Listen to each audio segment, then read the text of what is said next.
presentation of Fox Sports. We are Baltimore. We are San Diego. Welcome to Miller Park in Milwaukee, Wisconsin. It's cold outside with a chance for snow. Don't worry, inside, roof is closed and ready for Game 3.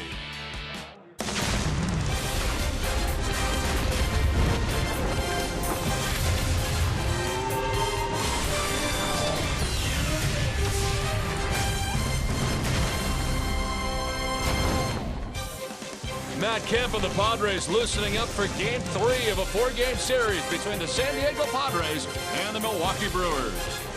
Welcome inside broadcast booth, everybody. I'm Don Orsillo along with Mark Sweeney. Welcome to Padres baseball. Well, tonight the Padres will take on Willie Peralta, and certainly they're trying to take advantage of a guy right now who's been struggling. Yeah, and he has been struggling. Talking to some Brewers personnel, in 36 innings, he's given up 55 hits, and especially as of late, he doesn't look very comfortable. It's the finishing pitches. Look for the Padres to jump on the fastball. A lot of hits, including 15 walks. That's too many base runners. You have to capitalize on that, and Willie Peralta definitely has to understand that these Padres are going to attack that fastball. Well, tonight is a bullpen night for the Padres as it works out. Luis Perdomo will be on the mound for the Padres tonight, and the bullpen has been very solid, so it's good news getting back into that bullpen. Well, you think about the bullpen as a whole, the group has been tremendous. They've really done a nice job as of late. Brandon Maurer has been outstanding in the 8th inning role. Ryan Buchter has added that left-handed presence, but also Fernando Rodney, 10 saves out of that bullpen. He has been outstanding, but they continue to lock it down when the Padres get a lead. That is the most important thing for this Padres team. Get out on front and give it to the bullpen. Well, tonight it will be Luis Perdomo on the mound. Of course, a starter in the minor leagues, but his longest outing so far for the Padres this year is 3 innings pitched. We'll see how deeply he goes into this game. But coming up, we'll check in on Christian Bethancourt, who's been outstanding. Julie Alexandria will delve into that when we come back after this.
Welcome back to Milwaukee and to Miller Park. A chilly day here. Hector Sanchez gets his start behind the dish. First time for the Padres. They claimed him off of waivers from the White Sox organization earlier this week, and that was an attempt to have a little more depth at the catcher position and also to give them a little more leeway when it comes to their usage of Christian Bethancourt, possibly using him as a bat off the bench. But of course, with Derek Norris out for a couple of days, Christian Bethancourt has been getting a lot of more starts. So now Justin Hatcher, who is the bullpen catcher, he had a chance to catch up with me and tell me about their regimen.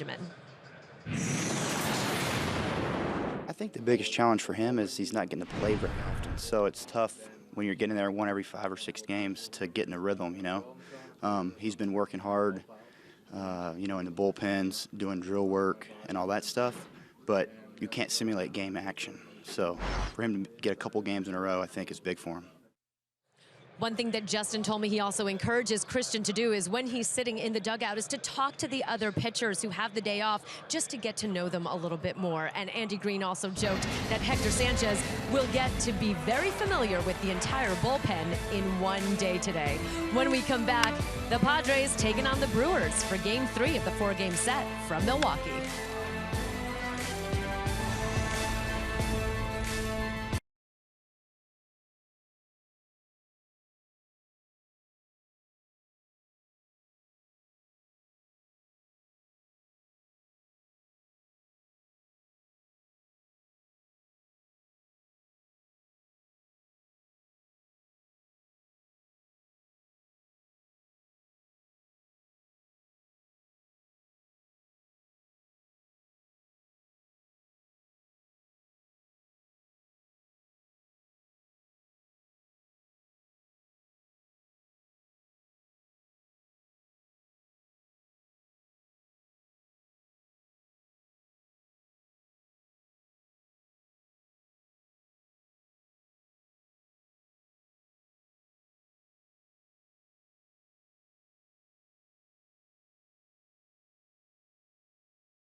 Throws a bullet to second. That's a big out for the Padres. Padres have to capitalize.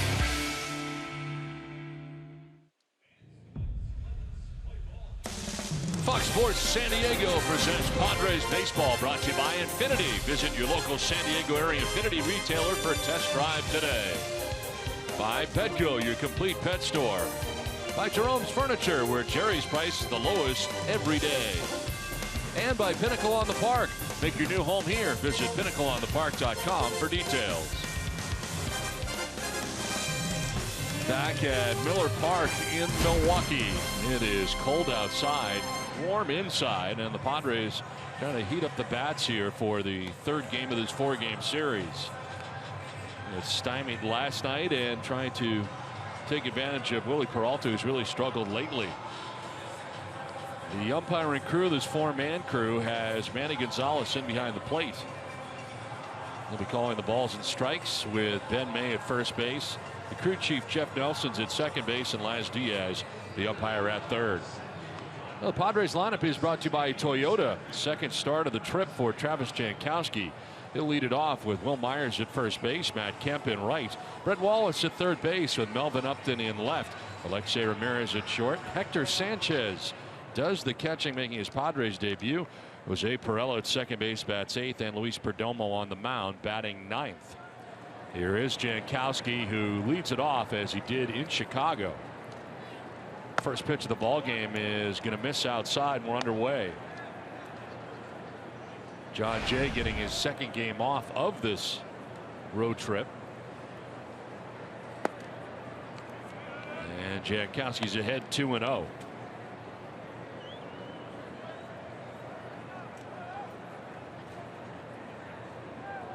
And on the grass at third is Hill. That's a strike, just grabbing the corner. Well, Travis Jankowski got that start in the first game against the doubleheaders, you said, Don, and came up with one of the best hits, and it was a bunt hit with 2 outs. This line foul just beyond the Padres dugout.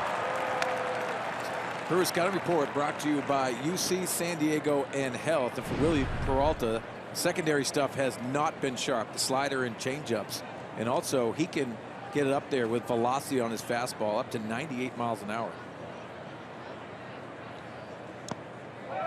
It's the 2-4 record coming in with a high earned run average of 6.75. Marks his 8th start of the year. It's a good thing they got a roof on this place. 44 degrees outside. I walked outside the hotel today. It was a reminder why I love San Diego. Yes. Down to first base on ball 4 goes Jankowski. Good start for the Padres here in the first inning. Let's check out the Brewers defensively behind Willie Peralta, brought to you by Renovation Realty.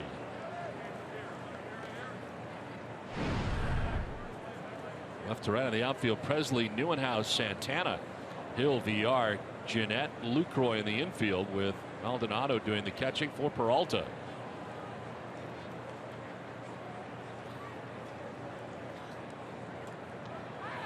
Runner goes, the pitch is low, throw is not going to be in time, and Jankowski steals second base.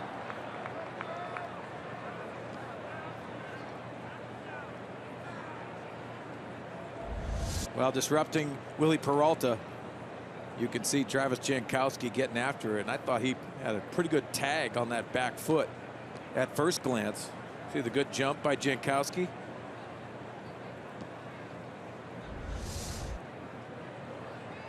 They are not going to challenge that.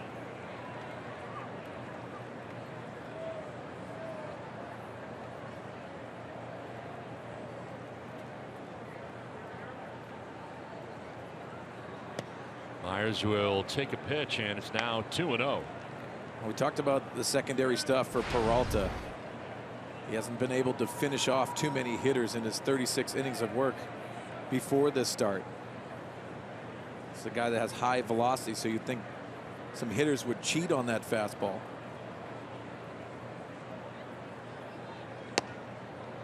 So far, it looks like the Padres are going to be very patient here. It's the way to go. Yeah, I think you look right over the middle of the plate, and you look dead red until he proves that he'll throw that secondary stuff over the plate.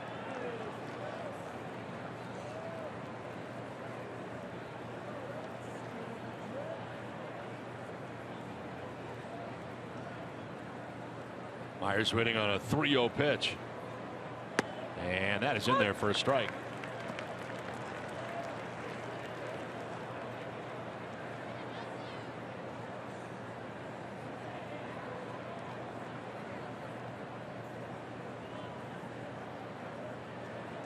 Look for that middle away fastball. Take it the other way. Lines it foul down the right field line, and battling back here is Peralta. It's now full count. Andy Green dealing with all kinds of injuries, and that goes right into the thinking of having Luis Perdomo start tonight. Yet Cashner placed on the DL, most recent starter. Derek Norris not able to play right now. That hand not well enough, not bad enough to go on the DL. Well, the good thing about Derek Norris, he did take batting practice today, so obviously feeling healthy enough to take batting practice really is a key. is Andrew Kasher. I think that's probably the right decision, even though Andrew did not want that to go on the disabled list. Myers fights this off on the ground. It's going to be Peralta throwing to first with Jankowski taking third base. Take a look at the keys to the game, brought to you by San Diego Honda dealers. And the bullpen piece it together. You know, Luis Perdomo is going to try to go as long as he can, but hand it over to the next, almost like a spring training game. And also middle of the order clout. Myers, Kemp, and company have to drive some runs in offensively. Have an outburst tonight.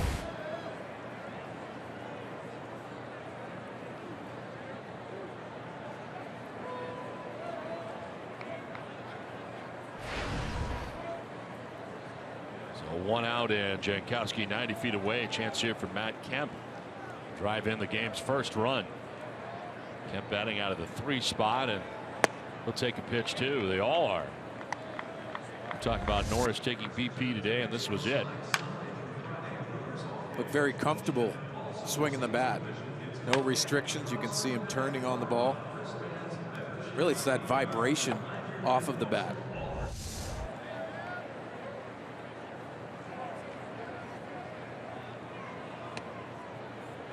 Two and 0.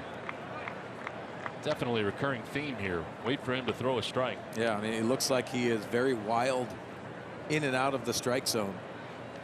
Easy take so far for the San Diego Padres. Jankowski walked. Myers ended up in a full count before he grounded out to the mound. And Peralta, now Matt Kemp ahead of the count, 2 and 0. Padres would love to grab a lead here in the first inning. 3 and 0.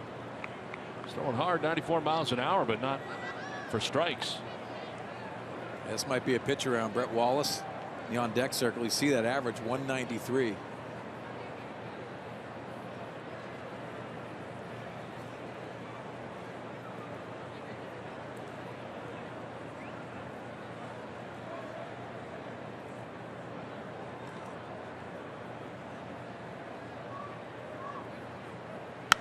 On the ground and through into left field. A base hit from third base comes Jankowski, and the Padres take a 1-0 lead. So Matt Kemp with the green light drives it through the left side, and San Diego on top 1-0. Yeah, I love the aggressiveness from Matt Kemp in the 3-0 count. You see Peralta with the fastball middle and a really nice swing by Matt Kemp, working the middle of the field. And I like that green light. It's the aggressiveness. Beating that shift.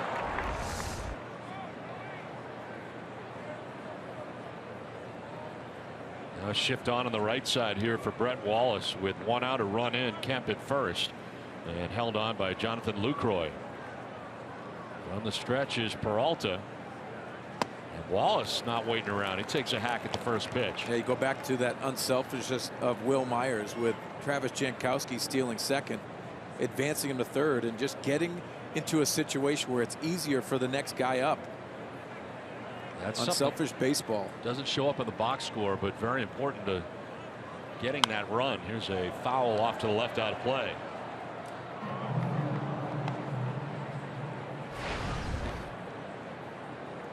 Wallace under 200, 2 home runs on the year, 8 runs batted in. And the cleanup spot and at third base. Started first base last night. Zinner, the hitting coach, alongside Andy Green.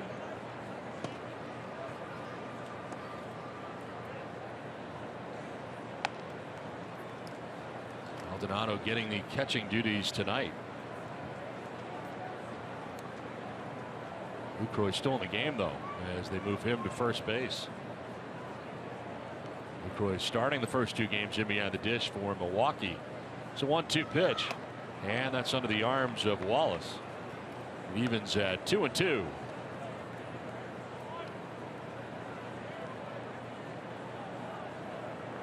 A lot of pitches already. 20 for Peralta's got just the 1 out. Dealing with his 4th hitter this first inning.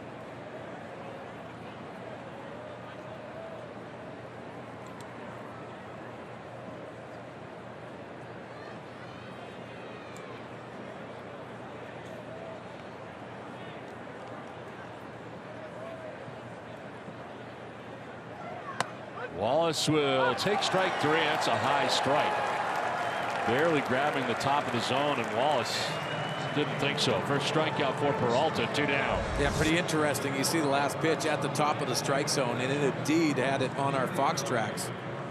But with Willie Peralta all over the place, I'm surprised Manny Gonzalez gave him that pitch. You see it on number 5 on our Fox tracks by Honda. So 2 outs and Kemp at first base. He's held on over there by Lucroy. Relatively short lead over there, and here's Melvin Upton Jr. Fly ball right field for Upton. Back goes Santana at the wall. He'll make no catch. Off of him, off the wall. Kemp coming around from first base. He will score. It's a double to right field for Upton. On a ball, it looked like Santana was going to catch right at the wall. Well, for Melvin Upton Jr., just seeking out that fastball. He has watched Peralta, especially with that secondary stuff, and he has that right field approach. See Santana, and we've seen him in the outfield look very nonchalant at a lot of balls. I think he needs to catch this ball, but to the benefit of the Padres, Melvin drives that second run in, and he's on second base. Just didn't catch it. Saw last night a foul ball down the right field line. His effort was not all that great. Padres will take it and take a 2-0 lead. Ball well struck, no doubt, by Upton, but certainly catchable. Santana was there. So Upton at second base. Alexei Ramirez batting at .256 coming in tonight. There's 12 RBIs on the year. And a fly ball to center field. Nieuwenhuis has room out there in the big center. He'll make the catch that ends the inning. Padres get a pair, take a 2-0 lead. Brewers are coming up in Milwaukee.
Top 2-0.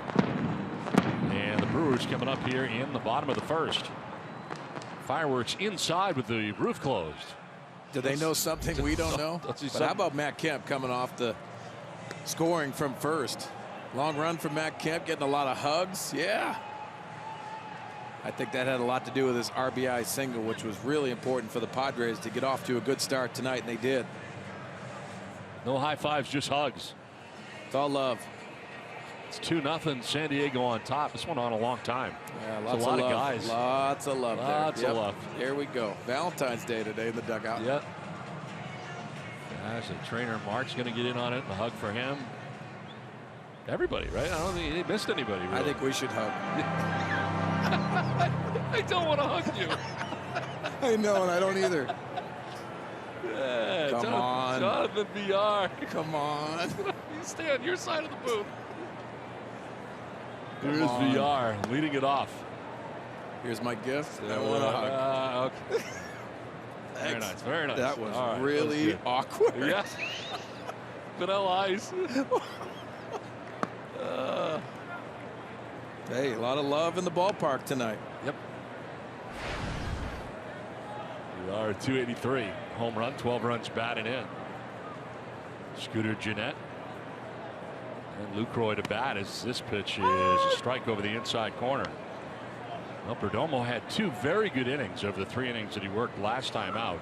That was against a very good Cubs lineup. 3rd inning, they got to him for a couple of runs. There's no doubt he's got a good live arm. Well, I'd like to see him be a little more aggressive tonight. We saw that in his last appearance in Chicago. That's the reason why he looked much better. He looked like he was attacking the zone with his fastball. Also has added a split finger. I think it's been a really good add to him. Close pitch. He's got the good breaking ball. It's a little inconsistent at times. Got to remember, only high A ball last year. Then making the huge jump to the big leagues. Lined into right field. Kemp over to play it, but a ringing single for Villar to open up the bottom of the 1st inning. Let's check out the Milwaukee Brewers starting 9. Just saw Jonathan Villar, the shortstop. Scooter Gennett is coming up. He's at second base. Jonathan Lucroy is at first. Domingo Santana in right. Kirk Neuenhuis in center. Aaron Hill at 3rd base with Alex Presley in left. Martin Maldonado doing the catching, batting 8th. And Willie Peralta bats 9th, the pitcher. Here's the scouting report for the 23-year-old from Santo Domingo, Dominican Republic. 3+ innings. That's what they're looking for, and they can extend him, as Julie said earlier, to 5 innings and hand it to the next guy. Give them an opportunity to win a ball game. Yeah, just did turn 23 5 days ago.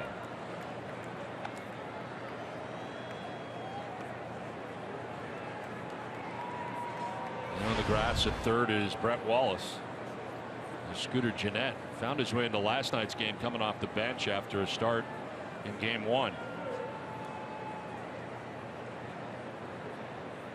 Ground ball, diving at second. Perella to second for 1. No throw to first.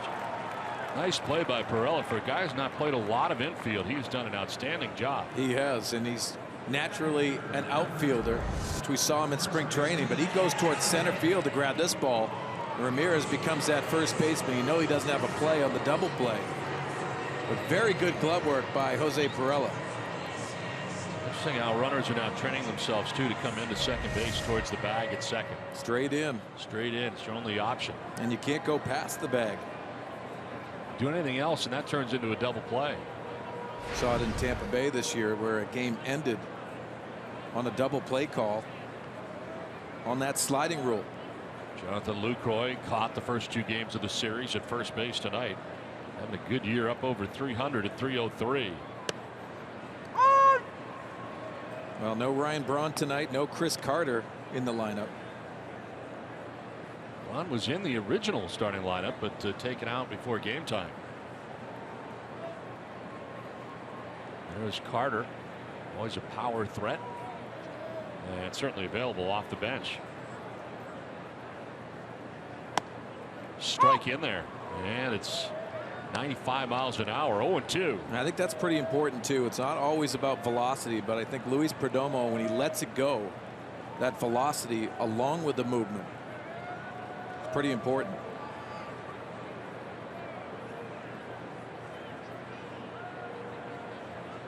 First major league start tonight for Luis Perdomo.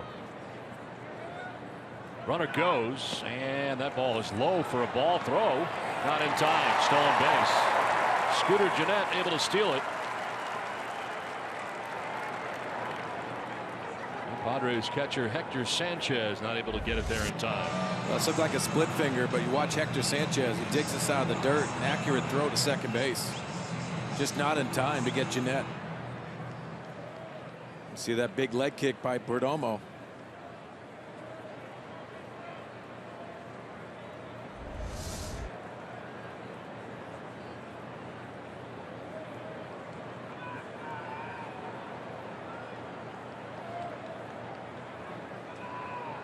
Ball and 2 strikes here to Lucroy with Santana waiting on deck.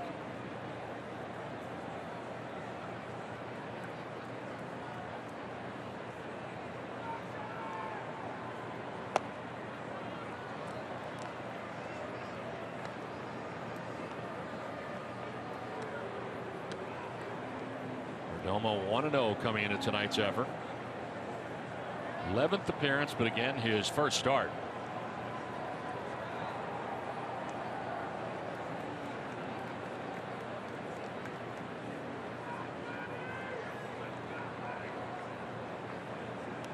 Bouncing in, and Sanchez blocks it, keeps it in front of him up that first base line. Well, what a block. On a fastball, you just have to do everything you can, and he spikes his fastball on his glove side. Actually, it was a split. See the rotation on the baseball, and Hector Sanchez does everything he can. Just keeps Jeanette at second base.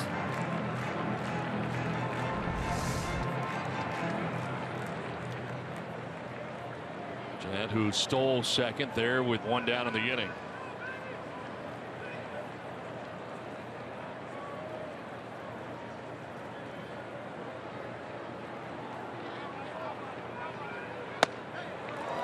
Ball 4, and down to first goes Lucroy. 2 on right now for the Brewers with 1 out as we check out the Padres defensively.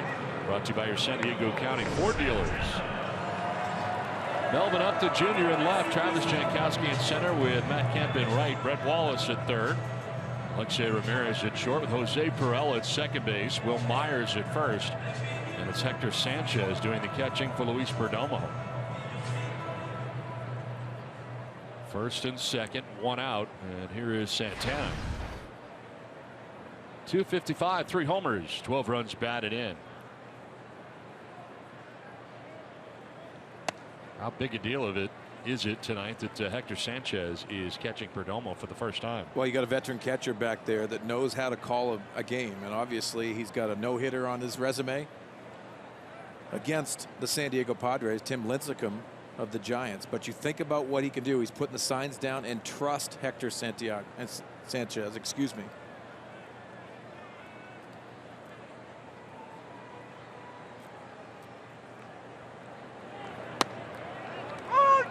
I think it's just trying to get that thinking out of Luis Perdomo and trying to execute, get him into that execution mode of fastball command, and then he will be able to show you what he wants to do. And have those conversations in between innings is very important as well.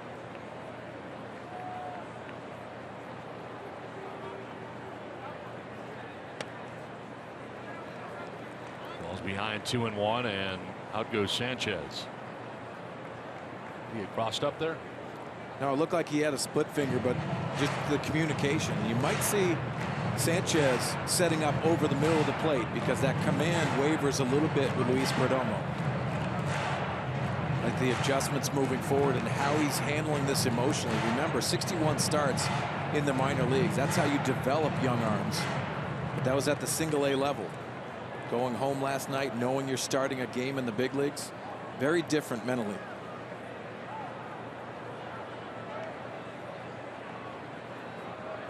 Two-1.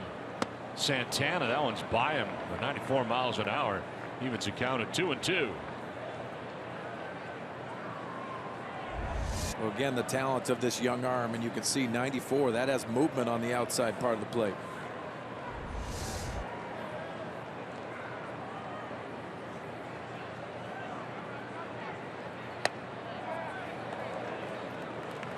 Down and in and a full count.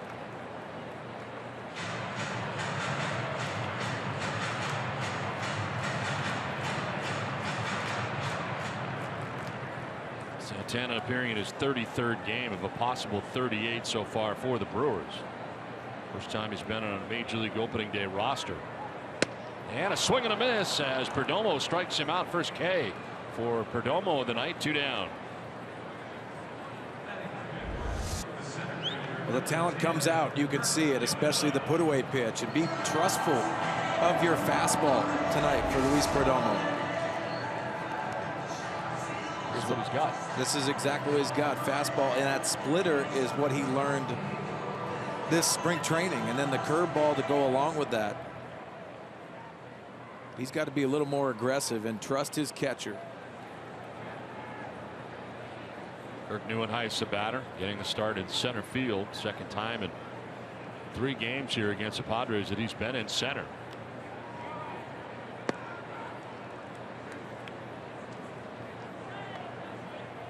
Scooter Gennett at second base. Jonathan Lucroy at first. With 2 outs here in the first. Look at the numbers for Neuenhuis. Got 9 RBIs.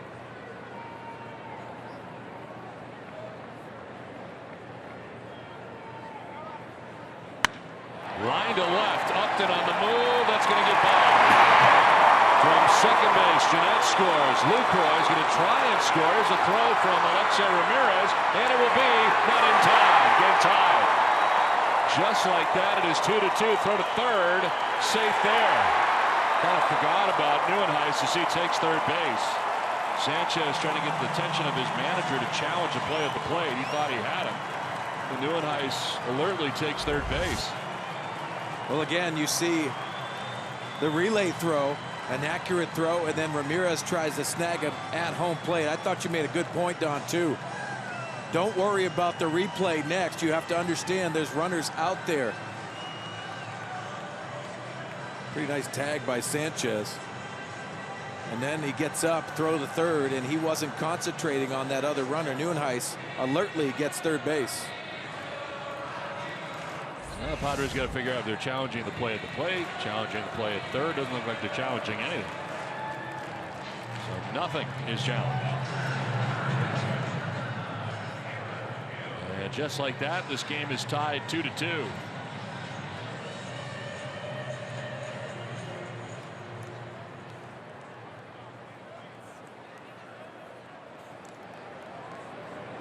Aaron Hill takes a bouncing ball for ball 1. You know, Don, just put in perspective, and for Padre fans that haven't seen a minor league baseball, it's not about velocity down there. Actually, you see guys throw harder in the minor leagues. Then they refine themselves before they get to the big league level. Luis Perdomo hasn't had the ability to do that because he was selected in the Rule 5 draft. Developing at the major league level. It's not an easy thing. Obviously, nothing's easy at the big league level. There's a lot of talent here, but mentally, where is Luis Perdomo? And how is he developing, and what scenarios the Padres are going to put him in moving forward, because he has to be on the roster all the way through the year. They want to keep this young man because they know he's going to be a big piece moving forward. Hill went around, couldn't hold up. Home plate umpire Manny Gonzalez making that decision. Yes, he does. He doesn't hold that up. You're going to see glimpses from Luis Perdomo. The good breaking ball, the two-seamer that we saw him punch out Santana with, but also coupled with inconsistencies as time goes on. He's given up 2 runs here in the first inning. Now trying to keep this game tied. Next pitch will be the 27th of this first inning. 24 pitches and 2 runs allowed by the Brewers starter Willie Peralta in the top of the first inning.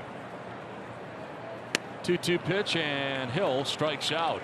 The 2 runs in the inning for the Brewers tie this game at 2 aside from Milwaukee.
score is tied at 2. Now, in a roster move earlier today, in an effort to reinforce the bullpen, the Padres decided to recall from AAA Leonel Campos, right-handed pitcher, and in a corresponding move, they sent down Alex Dickerson. Also, in some good news, here's an update for you on Derek Norris. Andy Green saying he is available off the bench, so that's good news. He did take BP, and he was not wearing a wrap over his hand, which is wonderful news to hear. And also, I had a chance to catch up with Andrew Kashner, who said, you know, if it was up to me, I would have gone today. I was absolutely ready to pitch, but of course, with the slew of hamstring injuries, they wanted to be extra careful. But he says he feels he will definitely be ready 10 days from now. All right, Julie, thanks very much. Andrew Kashner on the bench tonight. And here is Hector Sanchez. Fouls it back. Sanchez getting his first start in a Padres uniform. And by the Padres on Wednesday, reported yesterday to the Padres. Played 2 games this year with the White Sox this season before being designated for assignment by Chicago.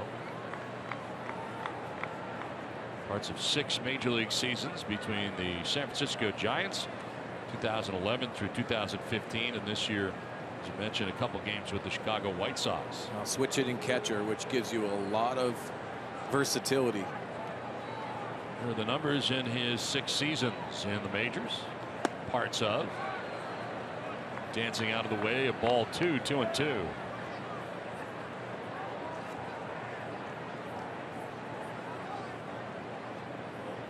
You mentioned the no-hitter against the Padres by Tim Lincecum. Was at San Francisco June 25th of 2014. As Carlos Hernandez, another Venezuelan catcher.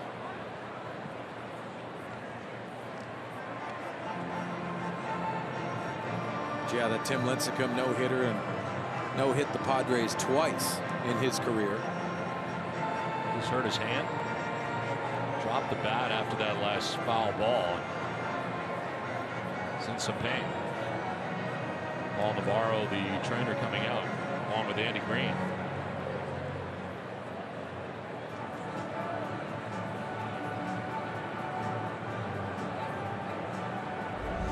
See if we see anything on the swing.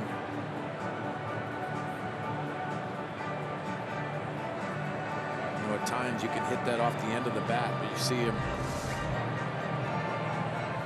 going right to that hand, but the vibration when you hit it off the end of the bat.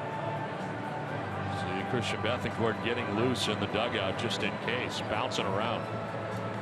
And he's had to go into the gym early in the game just to try to get stretched. Derek Norris, remember, got hit early in the game 2 days ago.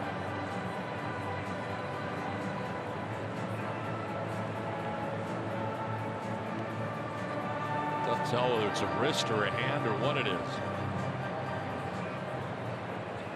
Not comfortable, whatever it is. And back in here, leading it off in the 2nd inning with a count of 2-2. They shift on him on the right side. Drives one to right. Santana going back. It is over his head and off the bottom of the wall. Wide turn at first for Sanchez. Going to try for 2. And I don't know what's going on with Santana and right, but having all kinds of trouble out there. And Sanchez into second base with a double to get the 2nd inning started. How about Sanchez with the deke? Feeling like his hand's not very good, but how about this? Whack! It's a beautiful swing down and in. That fastball, compact swing.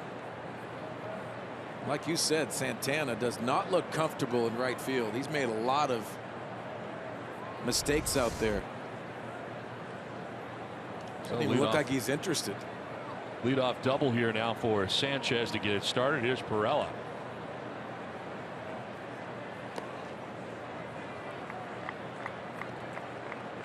Perella batting out of the 8th spot. 208, no homers and no runs batted in so far for Padres second baseman.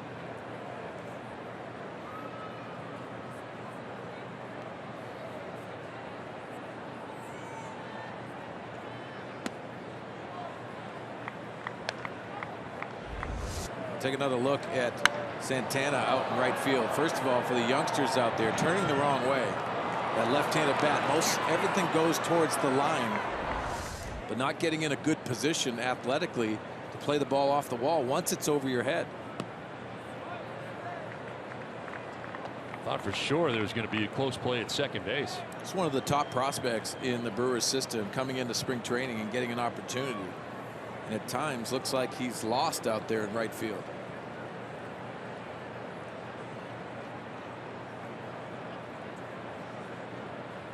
Three 3-0 the count to Pirela, number 8 hitter with the pitcher on deck. Take ball 4. So a 4-pitch walk now. First 2 have reached here for San Diego in the second inning. There's a second walk allowed by Peralta in his outing. Peralta struggling and just walked the batter on 4 pitches. Lowest strike percentage. And Peralta's second only to Dono Ventura. That always surprises me with a guy that throws mid-90s with his fastball and he becomes a nibbler in and out of the strike zone. You know what that makes him, right? A nibbler. Yeah. Glenn Hoffman, third base coach, wanted to come down, but almost only had 1 at bat. And is 0 for 1. So may not be overly familiar with the signs, especially here with runners at first and second. You imagine he'd be bunting. So Hoffman wanted to make sure, came down, gave him the sign verbally, and here he is squaring. Well, pinching on the corners. And a little pop up that is going to drop foul right in front of Lucroy, who is charging from first base. See Luis Perdomo and the mechanics got to get that bat on top of the baseball. And if they're pinched on the corners, you want to soften it right to the pitcher.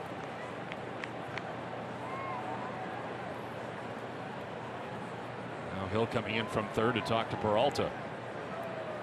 Now you see the defense. They're going to pinch here. They're going to pinch on the corners. Either hard down the bunt down to third base or soften it right out in the front.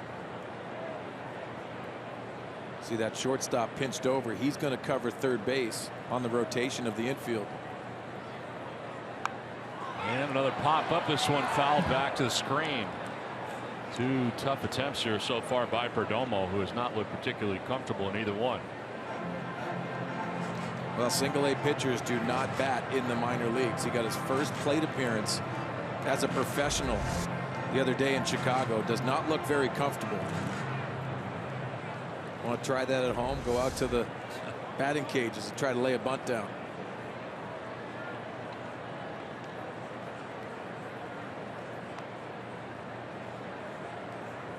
Squaring again, and did he go? No. We checked with Ben May, first base umpire.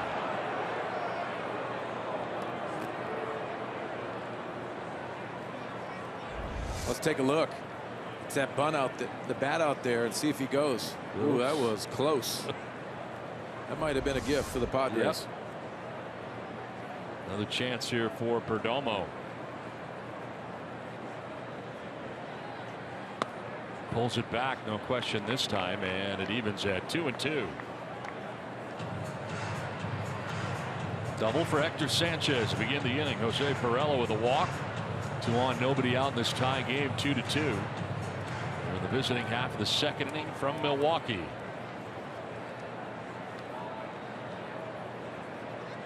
Perdomo not showing bunt this time and has a full count. Wow.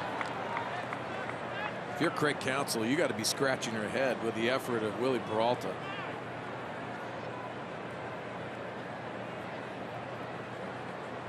This is one of their best pitching prospects a couple years ago. Good hack by Perdomo that time, and he fouls it back to the screen. 40 pitches already, and most of them balls. There's a strikeout, 2 walks, does not have an out in the second inning. Perdomo strikes out. Foul tip into the catcher's mitt. Strikeout number 2 for Peralta. But it took a lot of work to get that done.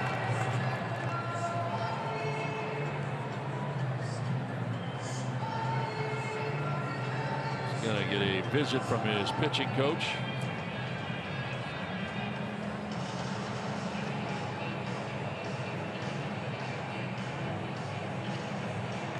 Look at the last 3 years for Peralta. You talked about him his arrival.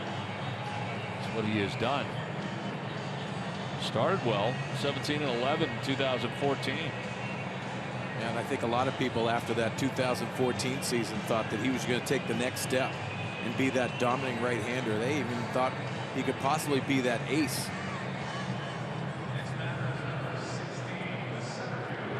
As Derek Norris talking to the training staff of the Padres. You know he's dying to get in the game.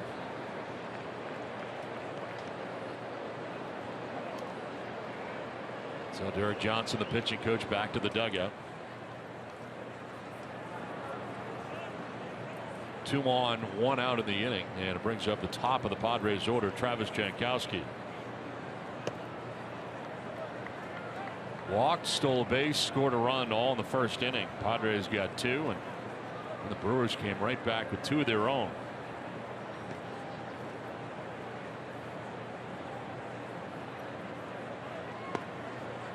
Two and 0.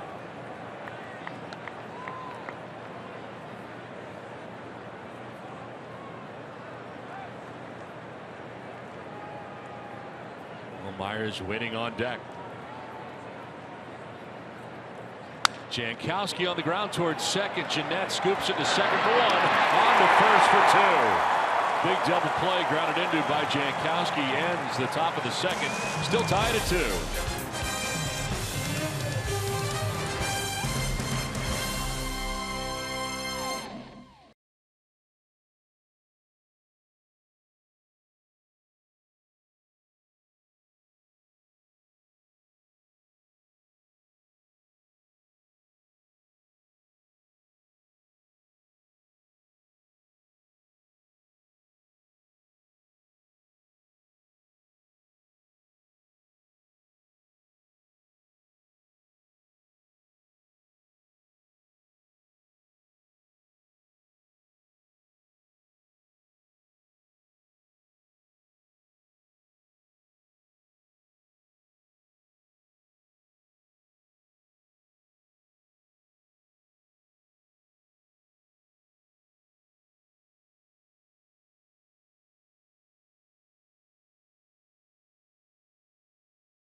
Inning. Greater coverage of baseball is brought to you by T-Mobile.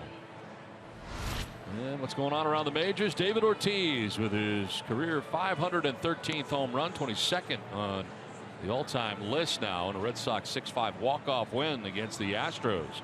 Jake Arrieta, 8 innings pitched, 11 Ks.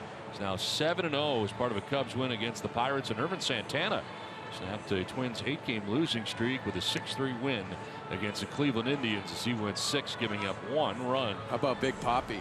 Incredible. David Ortiz, a single away from the cycle today. Last year of his major league career, announcing his retirement, and on his tour right now around the major leagues. That win today at home for the Red Sox.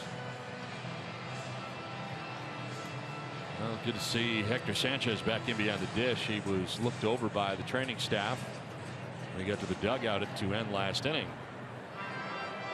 I think it is a wrist. Yeah, you're wondering what that was, but head trainer Mark Rogo and also Paul Navarro checked him out. Alex Presley leads it off. Bottom third of the Brewers order. Here in the bottom of the second inning. Perdomo threw 27 first inning pitches. Presley a .269 hitter, 3 homers, 8 runs batted in. Can bunt on occasion. Wallace aware of it. Stride or two on the infield grass at third base.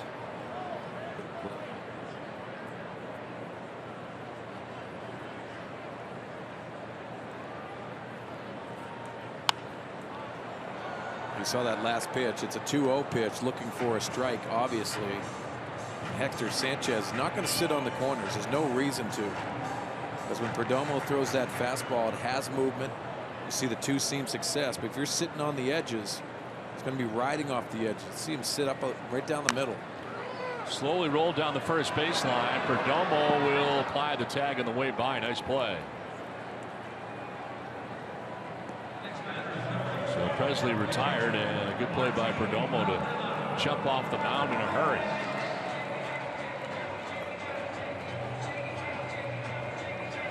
One out for Martin Maldonado, catching his first game of this 4-game series. No 95 average, no homers, 2 runs batted in. 10th game that he's been a part of.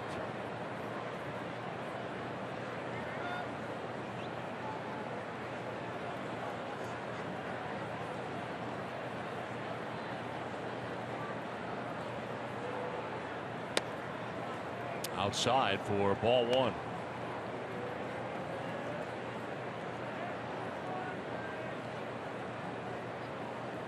Outfield set up straight away.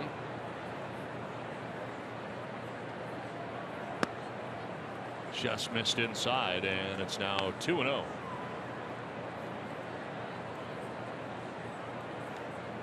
You can almost see him in between pitches, even thinking of everything and the process that goes through a young pitcher's mind. You wonder too about the information overload. You don't want to do that. That's a good point. Happens on the hitter's side as well. You get out of the batter's box and you're thinking about too many things, mechanics, not just executing and trusting what you've done previously leading up to this start for Luis Perdomo.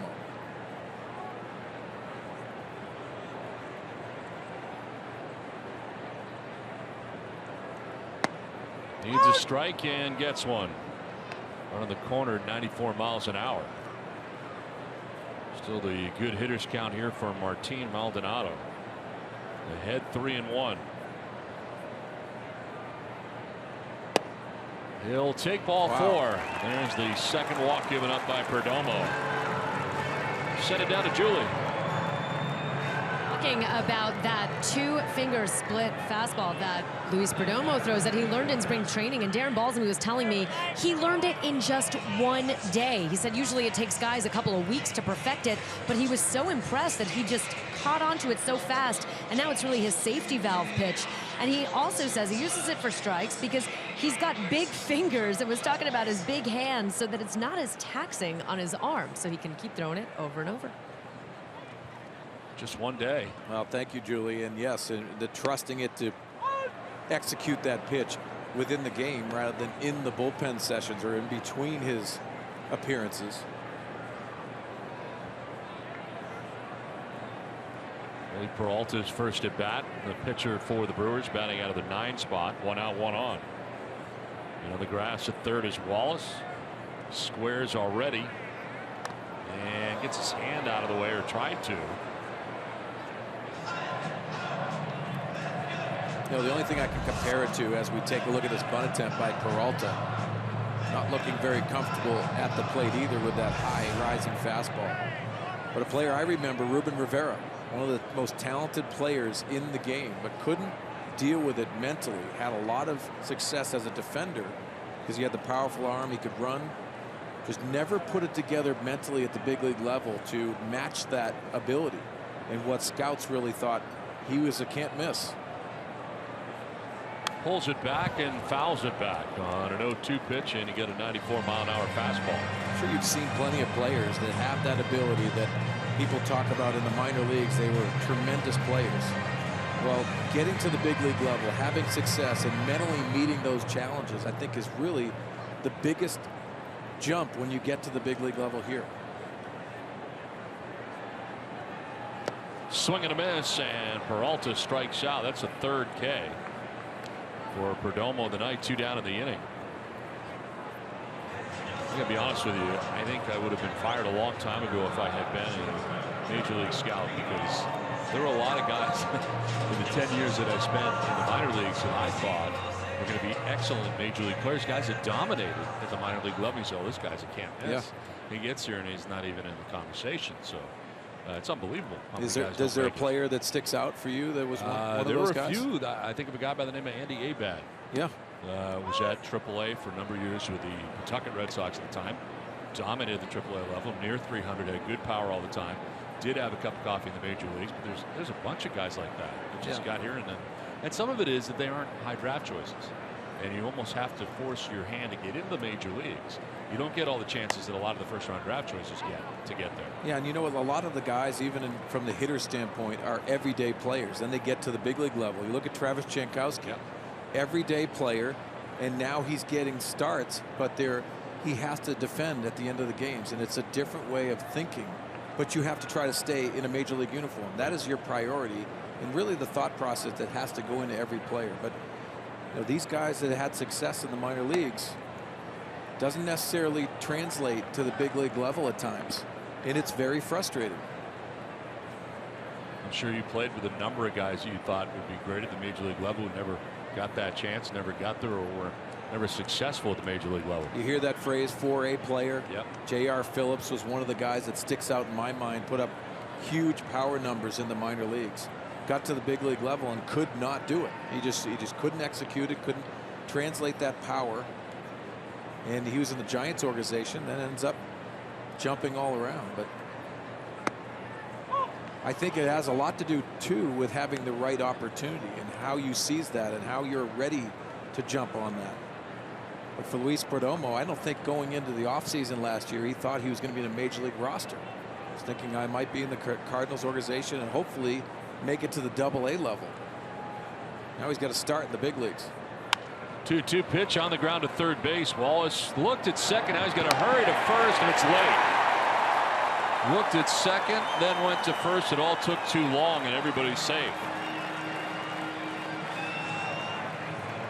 Too much speed for VR, who gets down that line well. Well, you see Wallace, he's going the short route, and Perella is not at second base.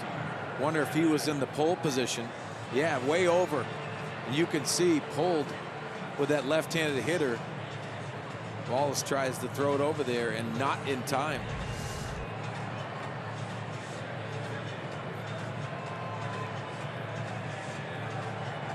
Ruled a base hit, and the second of the night for VR. So 2 outs, runners at first and second. Here's Scooter Gennett. Gennett reached on a fielder's choice, stole a base, and scored a run.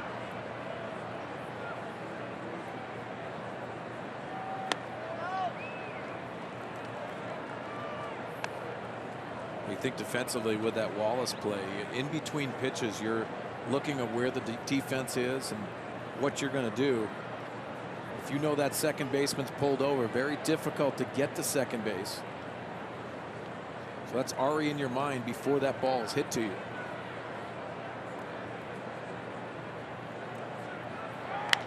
On the ground, foul. And what are they doing here? Catcher interference.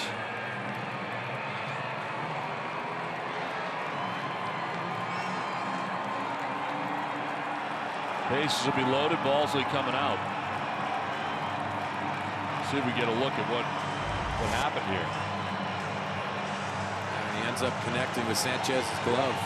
Immediately looks down, and home plate umpire Manny Gonzalez was right on top of that.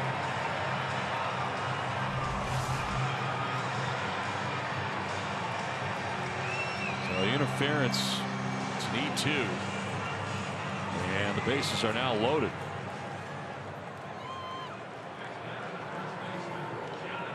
With 2 down. Lucroy coming up. He walked in the first inning, scored the second Brewers run.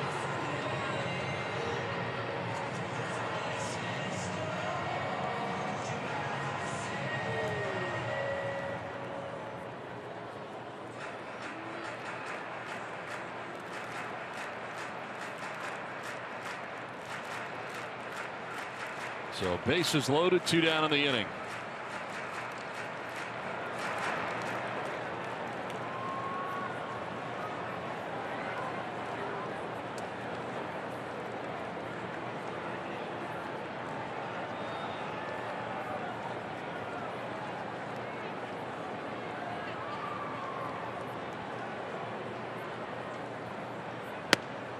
Strike one. Lucroy didn't agree. That two-seamer started on the outside part of the plate and ran all the way across the plate for that strike.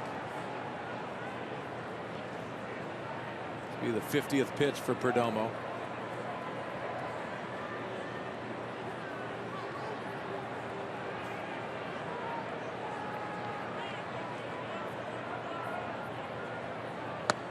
Tried to hold up. I think he went. He did. Ben May, first base umpire, said he did, and it's 0-2. Action for the Padres. There's Brad Hand.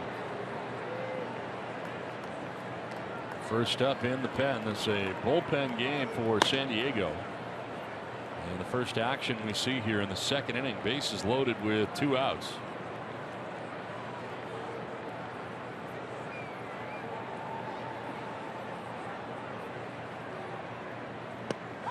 Strike 3 call. Perdomo needed that and he got it. Good pitch. 4th strikeout for Perdomo. We head to the 3rd, still tied 2-2.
Of the trade, it focuses on Christian Bethancourt and his powerful right arm. Down on a knee and hosing the base runner. He has looked very comfortable behind the plate. Called a good game, blocking baseballs in the dirt and the hose to second base.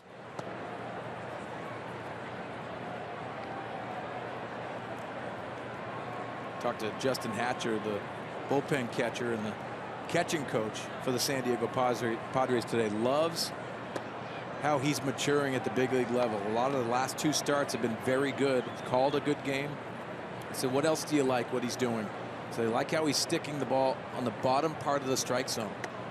Before he worked down to that pitch. Now he's getting that thumb underneath the bottom part of the strike zone. And it's so many things that go into catching a ball game. But Christian Bethancourt looks very comfortable in a Padre uniform, putting a lot of work in. Turn a lot of those pitches into strikes. Not falling behind 3-0. Speaking of strikes, Peralta does get a strike over here to Will Myers. It's 2, 3, and 4 for San Diego. Myers, Kemp, and Wallace. Myers grounded back to the mound in the first inning. 0 for 1. Peralta backs off. He's at 48 pitches through 2+ innings. Perdomo at 51 through 2. And Peralta trying to figure it out here. He started and stopped twice. This will be attempt number 3 to throw a pitch. And it's in the air to right field. Santana going back towards the track at the wall. It's going to one-hop the wall. Santana will get it back in, but Myers will be standing at second base with a leadoff double to begin things in the 3rd inning. Well, that's a good sign for the Padres. 3-1 count. See him working inside that baseball and driving this over Santana's head for an easy double.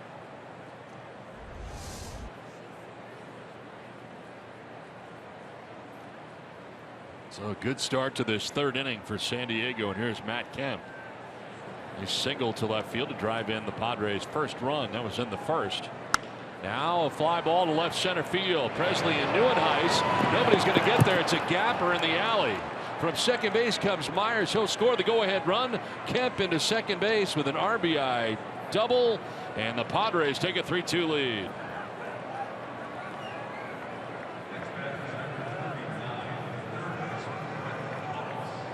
Well, again, Peralta with the mistake. This looked like a fastball down in the strike zone. Matt Kemp looks very comfortable tonight. Got a lot of hugs after he scored the first time.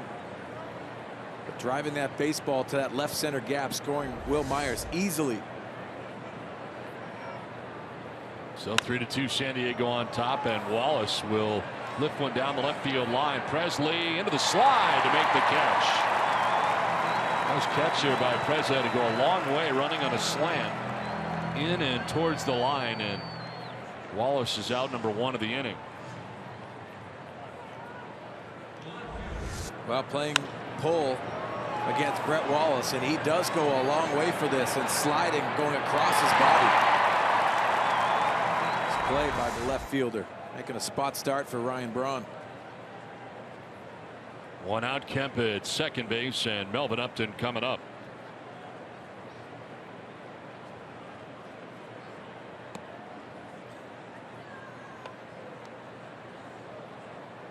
Double to right to drive in a run in the first inning. Ball that hit off the bottom of the wall.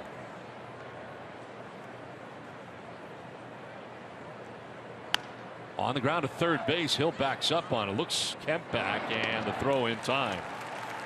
2 down here in the third. No advance for Kemp.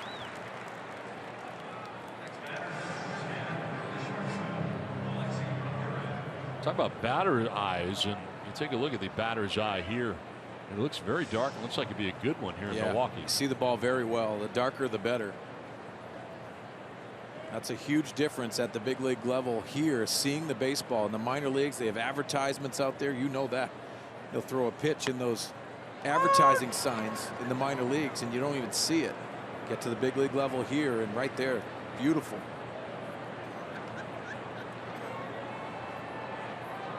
One-two pitch. That'll skip into Alexei Ramirez.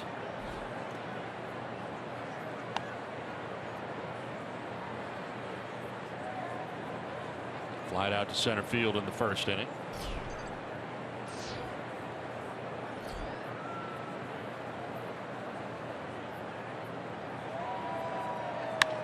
Line towards left center field. That's going to get down for a hit. From second base, Kemp coming around. He will score. It's an RBI single for Alexei Ramirez. It's a 4-2 Padres lead. San Diego had a chance in the second and he could not score, but here they come in the third with a couple of runs. The middle of the order has come up big. This is a hanging slider, top of the strike zone. Ramirez capitalizes on that pitch. No hugs, just high fives. Those hugs are done.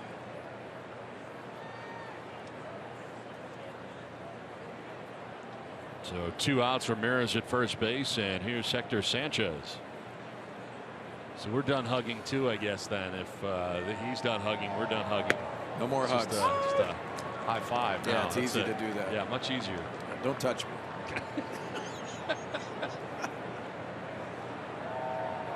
The action in the pen now for the Brewers. Chris Capuano was warming. Runner goes. The throw is good, and he is out. Caught stealing is Alexei Ramirez. Myers scores. Kemp scores. The Padres take a 4-2 lead.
All right, Mike, thanks very much.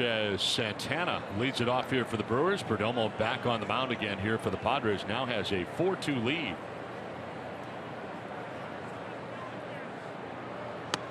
Swing and a miss on a pitch headed down and in. Now, since Sanchez has set up down the middle of the plate, you could see Perdomo being a little more aggressive. More movement with that fastball.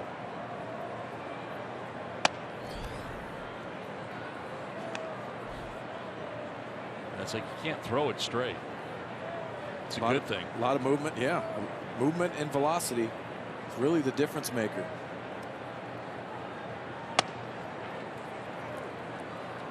A little coaching there, trying to keep that shoulder in. And the catcher, veteran catcher, Hector Sanchez. Perdomo falls behind 3-1.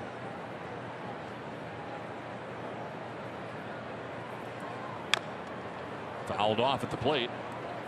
It's a piece of Sanchez. Full count down. Time now for the Cholula flamethrower. This could Luis be Perdomo. Hot. This could be real hot. Oh, that's hot. That's hot. Hot sauce 96 with movements. Hot. On the Lake Fish Taco. Inside. That's hot. 95 and it hit him. So down to first base who goes Santana.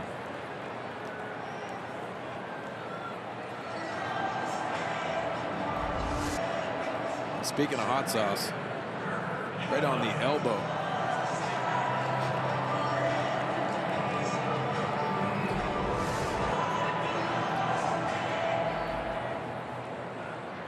Lead runner on for Milwaukee here in the third inning.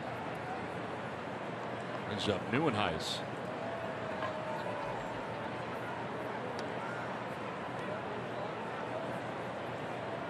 A double drove in 2 runs in the first inning. And the start in center field for Milwaukee. Padres shifting. Alexei Ramirez to the right side. And there's ball 1. Shifting on the right side in the infield, but you see Travis Jankowski shifted over in that left center gap because of that double went there.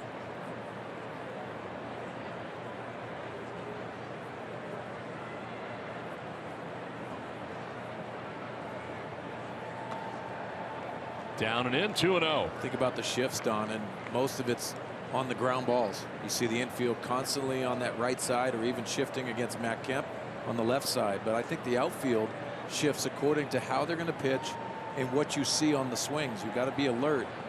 Travis Jankowski, also John Jay, has been the center fielder for the Padres.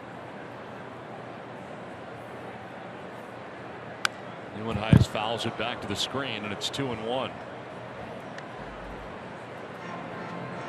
See it so often that they shift one way in the infield and another way in the outfield. Yeah, and I think that's just because you're looking at that swing and you want to be covered in the outfield.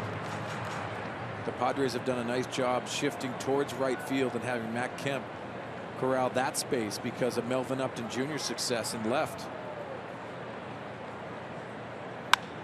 Line the other way into left field, a base hit. Santana to second, and the first 2 Brewers have reached here in the third inning.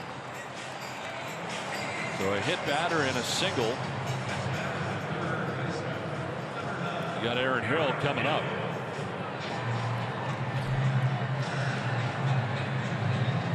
Got a feeling you're going to see some offense tonight. Yeah. I wonder how long that leash is for Luis Perdomo.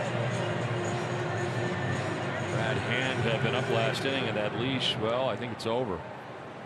Here comes Andy Green, and he is going to make the change. Perdomo will not get out of the third inning. Hit batter and a single as he goes 2+. And the Padres will make a change on top right now, 4-2. We're in the midst of the bottom of the third inning.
cannons of Extra 1360 Fox Sports San Diego for all the latest news on your Padres, Chargers, and more this season on Fox Sports San Diego.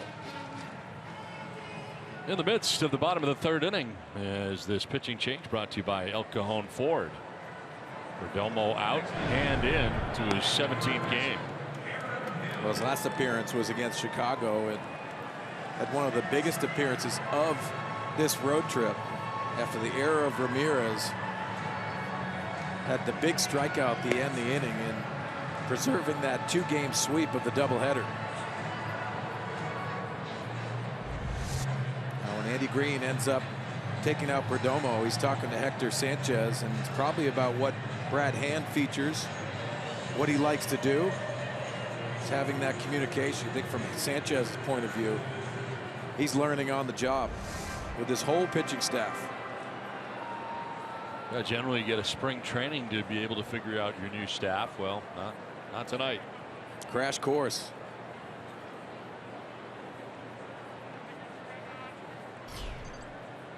Aaron Hill with runners at first and second. He'll take a breaking ball for strike one. And claimed off Wamers from the Miami Marlins. Last 10 games for Hill, he's been hot. 343, 3 homers, 10 runs batted in. He was a strikeout victim of Luis Perdomo in the first inning.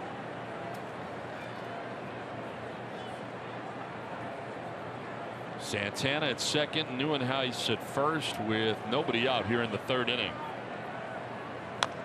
And a little number in front of the plate will kick foul.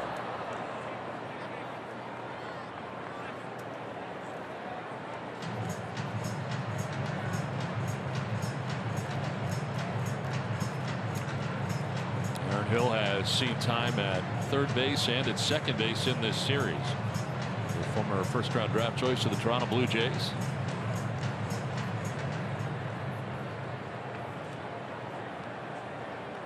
Four runs, 6 hits, an error for the Padres. 2 runs, 4 hits. No errors for the Brewers, who threaten here in the bottom of the third inning.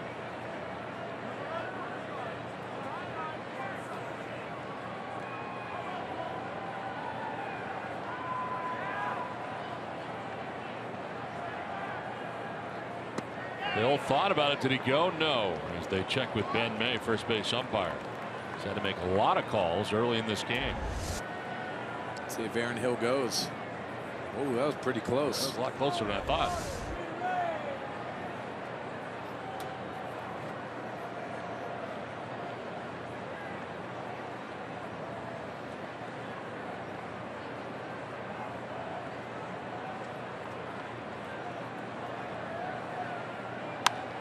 Popped up. Right side, Perella dancing underneath. The infield fly rule in effect as he makes the catch for the first out.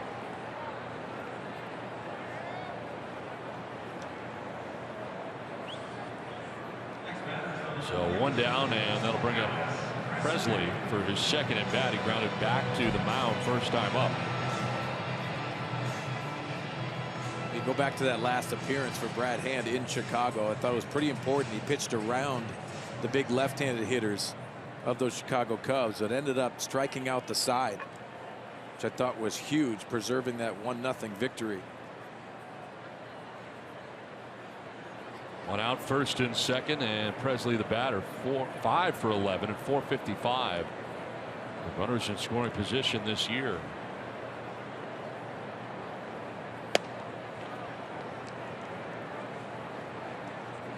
Yeah, no doubt that was the biggest outing of the year for Hand.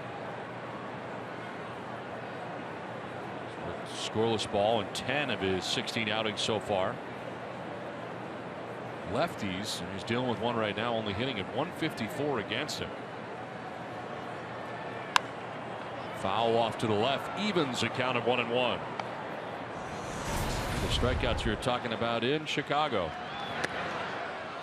We saw Ben Zobrist, who had a very successful series, punching out, and then Jorge Soler after the Ramirez error, which was huge, preserving that 1-0 victory.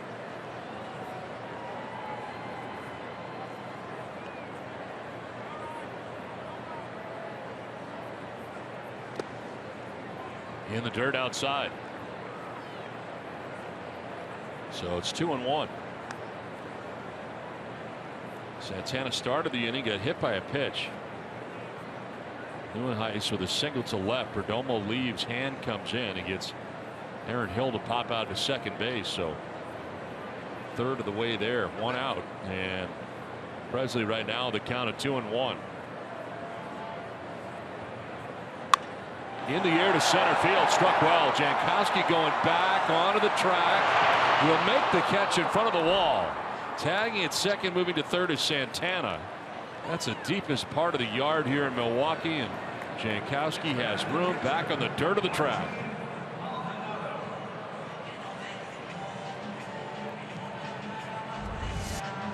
Well, you can see Travis Jankowski playing a shallow center field against Presley, left on left, and he goes back, gets turned around a couple times, but his calmness and awareness of the warning track. Travis Jankowski is known for being a very good defender, filling in for John Jay in center field. Nice catch. And his speed comes into play anytime he's involved. 400 to straightaway center field, kind of jets out to that center field area from both right center and left center. First and third, two down. Maldonado will take ball one. Walked in the second inning against Perdomo.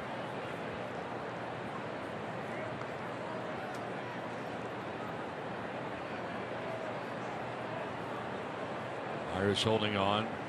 Neuenhuis at first base. Swing and a miss. He was baffled on that pitch. A good slider by Brad Hand.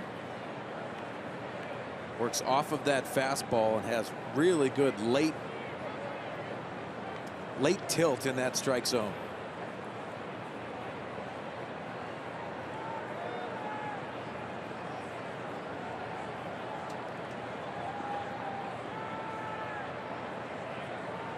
Throw to first, and back to the bag is Neuenhuis. Lead not terribly large. He's able to cross over to get back.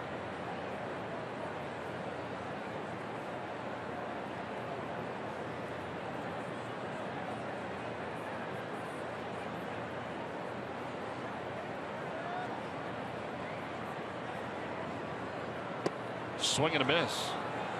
Ball and two strikes.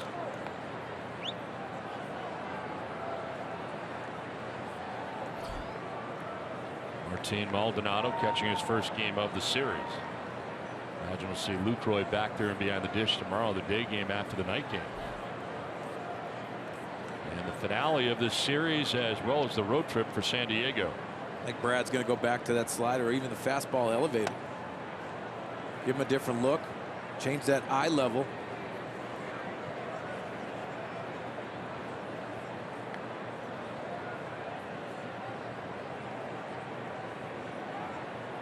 See if they go back to that slider.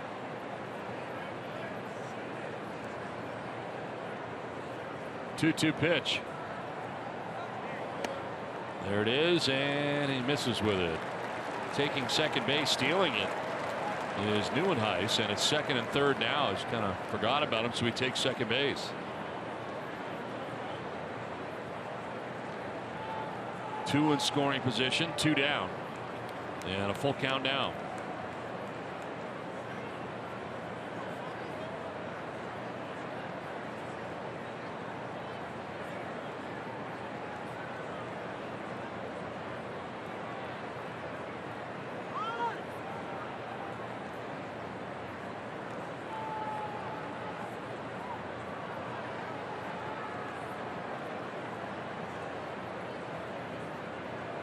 Santana at third, Neuenhuis at second, two away. Payoff pitch.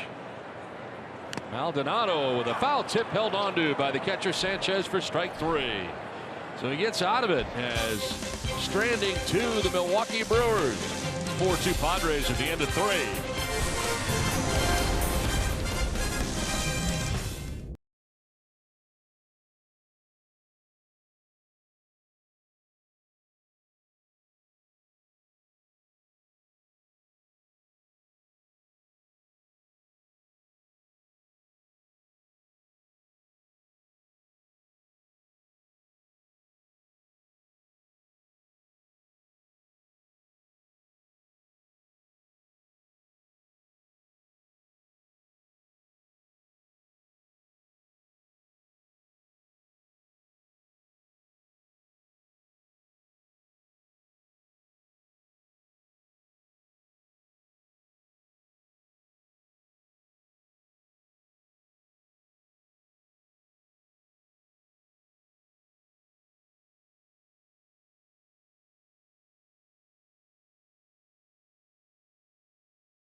Brewers as we get ready for the top half of the fourth inning. It'll be the bottom third of the Padres order coming up. It's time for the timeless moment, brought to you by Coors Banquet.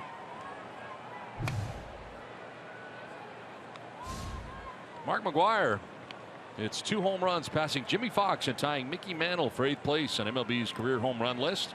Cardinals win 12-10 versus the Dodgers. And Big Mac here, of course, the bench coach for Andy Green. We talk about the time he appeared here in Milwaukee. Yeah, I reminded Mark McGwire about ground ball down to first. Luke Doyle taking himself for the first out. a situation when I was here in Milwaukee, and I remember it very vividly because he was coming off the knee issues, and Tony La Russa had him leading off the game. He was the visitors coming in here to Milwaukee, and Jamie Wright was on the mound for us in Milwaukee here. First pitch, he smokes Mark McGwire. First pitch, and everybody in here was dying to watch Mark McGwire swing the bat. Went down to first, pinch runner goes in. That's it. And Jamie Wright got booed relentlessly on a home game for the first pitch. To see Mark McGwire. They did. So I remind him of that. And he started laughing the other day. He remembers it because he had Jamie Wright as a reliever in LA, and they laughed about that situation as well. He is very much enjoying coaching and being a bench coach. I could see a managerial stint for him coming in the near future. I think a lot of people have asked Mark McGwire that question, and he said, you know, I'm not scared of anything. And taking on being a bench coach, and also he's helping Alan Zinter as the hitting instructor as well. But taking on challenges, he's done that his whole career. But I think coaching and possibly managing later on his career is something that is very real. Didn't know him till I got here, and I have loved being around him. He is a terrific guy.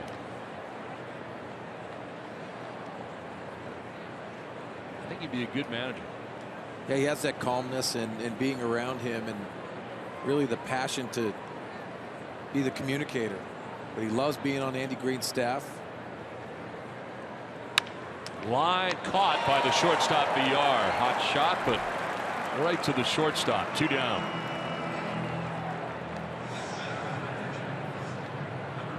Brad Hand coming up here for himself, a pitcher's spot. Going to stay in the game as Andy Green tries to piece this game together with his bullpen. It is a bullpen night.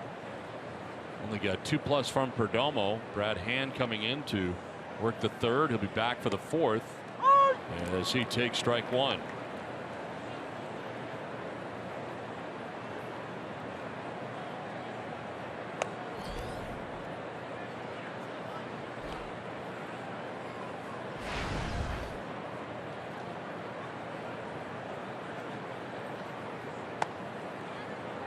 Walter can get wild in a hurry. He looked very uncomfortable tonight, especially with the fastball nibbling both sides. Fouled off to the left, out of play.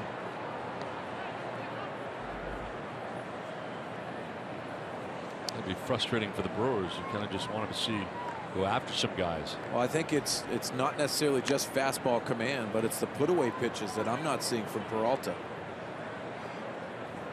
You'd like to see every pitcher get ahead, but go to that secondary stuff.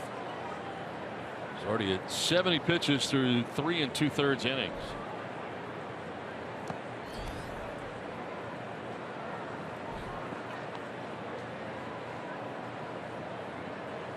Full count now to the opposing pitcher.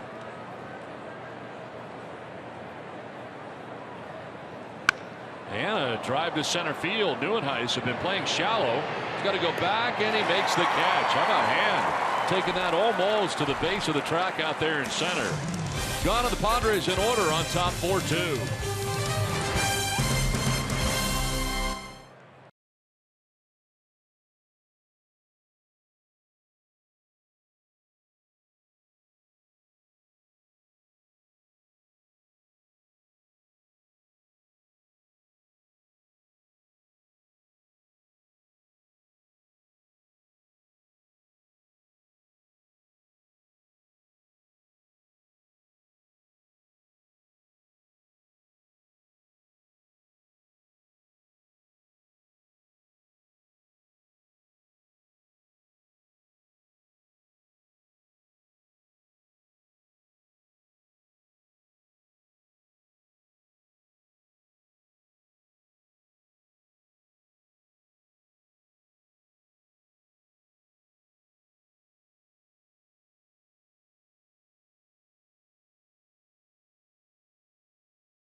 Milwaukee, and as you guys know, they are stringing together the bullpen guys to make this start. And bullpen coach Doug Bachler told me it was really about taking stock of how the guys were feeling today as far as the game plan going into tonight's start. And he said Carlos Villanueva, if they can just get one inning out of him, he probably won't be used as a long guy, as he did appear in yesterday's game, but he didn't want to underestimate. He said the start from Christian Friedrich in last night's game was paramount, saving the guys, going 6 innings. Also the addition of Campos. He said they should be fine, has a lot of faith in these guys. Julie, thanks very much. Yeah, Friedrich today, I kind of wondered how that arm would be, but he said he felt fine. Yeah, and I think he did. He bit the bullet when it came down to it, and how many pitches Christian Friedrich threw. Said he'd like to limit the walks a little bit, but the stressful situations that he could get out of was very impressive. Defense behind him was very good, but getting out of that bases loaded scenario with the fielder's choice there. And then the strikeout of Carter, thought was one of the biggest moments in his start yesterday.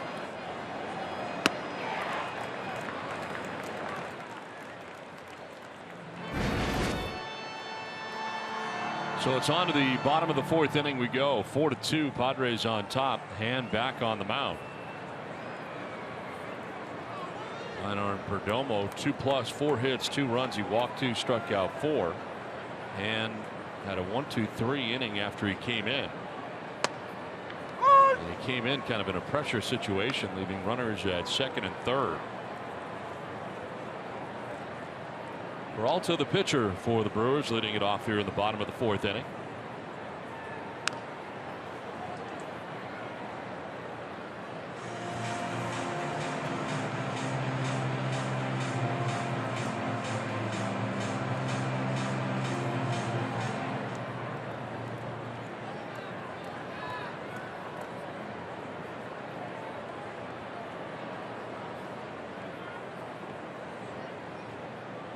In the dirt, and it's a ball and 2 strikes.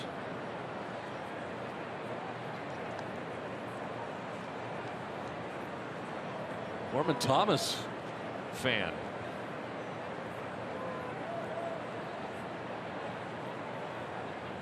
Jim Gantner. Hold on a second, it is. Yeah. Norman Thomas. I thought it was just a fan. Saw him the first day he was here instructing the players early their ground ball work. Wow. I don't know, it was Gorman himself. That's some royalty. Saw Jeff Jenkins on the field today, former teammate here in Milwaukee. Swing and a miss. Oh, it elevated that time, and Peralta strikes out. 2nd strikeout for Hand.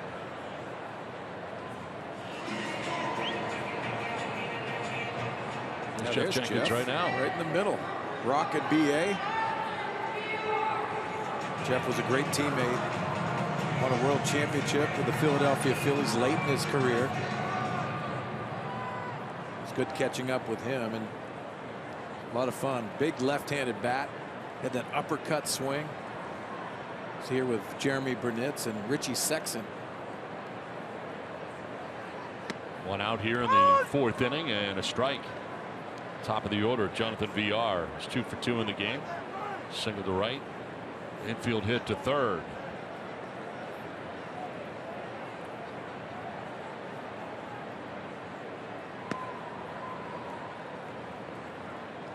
As I recall, Richie Sexson was a pretty big dude. Oh, he could pull his hands in, and big long arms. He could pull his hands in and hit the ball so far.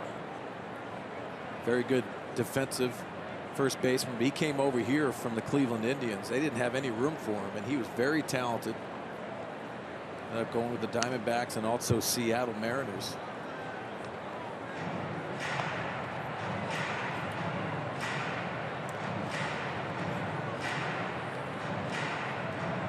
And is retired 4 in a row since coming into the game.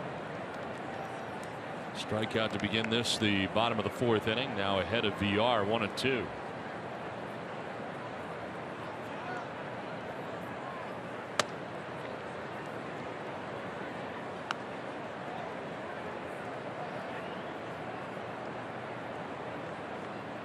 Perdomo did not go the minimum necessary to make himself eligible for a victory.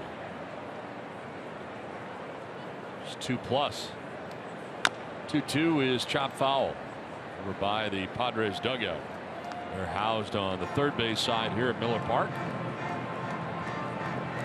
Always interested to hear what Andy Green, the manager of the Padres, thinks of Luis Perdomo, how he handled the situation tonight. We'll find that on our Padres Live, the post-game show with Mike Pomerantz and Clay Hensley. On the ground foul. Breaking ball that time just turned on by VR. Broke his bat.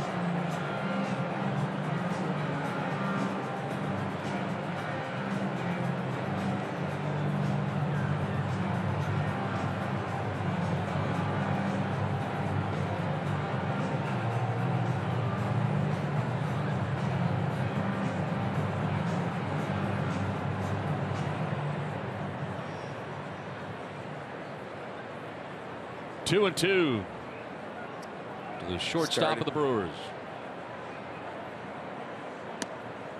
Ball three, full count.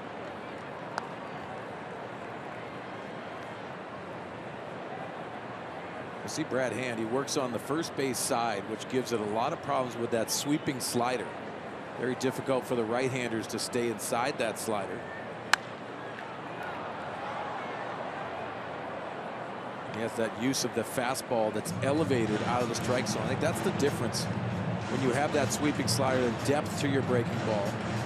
You throw that fastball off it in the pitch range. You can see 94 with the fastball and 78. That's a huge differential.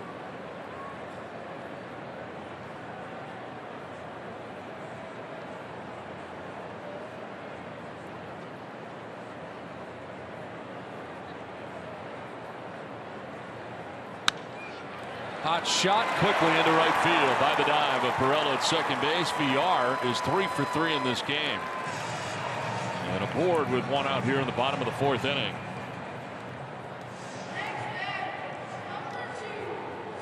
Well, you got to be impressed with VR and how he handles his at bats. Obviously the success with the 3 hits, but going the other way with authority.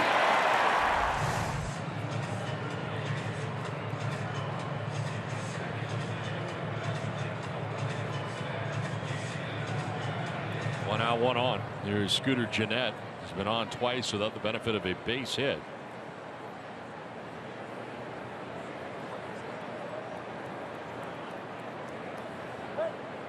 Throw to first and back to the bag is VR. Reached on a fielder's choice in the first to Gennett. Then on the catcher's interference in the second.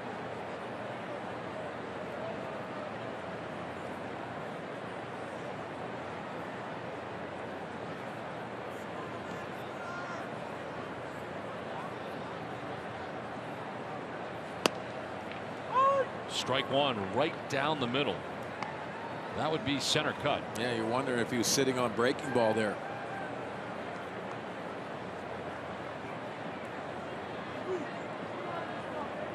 Good look at Miller Park here in Milwaukee. Been open since 2001.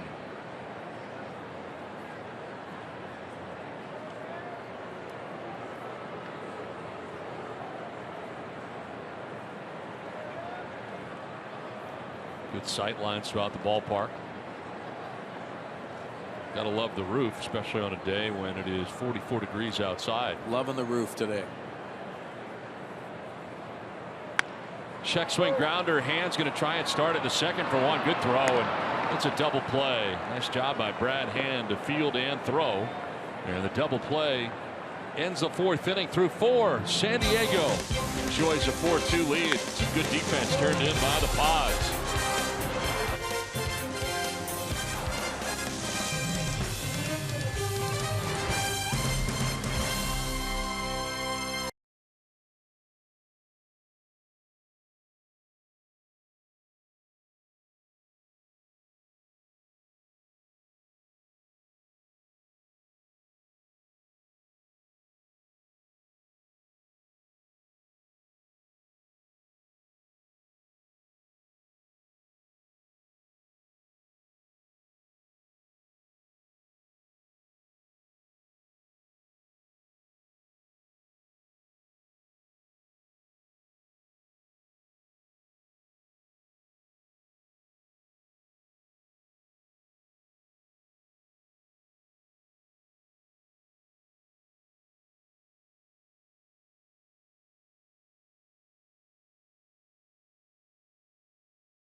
Padres take a 4-2 lead into the 5th inning.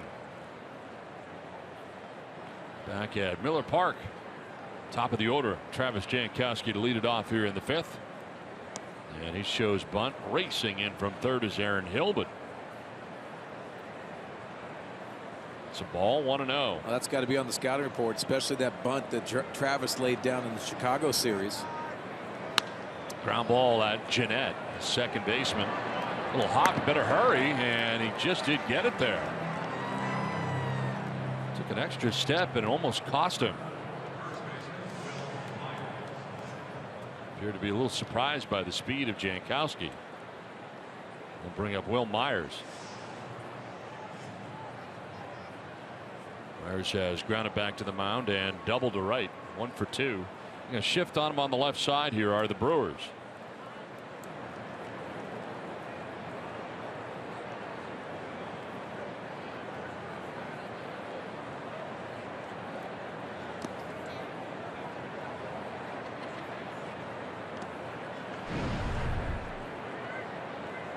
Stay tuned. Pittsburgh Pirates against the Chicago Cubs. Our game break.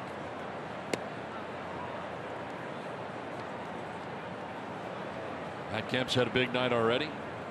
2 hits, 2 RBIs. The hit's a single and a double, and scored 2 runs of his own. Fly ball right field. Santana going back. Will that carry enough? Yes, it will. Home run for Will Myers. His 7th home run of the year puts the Padres on top 5-2.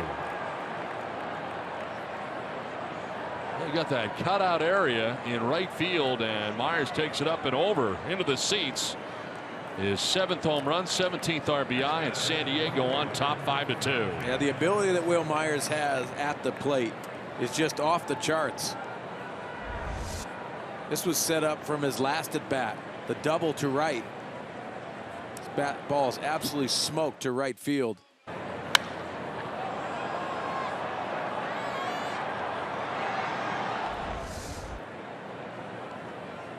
So a solo shot, first home run of the night for either side, and the Padres have a 3-run lead. Now Matt Kemp will foul one off the shoe tops.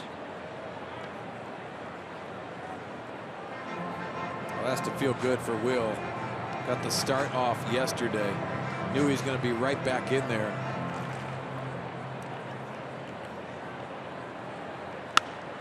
Campbell driving out towards deep right center field. That ball is back, and that ball is gone. Will Myers and Matt Kemp go back-to-back in Milwaukee tonight, and the Padres take a 6-2 lead.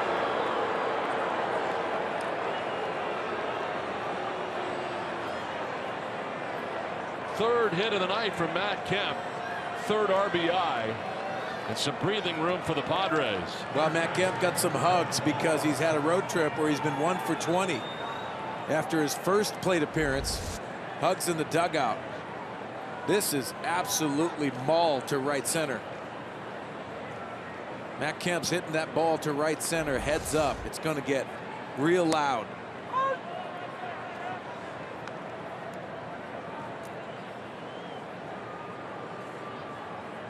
Now for his Myers now. Kemp will taking him out of the yard, and Peralta buzzes one to Wallace.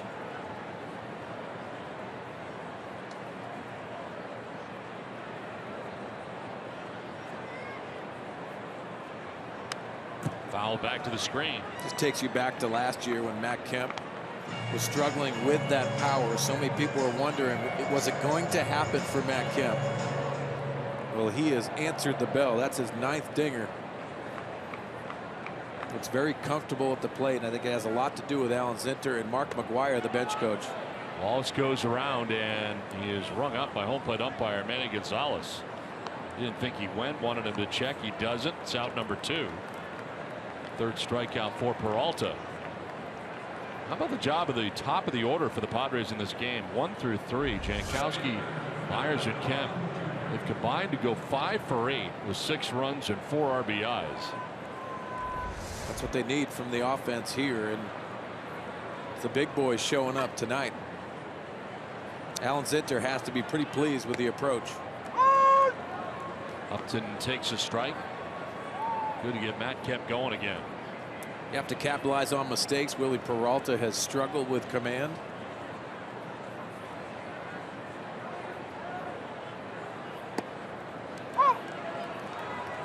Upton didn't like either one of those strikes, but he's down 0-2. He's going to say some stuff here to Manny Gonzalez.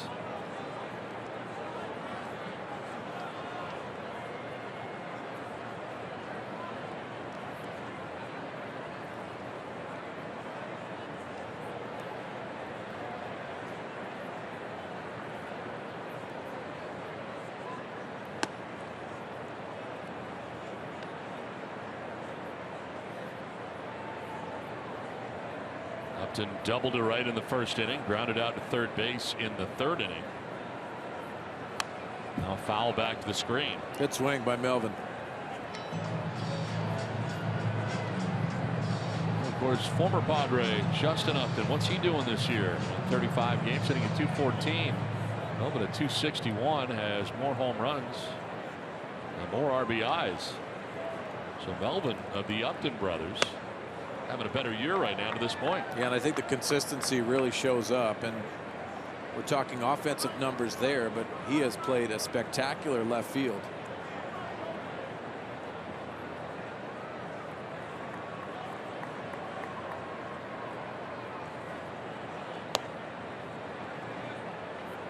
Had been 0-2, full count now. The battle put on here by Melvin Upton. I think it's the approach too. Melvin Upton Jr.'s made a good adjustment, getting his foot down early and seeing the ball well. Ball 4 and a 2-out walk for Melvin Upton. That's the third walk allowed by Peralta, the first one that he's allowed since the second inning. You got to wonder from Craig Counsell's perspective how long you're going to let Willie Peralta. Only 91 pitches. How about now? Here he comes. So with 2 outs here in the 5th inning, and the Padres, who have gone back-to-back with home runs, have a 6-2 lead. A pitching change from Milwaukee.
That's where the Padres lead 6-2 over the Brewers. Follow Padres baseball live with MLB.com at-bat app. Stay up to the moment at any moment with Game Day. Live game audio, highlights, StatCast, news, and more. Download MLB.com at-bat, the #1 app for live baseball on your phone or tablet.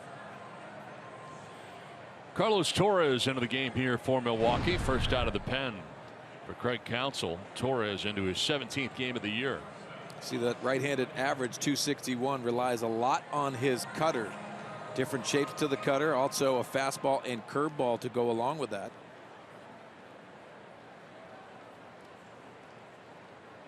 Comes in with 2 outs and a runner at first. Immediately checks on that runner. Upton at first base, who's back to the bag. Alexei Ramirez wide to center, single to left, caught trying to steal. Throw a little closer, but Upton back to the bag. Last time Carlos Torres worked was on Wednesday at Miami against the Marlins. Tossed a scoreless 8th inning. Signed by the Brewers as a free agent first week of April. Previously pitched for the White Sox, the Rockies, and the Mets. Strike called.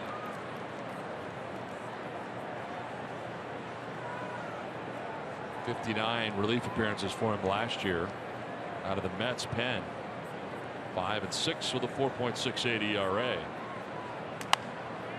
Ramirez fouls it off and is down 0-2.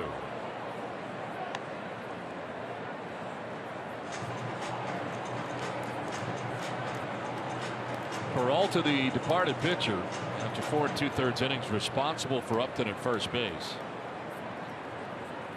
Allowed 8 hits and so far 6 runs. Walked 3, struck out 3.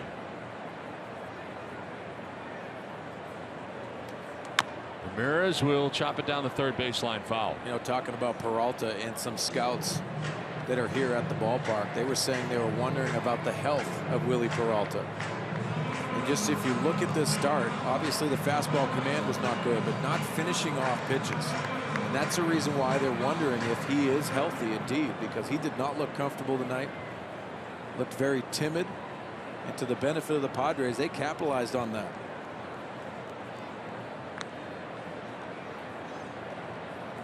Think about the game plan for the Padres, and it was opposite field approach, but they capitalized on mistakes by Peralta. They got in good hitting counts and drove the baseball.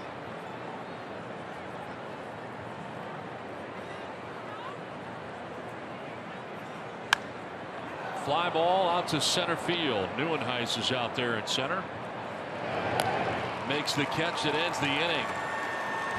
Will Myers with a 1-out home run.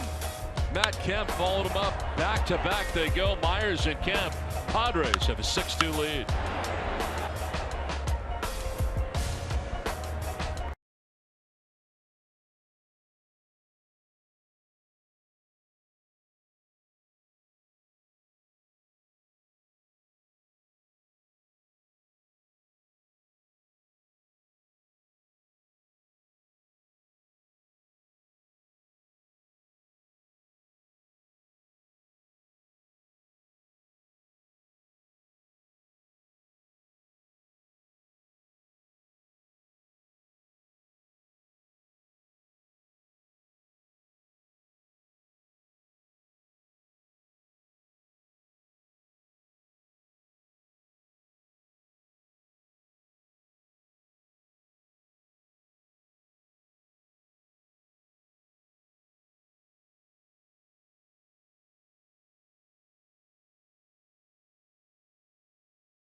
All right, Mike, thanks very much. Lucroy leading it off here against Brad Hand.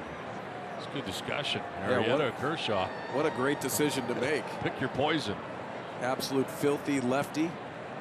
And Jake Arrieta, who is the best pitcher in the game of baseball since that August 1st that Clay was talking about. 1-1 coming up. And a swing and a miss. I have to say the most dominant performance that I have seen this year was Kershaw's against the Padres when we were in LA. That was unbelievable. I'm actually going to be surprised. I would take Kershaw at any time. I know a lot of the people that discuss Clayton Kershaw say, well, his postseason record is not very good. Well, I'll still take him because he creates ways to really embarrass you. I think they both do. Lucroy with a swing and a miss. He strikes out. And picking up his third K since coming into this game. It's time now for the San Diego fan of the game. Old school. No, I love that. Love seeing the father-son at the ballpark with the glove on in case that foul ball comes in and discussing the game. Last year's jersey, this year's hat. Gotta love it. My dad before. I'm not sure what year that pullover's from. That's a sweet jacket. I like it. I haven't seen that one. One out here in the fifth. Santana has struck out and hit by a pitch. A great job so far by Brad Hand. Logging some innings on a bullpen night for the Padres.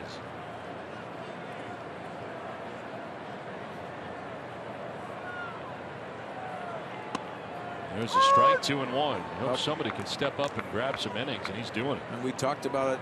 It goes back to that doubleheader, transactions that the Padres have had to make. But now their focus is just get through tomorrow because of the off day on Monday. That's when you get to regroup as a club. But I think Andy Green said it best yesterday. I'm worried about tonight. I'm going to try to go out there and manage a game and get that W and worry about tomorrow.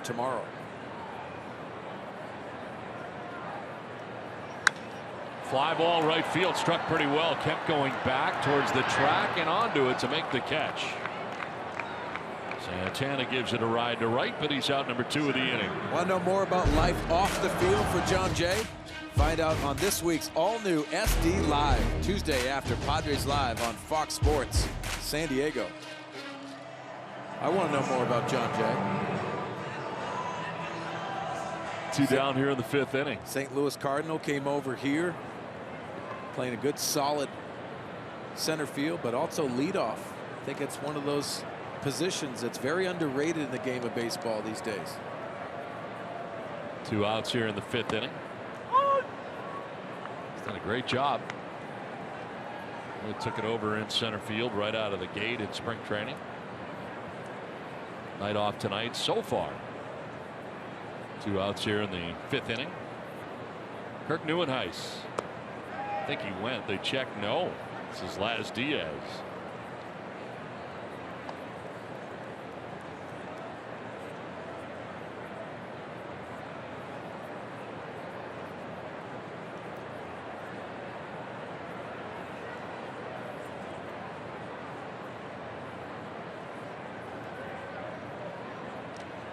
In the dirt, 2-1.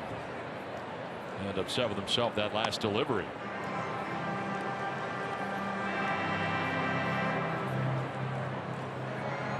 Perdomo started the game, 2+, 4 hits. Charged with the 2 runs that the Brewers have. 2 walks, 4 strikeouts in his effort. Hand's been in since the 3rd inning. Has 2 outs here in the 5th. And a ground ball to first base. Myers on the backhand will take it himself. And Hand enjoys a 1-2-3 5th inning. We're headed to the 6th. 6-2 Padres.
Brought to you by Geico. We go back to 1996 and the last All-Star appearance for Ozzie Smith. It was at Veterans Memorial Stadium in Philadelphia. The Wizard. You were a teammate of his? I was, and one of the funniest moments, too, is every place that you went to, and you know this, David Ortiz is going through this, but every place he went to for the last time, they gave him a memento or a gift. Well, he went down to Houston, and they gave him cowboy boots with the #1 on it, red and black. And then he went out and gave the lineup card out after they gave the gifts. And I said, you have to wear those out. And he did. He took his spikes off, and he wore the cowboy boots out to turn out the lineup card. Now Padres hitting here in the 6th inning. Hector Sanchez leading it off. Jose Pirela, then the pitcher spot. Sanchez with a double in the 2nd, grounded out to first in the 4th inning. Who's the best shortstop you've ever seen? That is a good question. I would have to say there's 2 that stick out. This one is grounded foul outside of first. First is Ray Ordonez, who I got to see in the minor leagues first in the Met system. I was working in Binghamton in AA, and he was there. Very special. But also Alex Gonzalez at the major league level. Very, very impressive. Very surprising. In Boston as well. Omar was very good in his prime also. But he didn't have quite the range that those 2 other guys had. To me, it was Ozzie Smith and Omar Vizquel. Yep. And I was fortunate to play with both of those guys. Center field falling fast. Neuenhuis is not going to make the catch. He traps it. And Sanchez aboard at first base.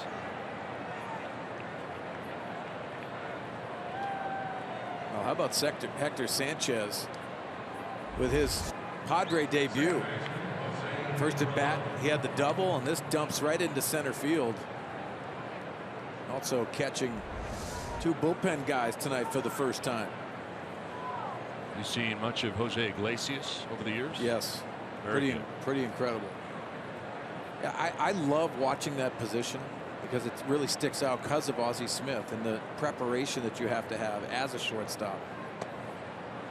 But I marvel at what they can do with the glove work.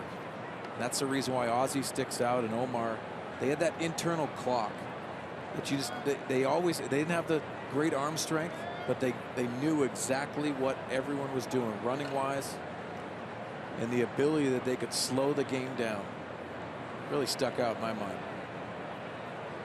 This one fouled back to the screen. You think about how the position has changed over the years too. A guy like Cal Ripken, who's what, 6'4". I mean, and it just sort of changed. You got the big shortstops coming in. It opened the door for the A-Rods, Jeters. Now you think about defensively and where that position's going to change with all the shifts. You think about Peralta in St. Louis. He's on the disabled list, but not thought of as a real good defender because of the range, but very good with his glove work. The position has changed, but you always love seeing those guys that really impacted the game defensively.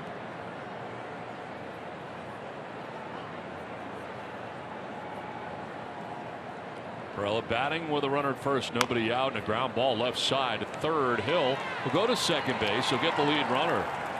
Good play. He's charging in from third. Sanchez forced out 5-4. Well, the bullpen game going to be using a lot of that bench, and Andy Green doesn't have a very long bench. Well, you see, Alex Dickerson was optioned down to AAA today to add to the bullpen, with Campos added to the bullpen just to have coverage. But you think about that short bench, that's the reason why you're probably seeing Brad Hand get extended in this situation. And he sent a long drive to center field, so why not let him swing the bat?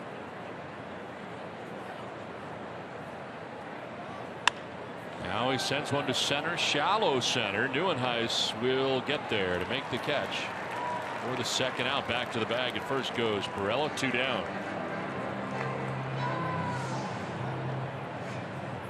Our game presented in HD by Sony.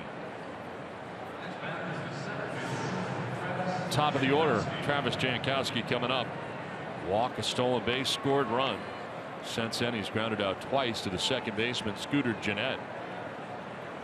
Makes his way to the plate with 2 down and Jose Pirela at first base.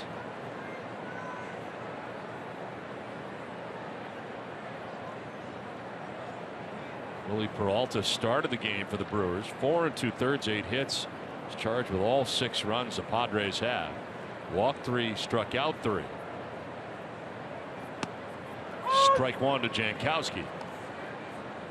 Well, this is only Jankowski's 3rd start. Saw him before the game. He had a big smile on his face.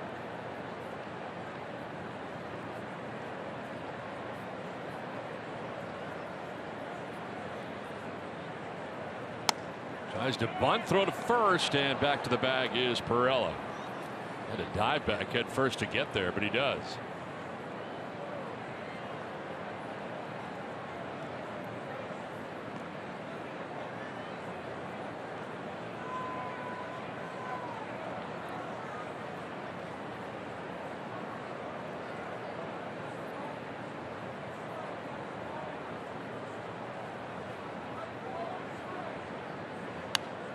Foul back. Jankowski stays alive.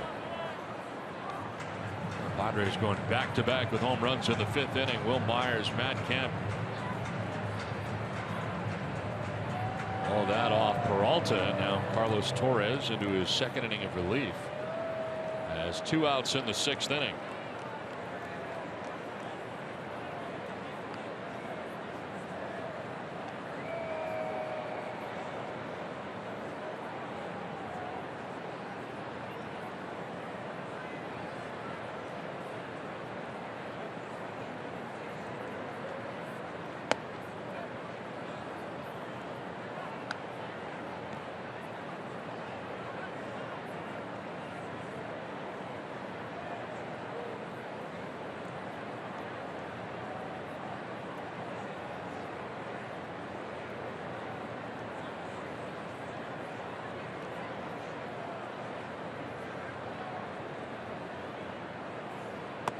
Outside, 2-2. Well, between innings, the race will be on. The sausage race.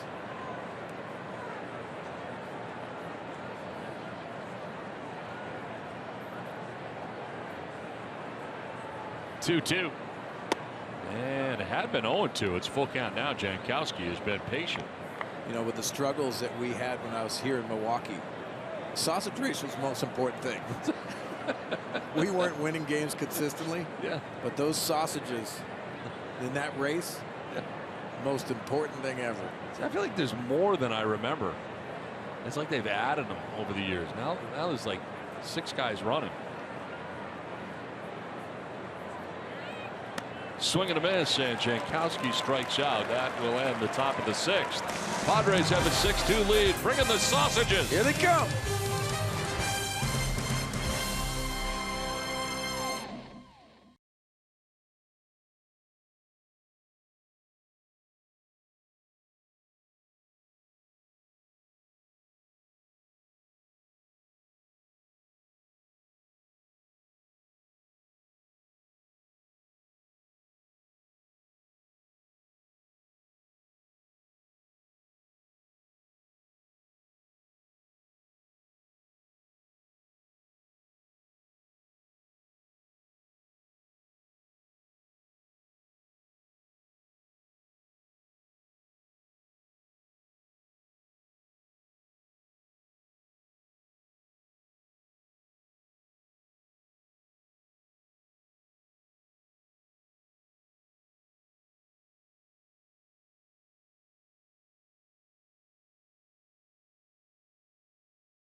The Padres have the lead over the Brewers as the Brewers come to bat here in the bottom of the 6th inning.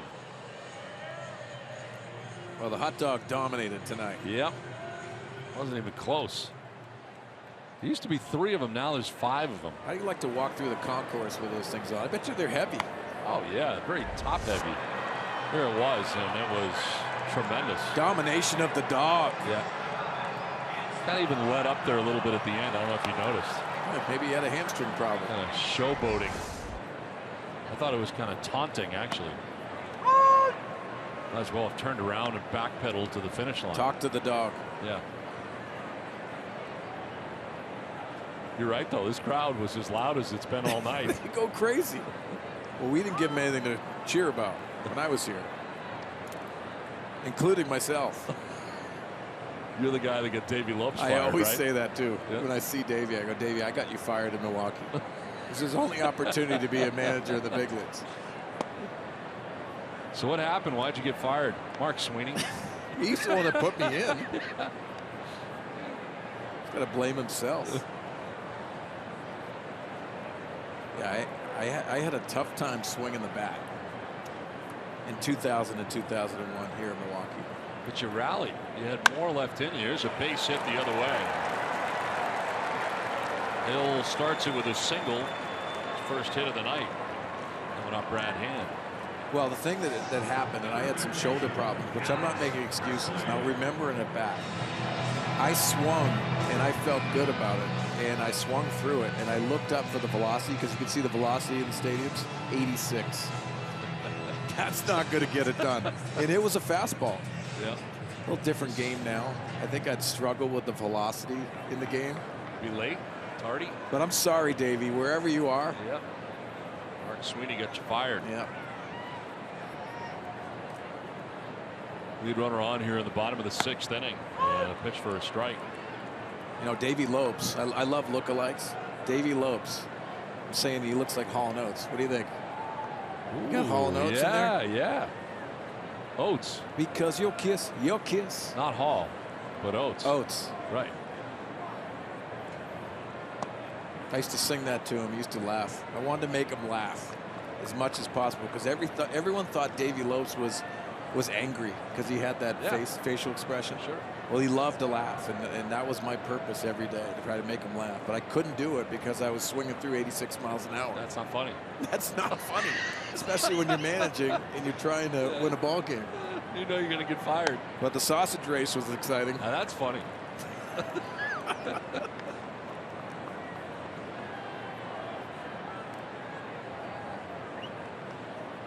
Lead runner on here for Milwaukee in the 6th inning. Brad Hand really being extended here and pitched the 3rd, 4th, 5th, and starts the 6th inning. 50 pitches.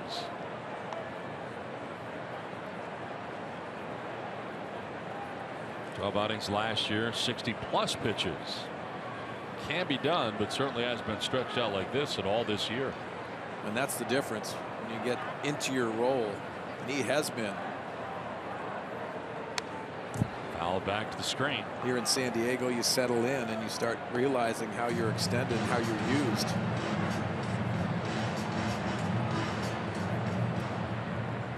It's a great effort by Hand tonight. I know Andy Green appreciates it.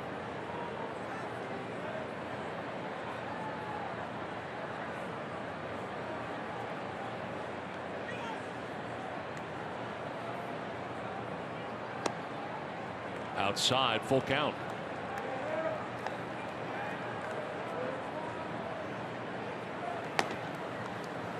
Wayne Boyer loosens up in the Milwaukee bullpen. Former Padre.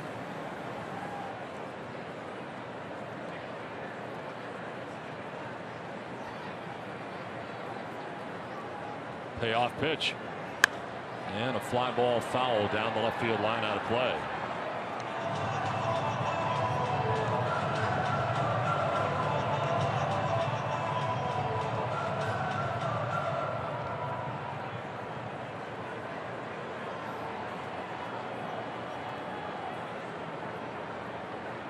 Six runs, 9 hits, an error for San Diego. 2 runs, 6 hits, no errors for Milwaukee. Leadoff base hit to begin the bottom of the 6th inning. Now a 3-2 and a pop-up foul backing out of play.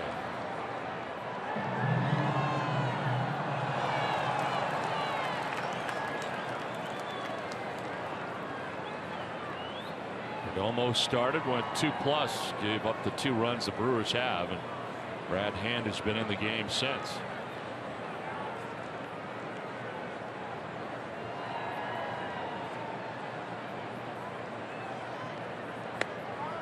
Ball 4 and he loses it. Long battle there for Presley, and he works a walk. First 2 have reached here in the inning. Pretty good at bat by Presley.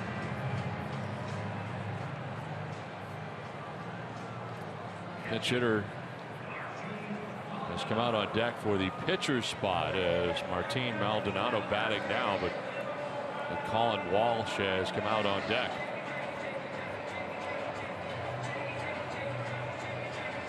Well, that'll stir up the bullpen of the San Diego Padres.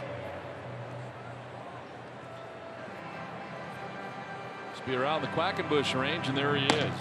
Now that we are into the 6th inning. If you're thinking along the lines of Quackenbush, Buchter, Mauer, Rodney. Well, that's a scenario. 2 on, nobody out. Maldonado takes a pitch in the dirt. Glove coming right off for Hector Sanchez. You can see that command wavering just a little bit by Hand.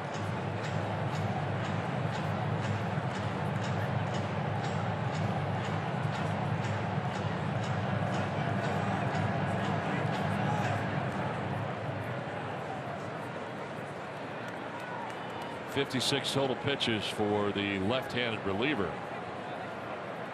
This Milwaukee Brewers offense has grounded into 32 double plays.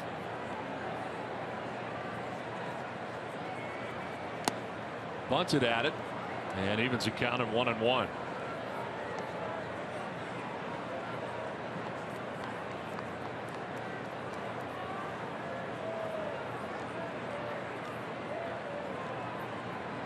Hill at second, Presley at first. Nobody out for Milwaukee here in the 6th inning. Maldonado has walked and struck out. 3rd plate appearance of the night for the Brewers catcher.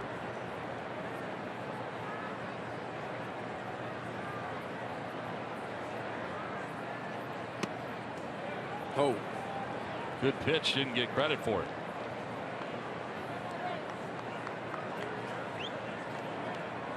Manny Gonzalez calling the balls and strikes and not giving him the low strike call.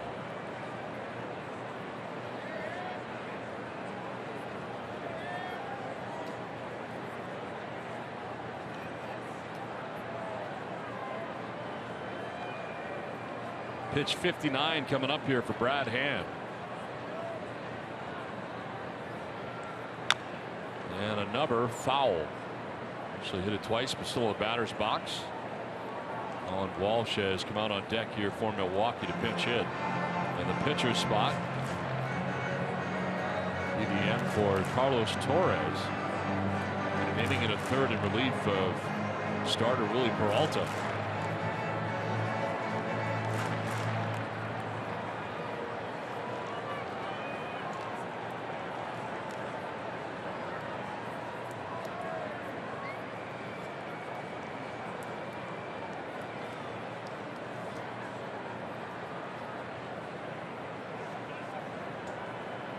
Two pitch.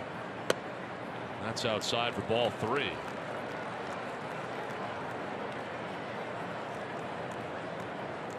Well, they got Maldonado with that curveball the last time out. Heavy dosage of fastballs this plate appearance to see if they go to that breaking ball to put him away. It's actually Hernan Perez who has come out on deck. Here's a payoff pitch, and that is strike 3. Maldonado gets the bad news from Manny Gonzalez. First out of the inning. Big strikeout right there for Hand. Oh, this is a perfect pitch. He doesn't go with the breaking ball. He goes with that fastball in. And good frame by Hector Sanchez. It's a big strikeout. Sticks it right on the inside part and pulls it in just a little bit more. So Perez being introduced on deck. Looks like a pitching change here for Andy Green, although he's not made the move yet. And he's going to stick with him. So more pitches for Hand. Quackenbush looking on. Maybe he was just trying to find out how Brad was feeling. Maybe give him a little bit of breather. And also go over the scouting report for Perez. First and second, one out. Hernan Perez.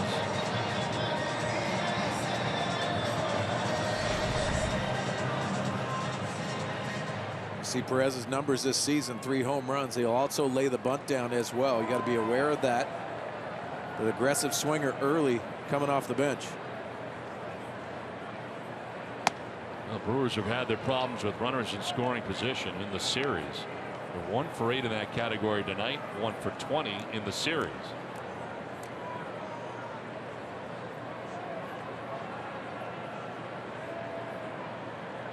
And gave up a single to Hill, walked Presley, struck out Maldonado. Now dealing with Hernan Perez, the pinch hitter. And a swing and a foul tip evens the count at 1-1.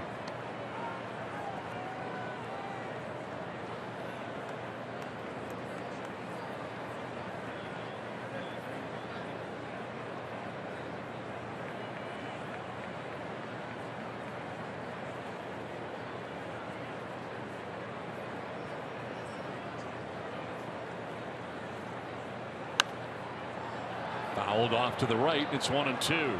Play day baseball here tomorrow. Finale of this 4-game series. Cesar Vargas will be matched up against Zach Davies.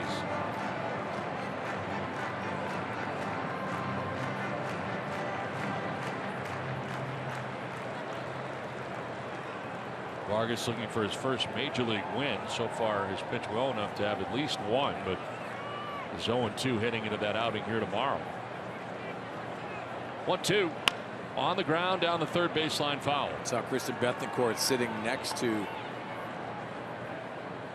the starting pitcher for tomorrow, which is really important. Just the chemistry part, what they're going to do, how they're going to attack these hitters.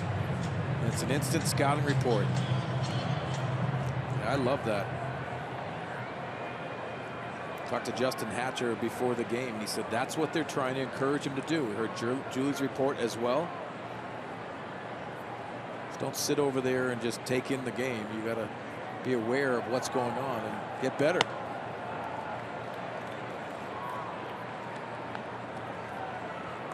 .66 pitches for Brad Hand out of the pen.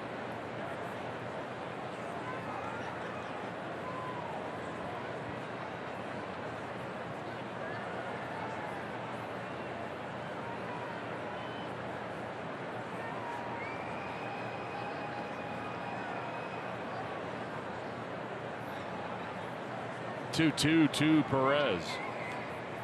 Breaking ball for strike 3. Perez knew it, takes with him the 5th strikeout for Brad Hand, and there are 2 outs here in the 6th inning. We see Perez looking for that fastball and the breaking ball on the outside part of the plate. Freezes him. So 2 outs, Hand in behind the mound in the midst of a meeting with himself.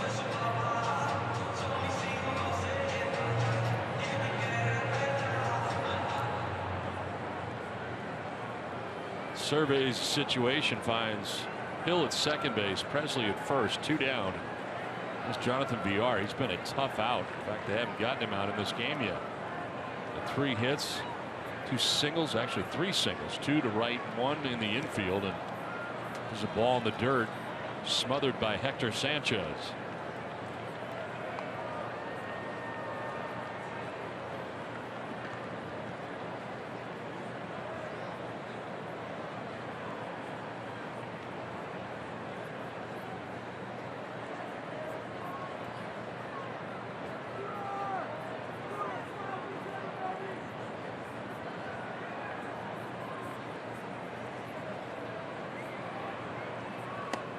Yard jumps back out of the way.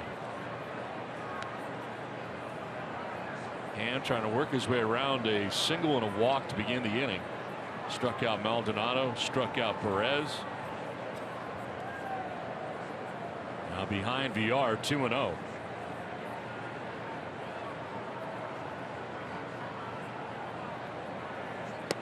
There's a strike, 2-1. VR appeared to be taken all the way. You think about it, managing a game and doing things unconventionally, knowing that Brad Hand has been extended, and you just can't go to the next guy because you try to have to extend him as much as possible so it's easier to manage the rest of the game. 70 pitches for Hand.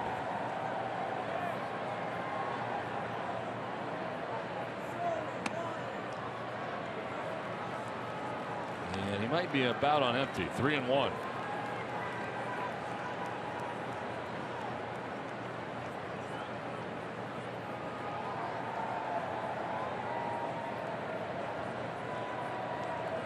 Taking a lot longer in between pitches.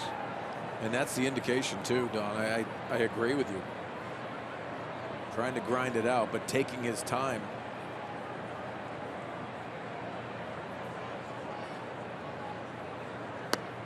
Ball 4, and he walks him. Now they'll be loaded. Second walk of the inning given up by Hand.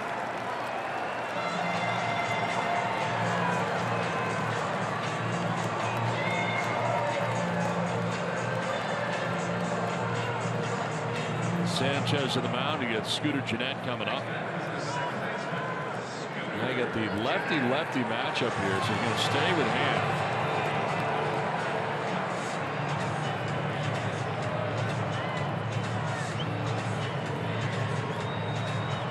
Got to figure, though, this would be his last hitter. Yeah. Either way.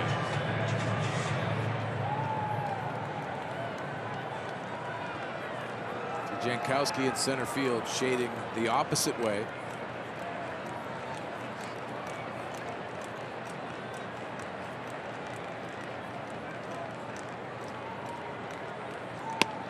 Strike 1. That's a good start. Still getting it up there. 92. 458 hitter with the bases loaded as one grand slam. Only one chance this year. He's 0 for 1. That's with the bases loaded, 2 down here in the 6th inning.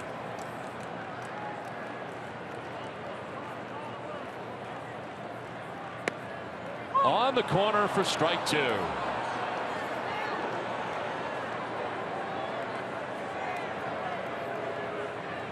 First pitch is a fastball, and then he goes to the slider. Right on the edge.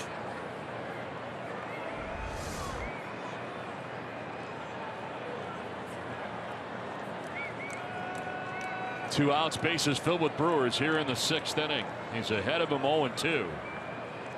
Pitch 75 for Hand coming up. And it's grounded softly back to Hand. Lots of spin. He'll fire to first, and he's out of the jam. Hand gets out of a bases loaded jam and gives the Padres an amazing effort. Outstanding out of the pen. Well, coming up, Matt Kemp will be looking for the cycle. He's a triple shy. 6-2 Padres.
And he hits it out to center. Right center. Blackman's got a long way to go. He's still Bounce going. off the wall. And it is Go, off the go. wall. It takes a funny hop. Kemp is rounding second. Go. He's heading to third. Gotta go. And Matt Kemp into third base with a triple and the first cycle in the history of the San Diego Padres. Jesse Agler on the call with Mark Grant. Also, well, actually, more on the call. Jesse Agler was. A lot of screaming of "Go, go!" That was Mark Grant. You think Jesse like that? I don't think so. Call it a hunch, but I doubt it. I can't wait to yell when. Could you do me a favor? If he gets a triple coming up here, Matt Kemp, do you want me to yell will you go? just scream "Go" the whole time? That'd be awesome. I'm not going to say it. No, huh? Not this time. All right. He's batting second in this inning as the Padres bat in the seventh.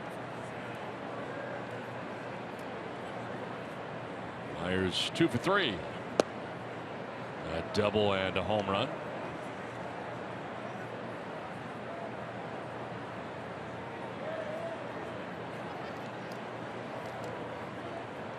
Wayne Boyer, the new pitcher here into the game. Third arm used by the Brewers, and he gets a strike in there to even the count of 1-1. There is Kemp on deck. Single, double, home run in that order.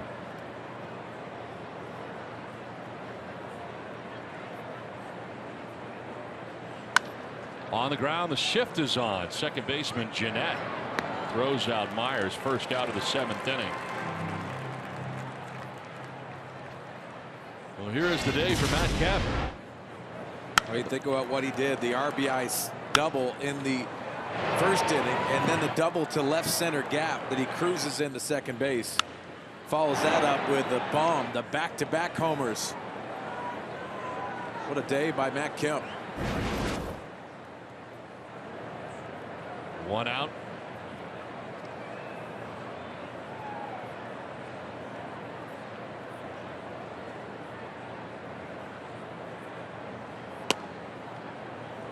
Post pitch called a ball. Not getting the low strike from Oakland umpire Manny Gonzalez either side. Home run for Kemp, his last time up, his 9th of the year.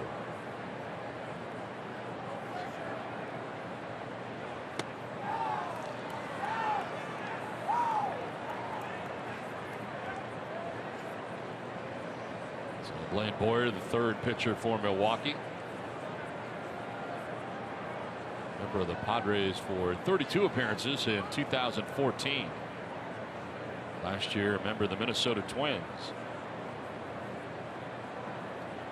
68 appearances last year.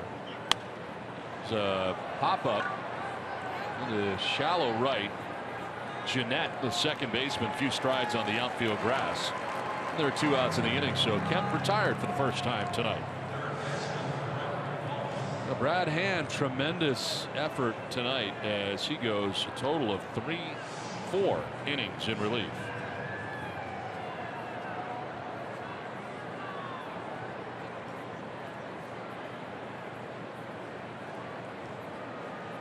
Four shutout innings at that. Brett Wallace batting with 2 outs. Base is empty. We'll look at strike 1. Shift on him on the right side. Scooter Jeanette, second baseman, ducking back to short right field.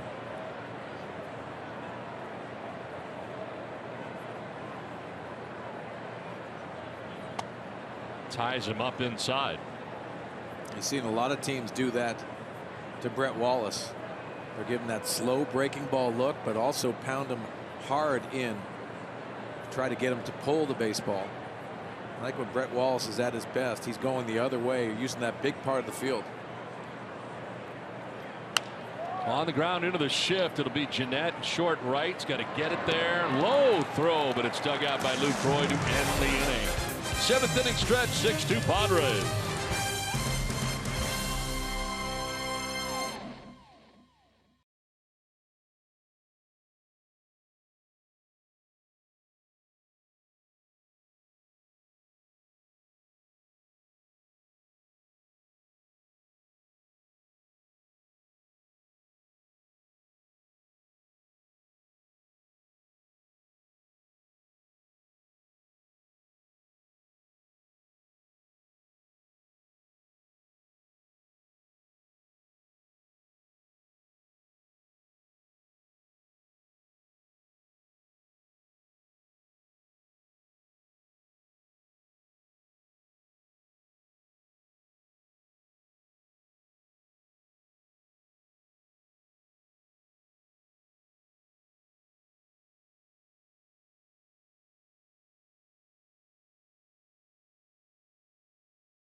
Diego presents Padres Baseball, brought to you by Sequan Casino. Sign up for the new Padres Club Card today. By your San Diego County Lexus dealers. And by Mercury Insurance. We're on a mission to save you money. Log on to mercuryinsurance.com today. Back in Milwaukee as we head to the bottom of the 7th inning. Kevin Quackenbush into the game now for the Padres, 20th appearance of the year. This takes over for Brad Hand, who went 4 shutout innings. Well, with that lead, they make a double switch. Adam Rosales goes into third base. Pitcher spot will be the cleanup position in Brett Wallace's spot.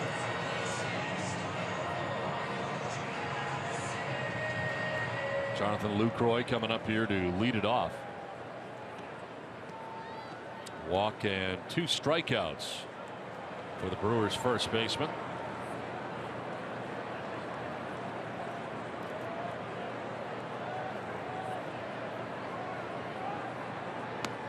So Hand 4 innings, 2 hits, no runs, walked 2, struck out 5. Tremendous effort tonight for Hand. Think about Jonathan Lucroy this series too. Only 1 for 9. He has been struggling. Padres have done a nice job against him.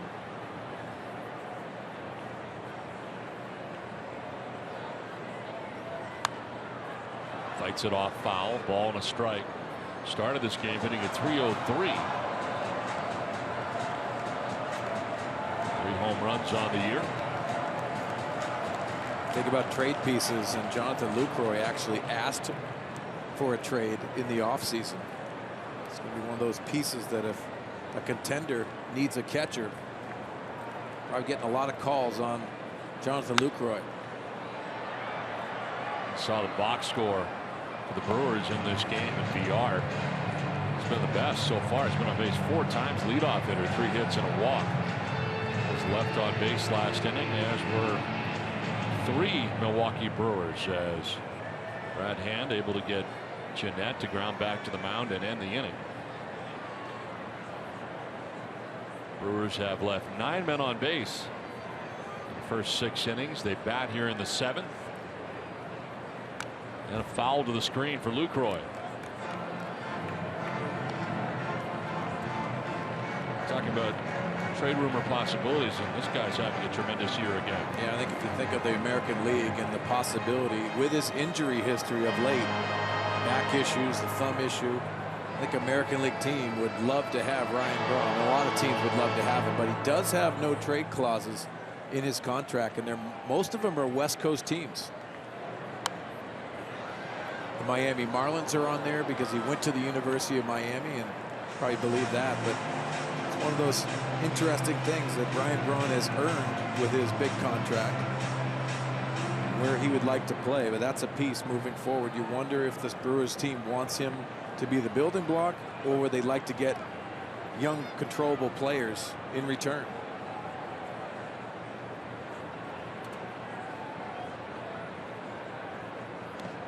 Lucroy thought about it, didn't pull the trigger.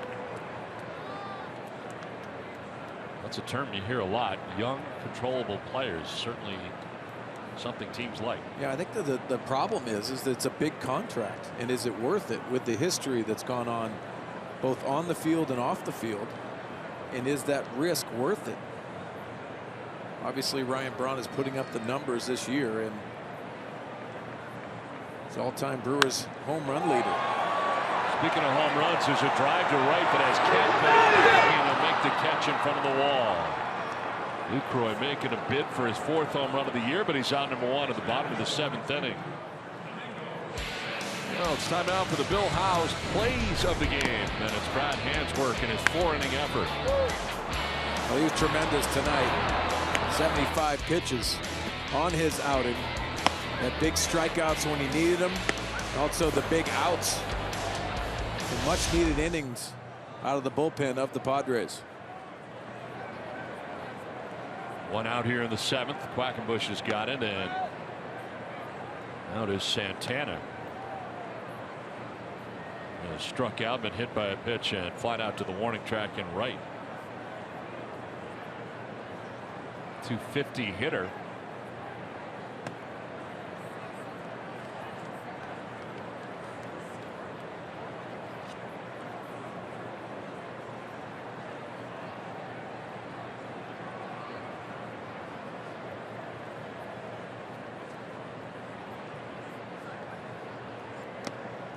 Quackenbush is not allowed to run in his last 9 outings.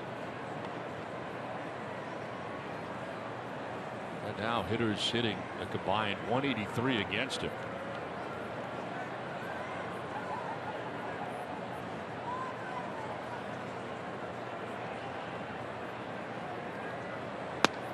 There's a strike, 3-1.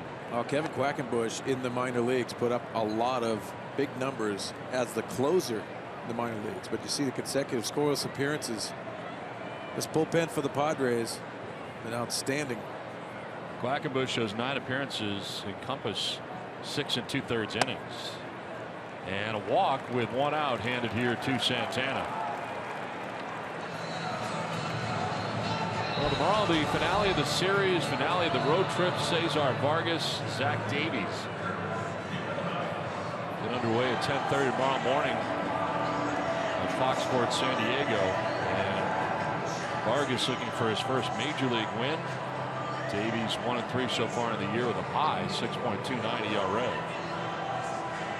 Well, the Padres have to take care of this one because that'd be a winning road trip, and then a successful road trip would be finishing off the series tomorrow. Yeah, that'd be pretty good. You take 2 out of 3 from the Cubs, 3 out of 4 from the Brewers. Don't want to get ahead of ourselves here, but still, that's pretty good. Well, you go back to that successful doubleheader, which I thought was really a step forward for the San Diego Padres. Then coming into this one, winning the first game. He had an opportunity to win last night's game. It didn't happen.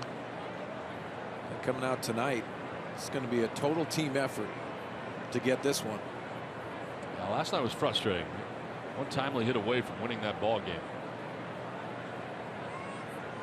Nobody more frustrated than Andy Green. Oh, 1 pitch, line to right. Swung over to right center was Kemp. So running a while here is going to be Santana. We waved all the way around. Throw, there'll be none, and it's now 6-3. Padres on top, but Brewers making some noise here in the 7th inning. It's an RBI double for Neuenhuis. Well, the second double of the night by Neuenhuis. First 2 hits were the opposite way. He pulls his hands in nicely on this ball. You can see Matt Kemp pulled over on that right center gap, has to go a long way, scoring Santana easily for the Brewers. Darren Balsley jumps out of the dugout. He's going to head out and talk to Quackenbush. They get ready to deal with Aaron Hill.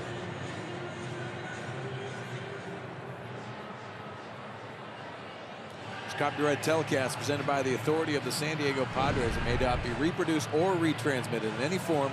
The counts and descriptions of this game may not be disseminated without the express written consent of the San Diego Padres.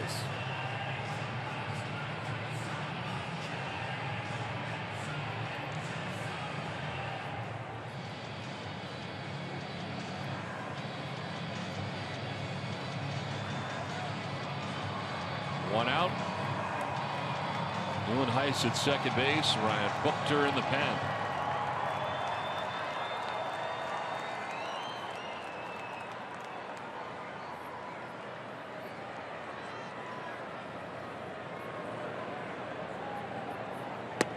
Hill will take ball 1.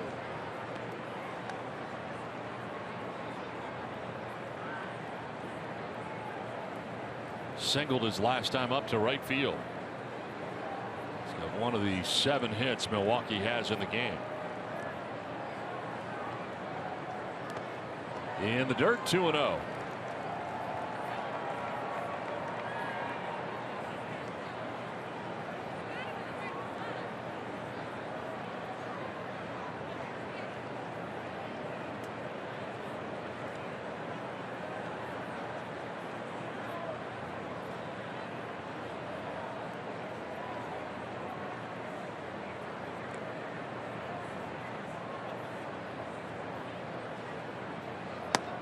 Hill thought about it, but takes the strike. It's a high strike at that.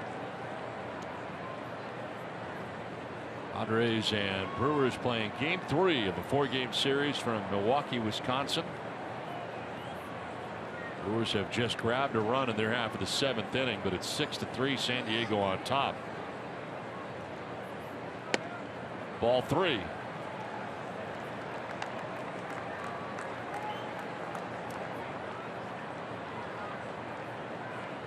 Infield straight up all the way around.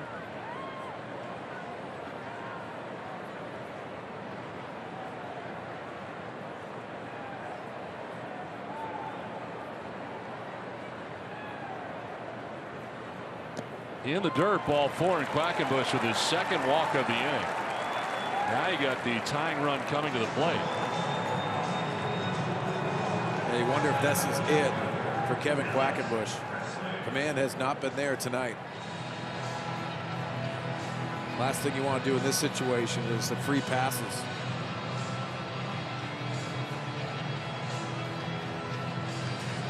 Looks like Buchter's ready to go, and here comes Andy Green.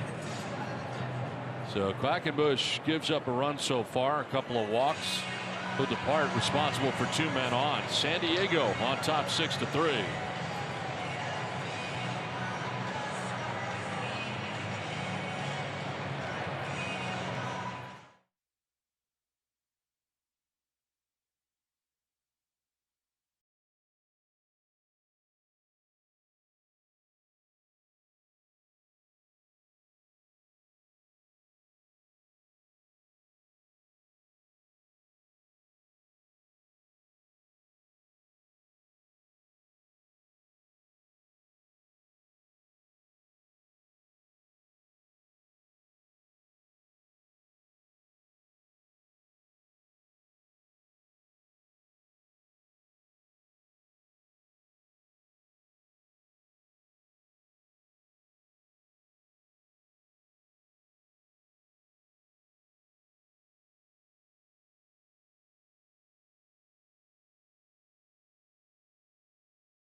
Milwaukee as Ryan Buchter takes the mound now, and he happens to be a huge coffee fan, you guys. He actually travels to all of the road trips carrying his very own beans, his own coffee grinder, and his own French press. Now that's of course the art of coffee as far as brewing, where you plunge down, and he says he likes to brew his own coffee because he never knows when he's going to get a good cup. He says he can drink up to 10 cups of coffee in a day.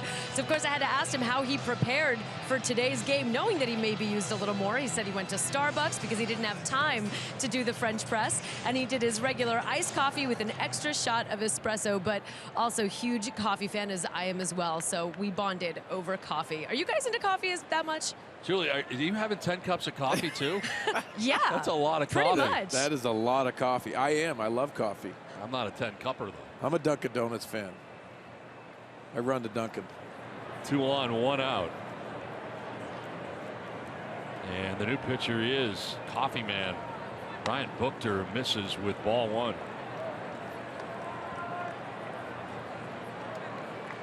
Lowest opponent batting average against fastballs. Ryan Buchter 140. Kevin Gausman of the Orioles 127. His teammate Zach Britton.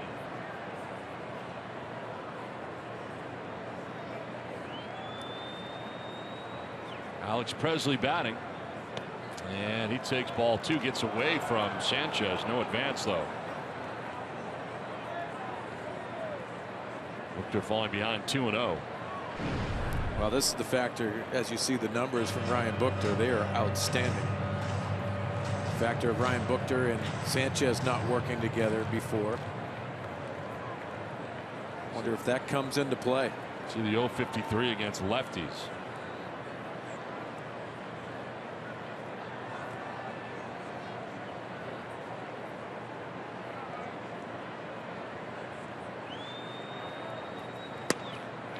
Good pitch, 2-1. A lot of confidence with that fastball, and that's the reason why those numbers are good. The bullpen, you take a look at what they're doing. having those conversations, but Ryan Buchter has locked down the 7th inning.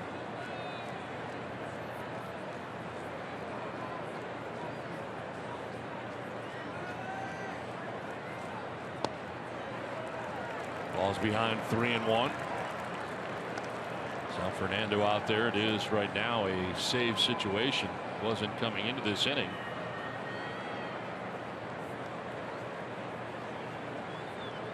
Martinez and Blazek up in the pen for Milwaukee.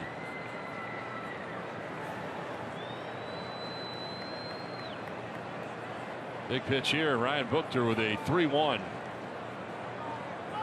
Runner goes at second, no throw, and he did it on his own. Runner first didn't go anywhere, and that's ball 4.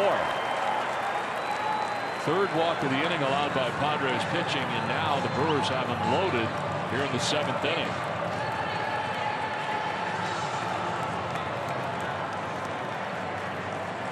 The availability for the Padres right now, and Andy Green. You wonder where Derek Norris is. Probably a bat off the bench, but the last choice. But the pitching is what you got to really try to orchestrate for Andy Green. So you got a bases loaded situation, 1 out, and Chris Carter is going to pinch hit. 242. He's got 10 home runs, 23 runs batted in. On the bench until now. Big spot here in the 7th inning. All of a sudden, control problems for the Padres. Quackenbush walked 2, Buchter's walked 1.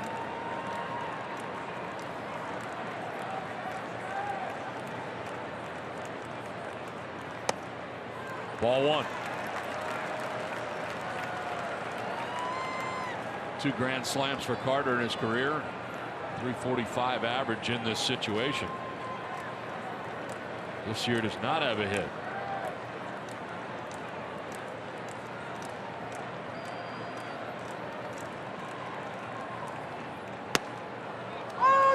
One and one. And watching the Padres attack Carter in this series, they've looked for that fastball away.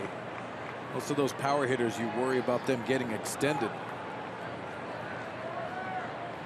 They have pitched Carter away and also have elevated late.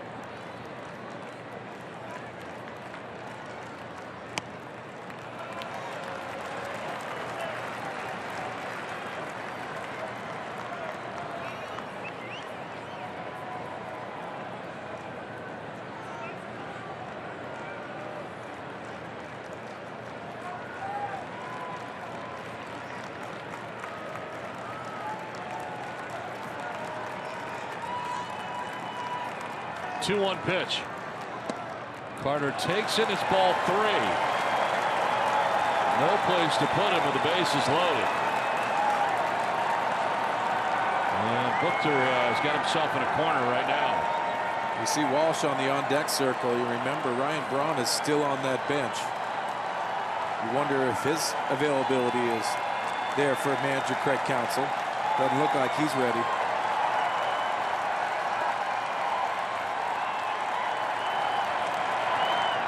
Carter hits it in the air to right center field.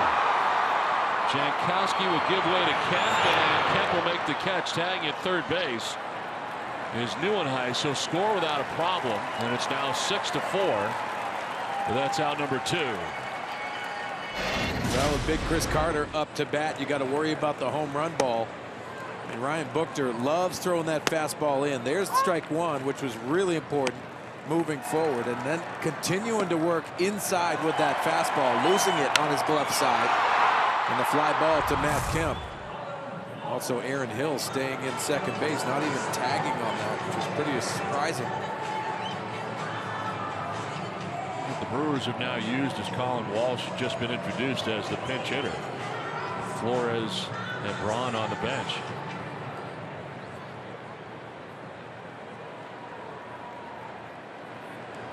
Here is the pinch hitter, Colin Walsh.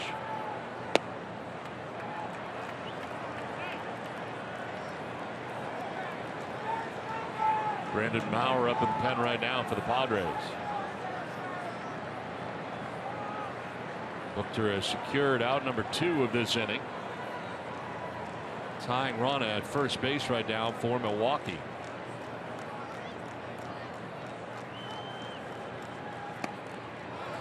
2-0.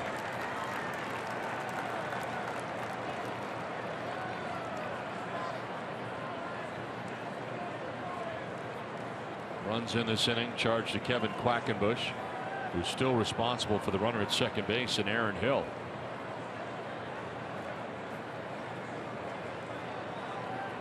It's a 6-2 lead coming into the inning for San Diego. It's now 6-4, and they're not out of it yet.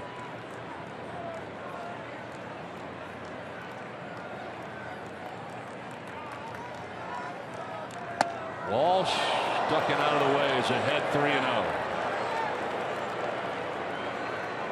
Kid from San Diego, 26 years of age.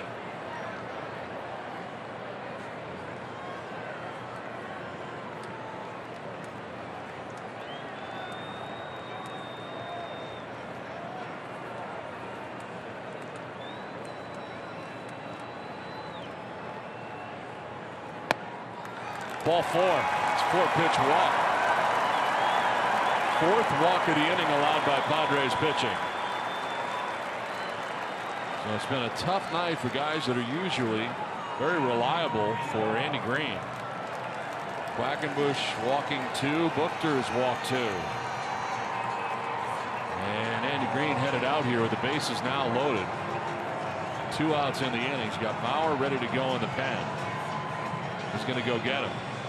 The guy coming up is Jonathan Villar, who's been on base 4 times with 3 hits. We'll see it when we come back.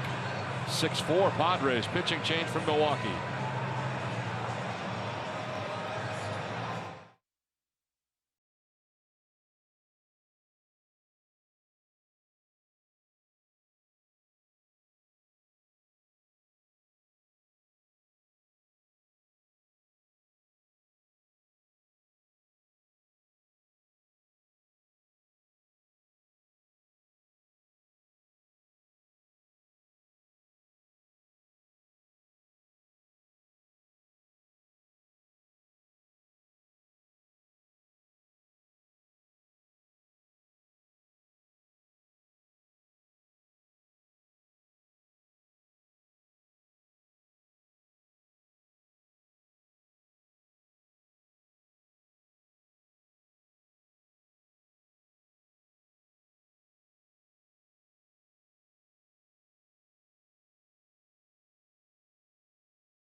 Scoring early in this ball game as Matt Kemp driving in a run, and then Upton with a double would drive in a run. Padres had a 2-0 lead in the first inning.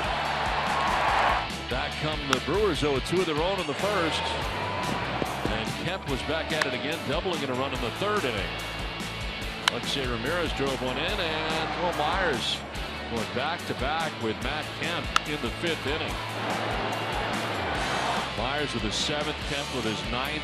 Padres jumped out to a 6-2 lead, but don't look now. It's now 6-4. The Brewers have the bases loaded with 2 outs, and Brandon Maurer into the game.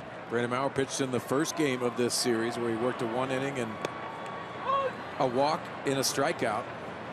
Outstanding out of the bullpen. This is a big situation for the Padres. 4 walks for Padres relievers in this 7th inning. Maurer checks into his 19th game. Villar with a wild swing and a miss, 0-2.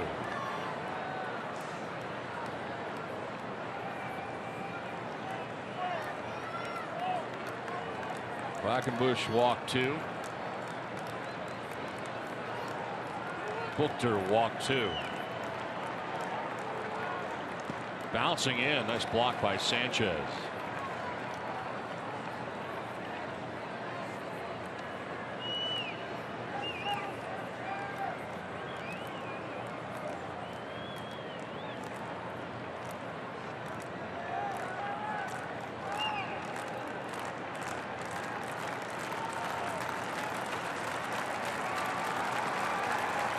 Shaking off Sanchez a bunch.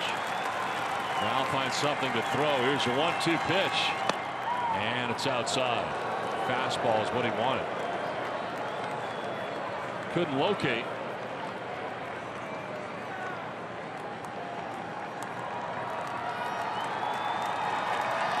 Hill at third. Presley at second. Walsh at first.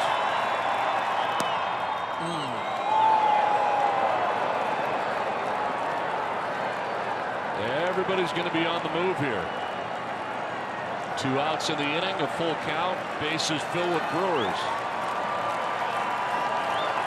Brandon Maurer has trust in all of his pitches that makes him dominating in these situations. He can go the slider, he can go the changeup, or reach back and throw that high velocity fastball. Crowd to their feet, here we go. Strike 3 call. Maurer with an enormous strikeout. Gets the low strike call and walks off the hill. This is huge. 2-run lead for the Padres. To the 8th we go.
As we get ready here for the 8th inning, and what a job by Brandon Maurer. Huge, huge. Yeah, that was enormous, and dotting that last pitch with that power fastball. Maurer power. Melvin Upton Jr. to lead it off, 4th pitcher of the night for the Brewers. Michael Blasek, the new pitcher, and there's strike 1 to Upton. Pitched a scoreless 7th inning last night's ball game. Gave up 1 hit and 2 strikeouts.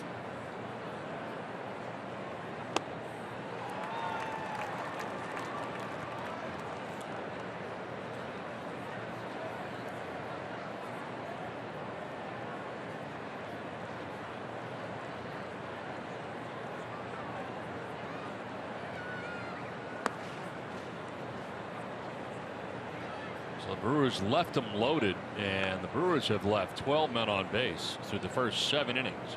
Padres have left 4. Changes. Carter stays in the game at first base. Lucroy goes from first to behind the dish to do the catching. Trying to frame it, but it's a ball, and it's 2-2 now to Upton. Well, Don, you've seen it too with teams that haven't had success, especially the record-wise. When they score, you have to answer back. It'll be huge for the Padres to try to answer those 2 runs in the bottom of the 7th. And a good start to it, a base hit into center field. Melvin Upton Jr. with his second hit, third time he's been on base. Well, let's go back to the pitch by pitch to Jonathan VR by Brandon Maurer.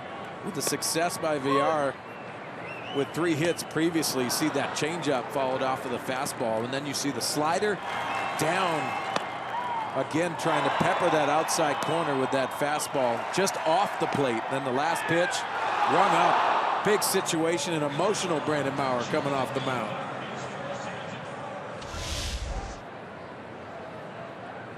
Throw to first, and diving back is Upton. Going to go head first back to the bag.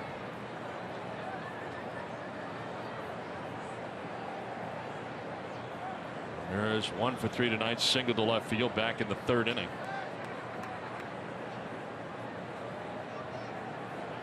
Another check, and this one's close too.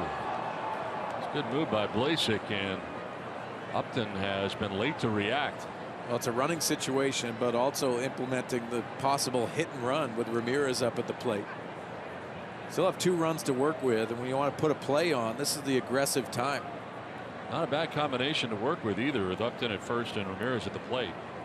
Ramirez generally a contact guy.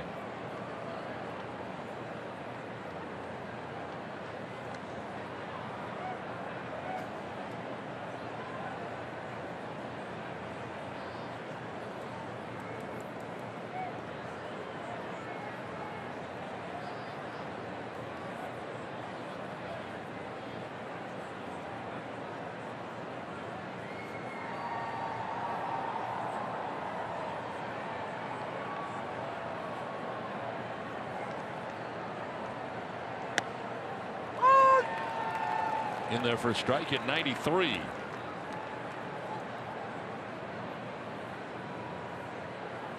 Blasek took over for Blaine Boyer when a shutout inning. 2 groundouts and a pop out. Starter and on the hook was Willie Peralta, who started the game, went 4 2/3, gave up 6 runs. 0-1 to Ramirez. Will have to wait as they check on Upton again.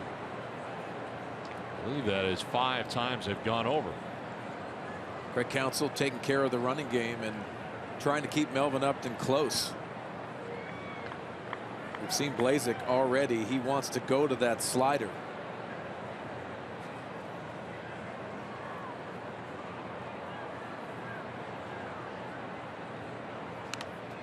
Fouled off, and Ramirez down 0-2.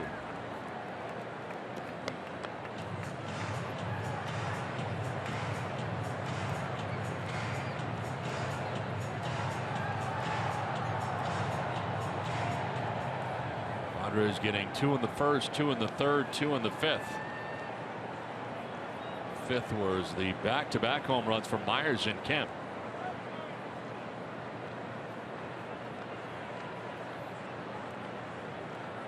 Oh-2 pitch.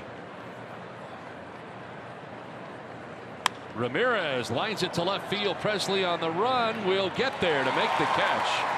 And back to the bag at first goes Upton. Solid contact, but Presley moved over towards the line quickly and made the grab.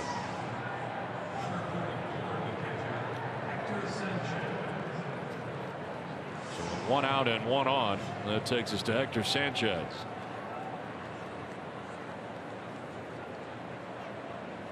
Double in the 2nd, grounded out in the 4th, and single to center in the 6th inning.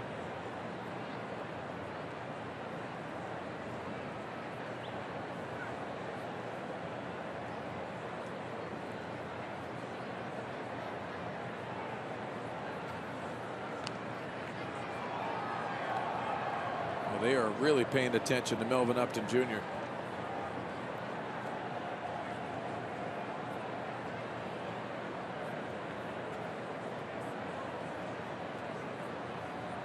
He still continues to get that big lead.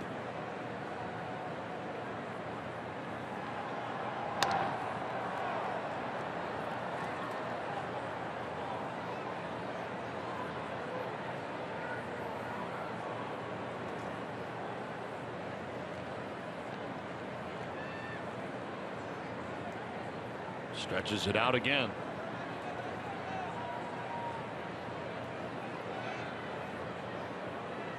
There he goes. Pitches outside. Throw's going to be not in time. So stolen base that time for Upton. Boy, threw over 6 or 7 times. And he still takes off and steals second base. Well, this is textbook. Working that way, and you know they're paying attention to him. That's a breaking ball. Perfect pitch to steal on for Melvin Upton Jr. Get into scoring position. Good break. Easily sliding into second base for the stolen base.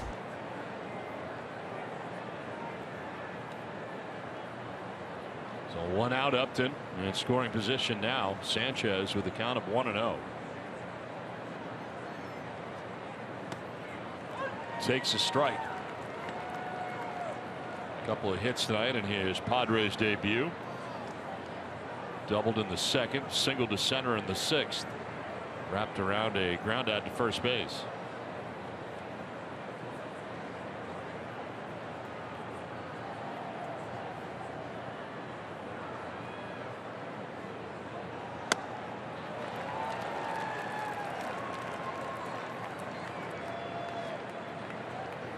Lasik with a good fastball. Has been around 93 miles an hour. And that one he's able to get by Sanchez.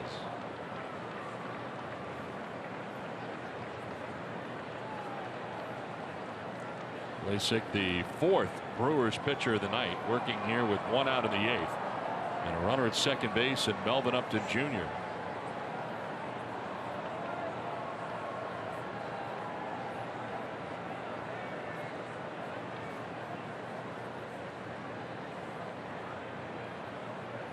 Swing and a miss, and Sanchez down on strikes. First K for Lasik. 2 outs here in the 8th inning. I gave him all kinds of looks. The slow curveball, the hard fastball, and then slider underneath the barrel of the bat of Sanchez. So 2 down. Upton at second base, and it'll bring up Jose Perella. Perella's walked, lined out to short, reached on a fielder's choice.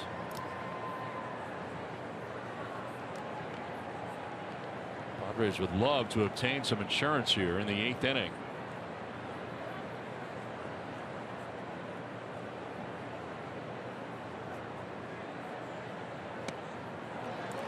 Well, they've been talking about extending pitching, and they've had extended pitchers, and Brad Hand who went 4 innings.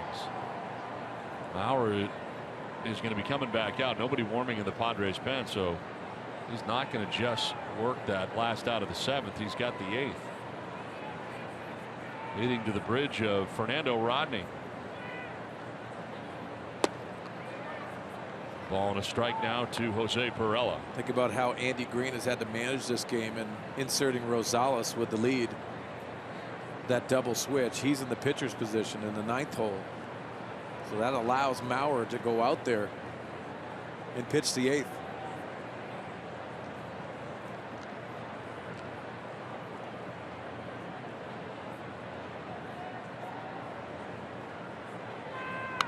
Off the end of the bat, foul. And Perella finds himself down now 1-2.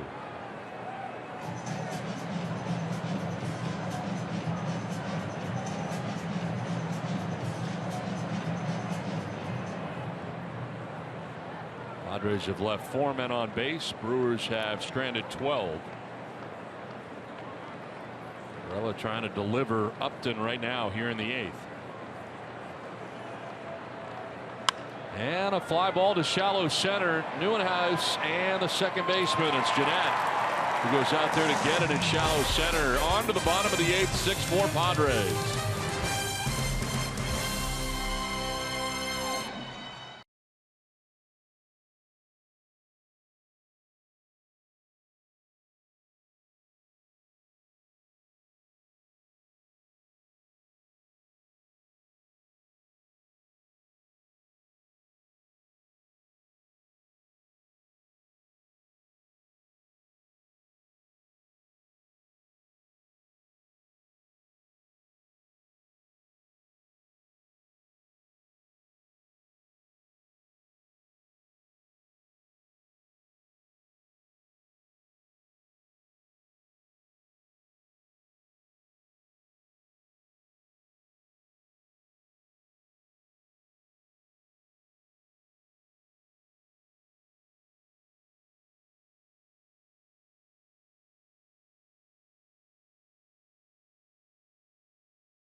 Carl's Jr. star of the game. How about Matt Kemp? Triple shy of hitting for the cycle in this game. He's got 3 hits, single, double, and a home run. Home run number 9 of the year. RBIs 26, 27, and 28. All part of a 6-4 Padres lead into the bottom of the 8th. And Scooter Gennett leads it off. So look at Matt Kemp out there in right field. And he's due up 4th in the 9th inning. Hopefully they can give him another opportunity for that cycle.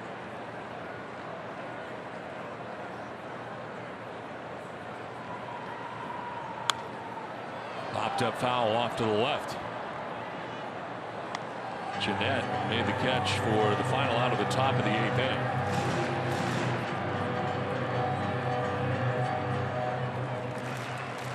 He has started 2 of the first 3 games of this series at second base, but has been in all 3. Now we're throwing hard at 95 miles an hour.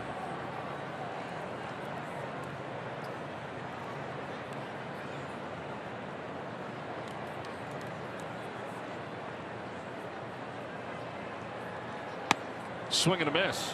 Little Mauer power for you right there. That's by him. He gets behind that fastball. Most of his fastballs have that arm side run, which really makes it very difficult for the left-handers. And he throws that changeup off of that fastball. Swing and a miss. There you go. 95 again. Nothing tricky about that. Just the fastball right at him. Yeah, this is country hardball. Backing up that previous fastball with another one. One out here in the 8th. Both the outs from Mauer. The final out of the 7th. First out of the 8th. Both by way of the K.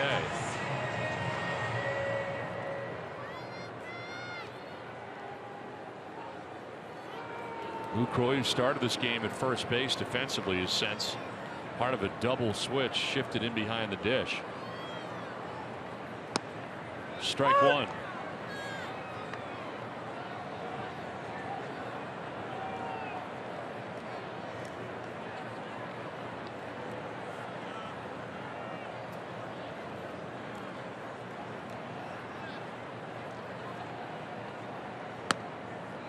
Strike 2.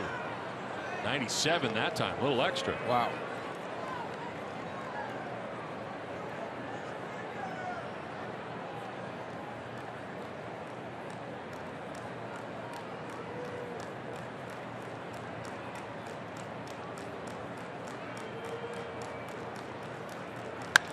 Line towards right center field. That's going to get in. Jankowski cuts it off and fires back towards the infield. A 1-out single for Lucroy.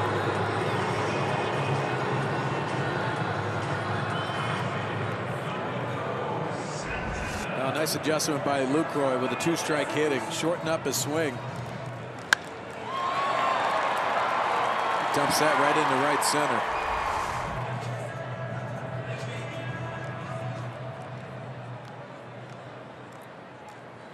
Now Domingo Santana batting with 1 out, 1 on. He's been on twice. Not the benefit of a hit. He's been hit by a pitch and walked.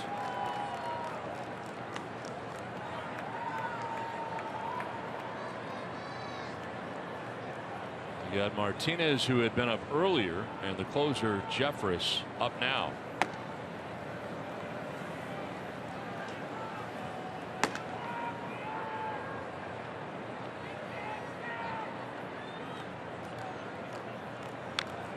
Fouled off, and it's a ball and a strike.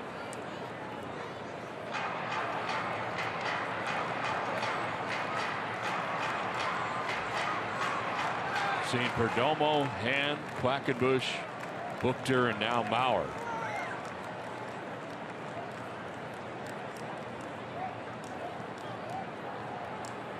Perdomo gave up 2. Quackenbush gave up 2.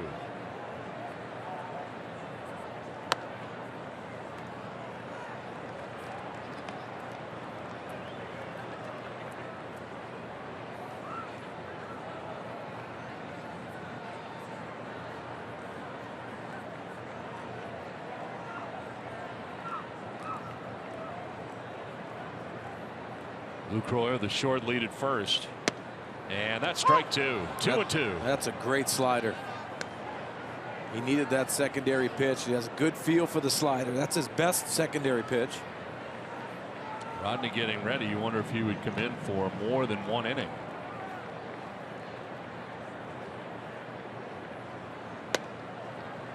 Full count.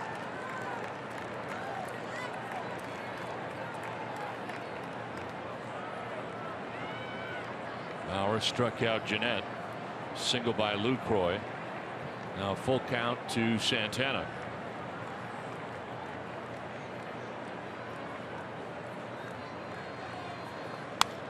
Flared foul off to the right. 20 pitches, 12 strikes so far for Mauer since coming in.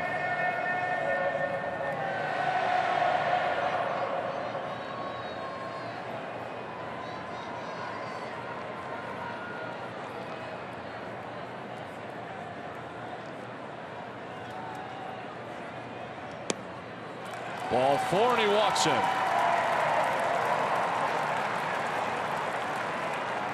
Tying run now at first base for Milwaukee.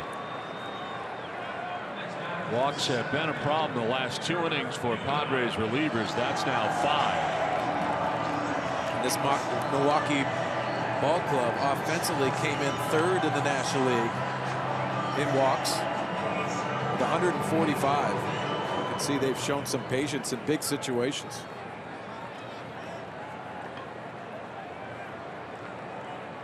Two on, one away.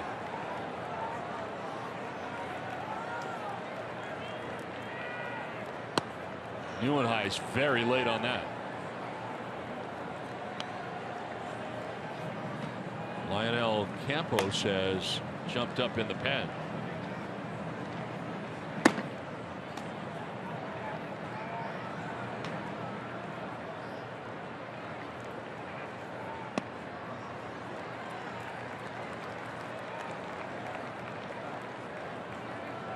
Neuenhuis last time up a double. Has 3 hits in the game. He's doubled twice, singled. 3 runs batted in.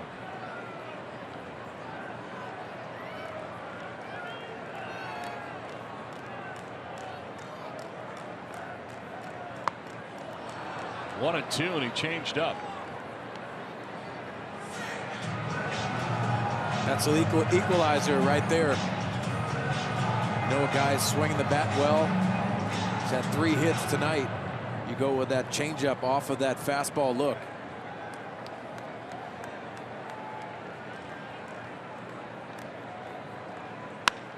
In the air to left center field. Jankowski going back at the wall will make the catch. Tagging up are both runners. Throw will go to second and no throw. Ramirez holds on to it as the runners both successfully tag up and get into scoring position, and that ball almost got out of here. Neuenhuis is a loud second out. Watch Travis Jankowski. He takes the center field route. He's playing deeper in center field, as you can see. But the calmness, knowing where he is and knowing where the wall is, that right hand extended, making the play easily and get the ball into the infield. So it's second and third now, 2 down. Tying run at second base. Aaron Hill, the batter.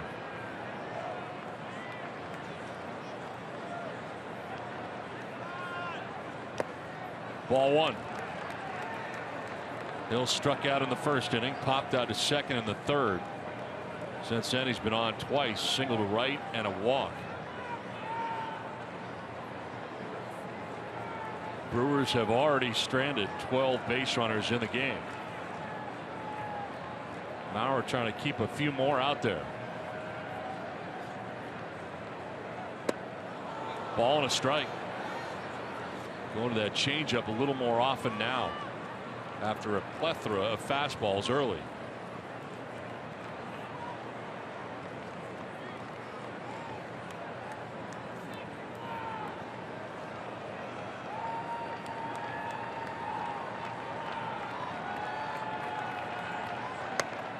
Strike 2. Right on that outside corner, maybe. Yeah, you got a call. Our Fox Tracks by Nissan had that off the plate. See that slider and the biting action.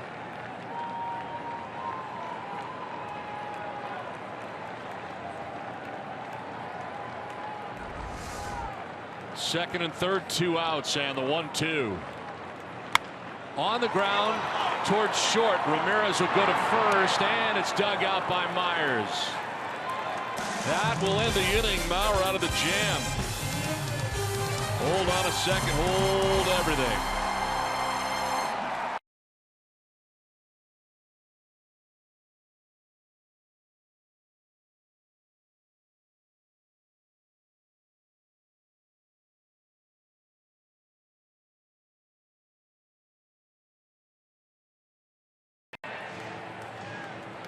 I don't know.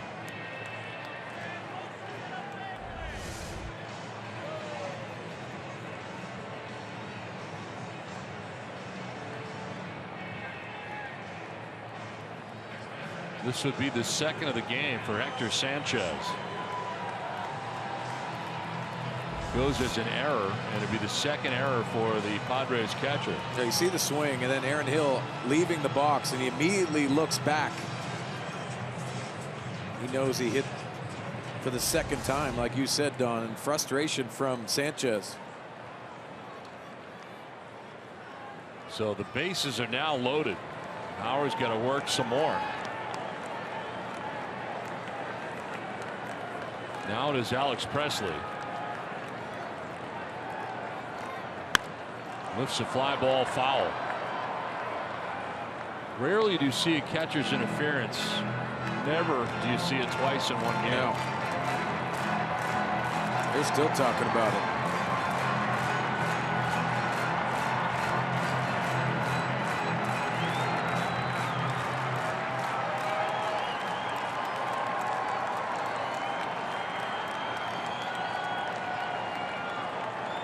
I'm not sure if he did it or if Aaron Hill just sold it really well.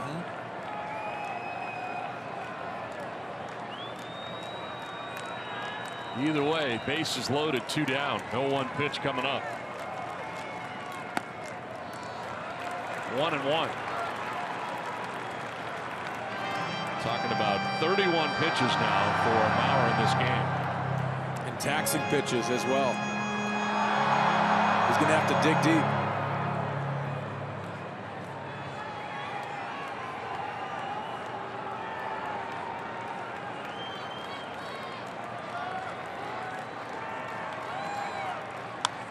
Foul back.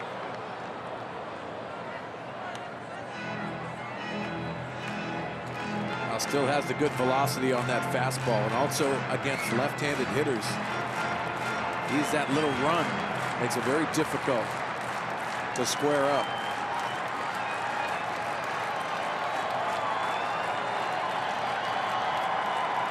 Bases loaded, 2 down. Here's a 1-2. And a foul off to the left.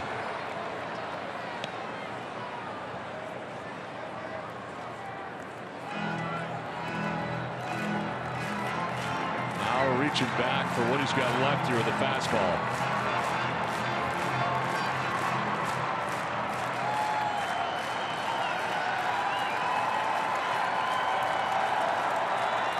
Bases filled with Brewers. Padres holding on to a 2-run lead.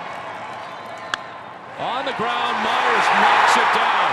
Perella to first, overthrows. Here comes the tying run. It will score. Padres throwing it around, and it's a tie game.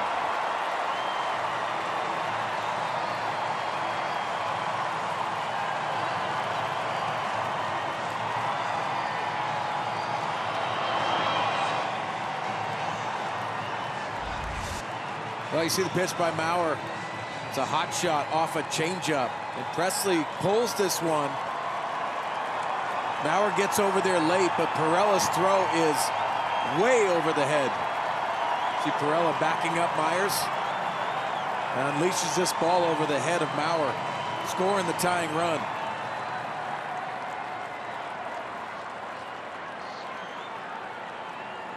Now it's Chris Carter. Go-ahead run 90 feet away. And Carter drives one to deep left field. Upton back there on the track to make the catch. That ends the inning, but the damage done. Game is now tied 6-aside as we head for the ninth.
Padres baseball brought to you by Infinity.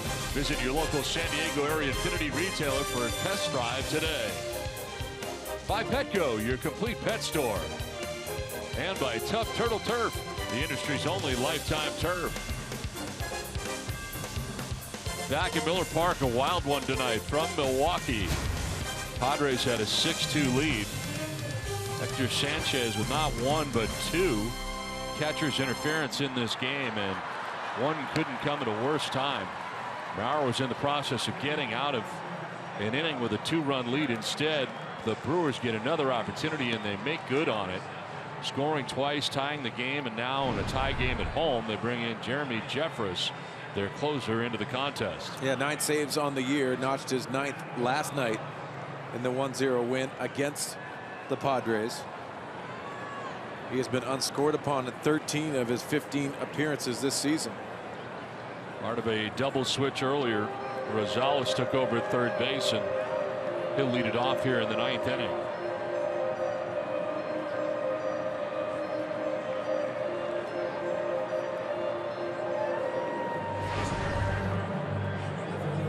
.188 average, 2 homers, 6 runs batted in.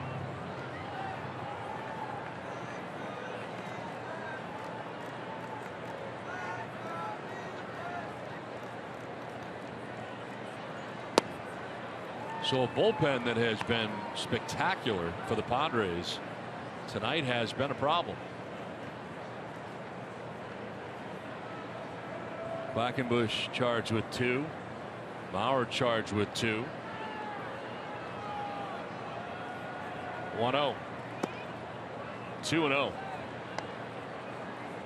For that matter, Perdomo, who started this game, of course, a reliever, gave up 2 of his own. You know, you almost assumed it was going to be a crazy night tonight. Starting Luis Perdomo, knowing that you had to go to so many bullpen pieces, put this puzzle together.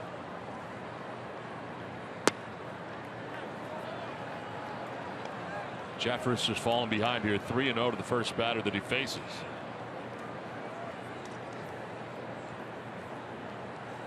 Pitched last night, got his 9th save when an inning giving up nothing, had a strikeout. Son scored upon in 13 of 15 appearances on the year. Gonzalez takes strike 1.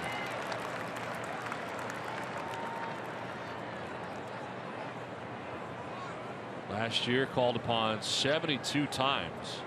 It's 5-0 with a nifty 2.55 earned run average.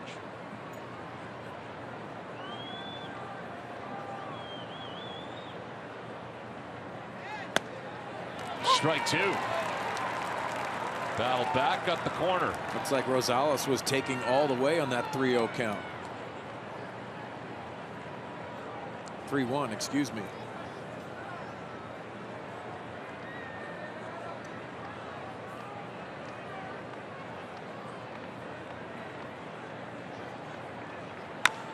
Chopper, second base. Jeanette throws out Rosales, one away.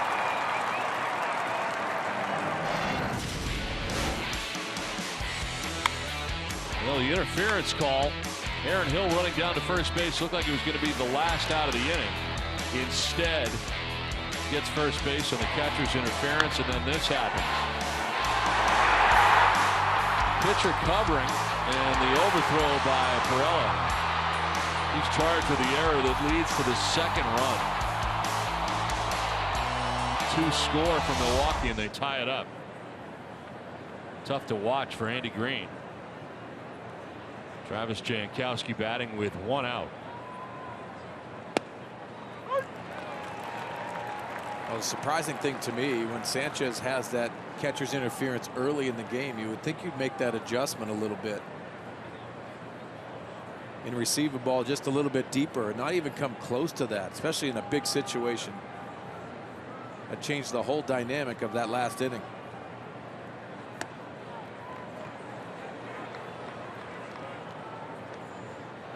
So what is available for Andy Green?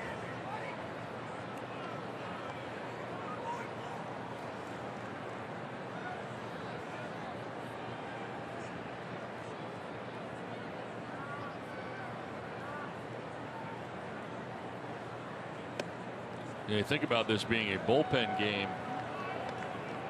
from the beginning, and Peralta's, or rather Perdomo, starting this game. Get into an extra inning situation, you are in a real mess. Yeah, you got to start getting the starters that will go get their cleats on. That's not a good scenario, especially for Andy Green.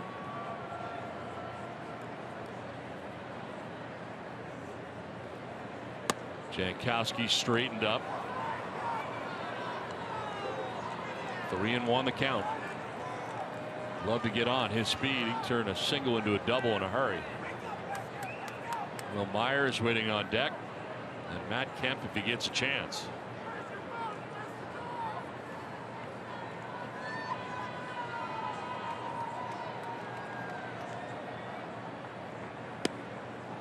He's going to get on. Ball 4. Down to first base he goes. Milwaukee's got left. Craig Counsell, Ryan Braun, but he's had the look of a guy that is not available tonight. And we've taken some shots of him in the dugout, and there were scenarios where they could have easily used Ryan Braun in a big situation, and they did not use him.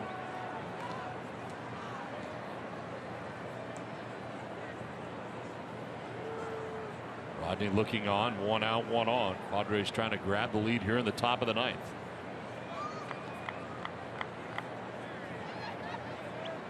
Will Myers 2 hits tonight, double in the 3rd inning, home run in the 5th.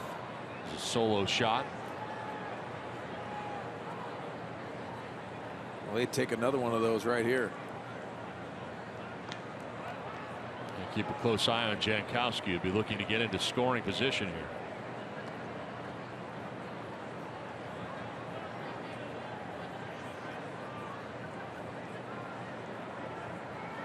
See if Myers gives him the opportunity to do so.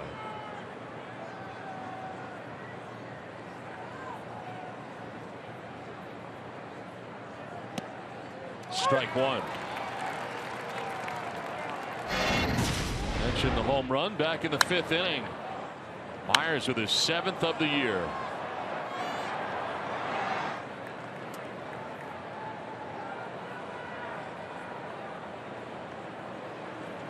Now he bats with 1 out, runner at first, down 0-1 here in the 9th inning. The check on Jankowski, and he was leaning the wrong way, but he gets back barely. Quick feed by Jeffries, and you see him leaning, as you said, Don, looking to get into that scoring position.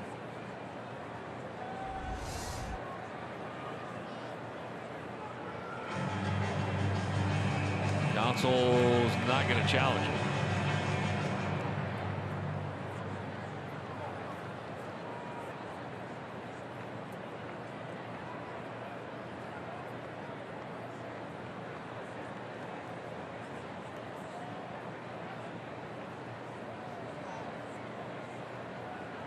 Another throw, Jankowski back easier. You know, that last play, the difference of a right-handed first baseman to a left-handed first baseman might have been the difference. So true. Guy that I always have in mind that was so good at that was JT Snow. Let that ball travel and just dropped it on the back part of the base. It's a difference.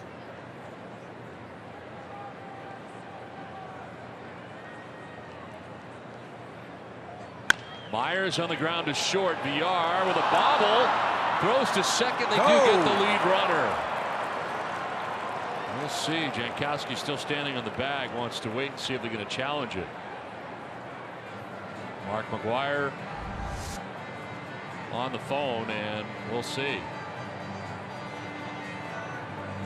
That is very close.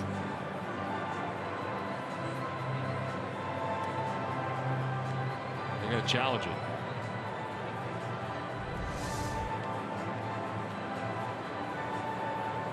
Call on the field is out. Is there enough to turn it? I don't think there is. At the first glance, and you're wondering when that ball goes into the glove. If Travis Jankowski's foot was on the bag. Real speed. I thought he was safe. I thought he beat it. This is a double play ball, so the Padres might even catch a break. Andy Green wanted to check something else too. He was trying to get the attention of the home plate umpire.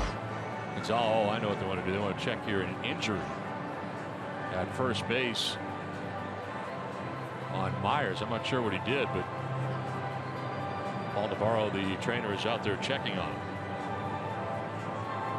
Jonathan Villar just boots this one. See that slide in. That angle looks like Jankowski's safe.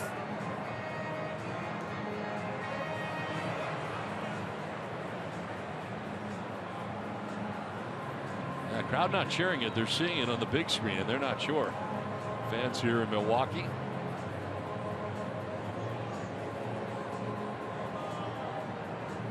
See what they think in New York.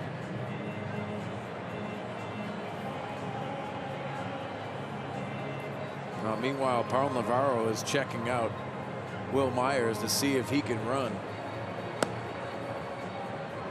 I didn't see what Myers did you? I did not. All eyes were on second base and Jankowski trying to get in. Just think about the situation when he grounded that out. A tailor-made double play ball. You think he's trying to get out. He's out still. Padres lose the challenge. There's 2 outs in the ninth.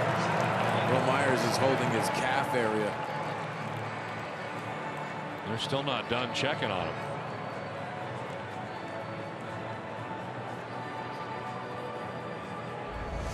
Well, the situation where you know you're in a double play and just trying to extend yourself, and you see him wince as he goes right into first base, and there it is. He's coming out of the game.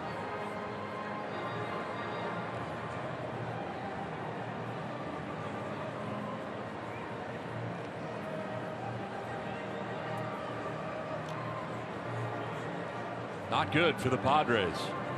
The disabled list that is already enormous. And Myers leaving the game, as you mentioned, kind of reaching for the calf area.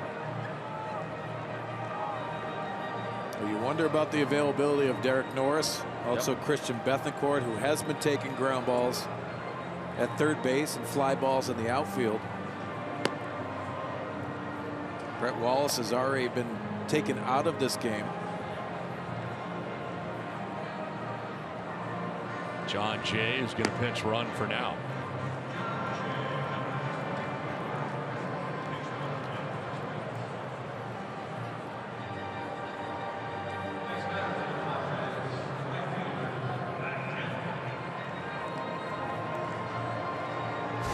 It's time now for In the Driver's Seat, brought to you by Kia. Matt Kemp's had quite a night. 3 for 4, home run, 3 RBIs, scored 3 runs. 11th multi-hit game. He is a triple shy of hitting for the cycle. Single, double, home run in that order. Popped out to second base in the 7th. Well, Jeffries tried to throw that fastball in on his hands last night.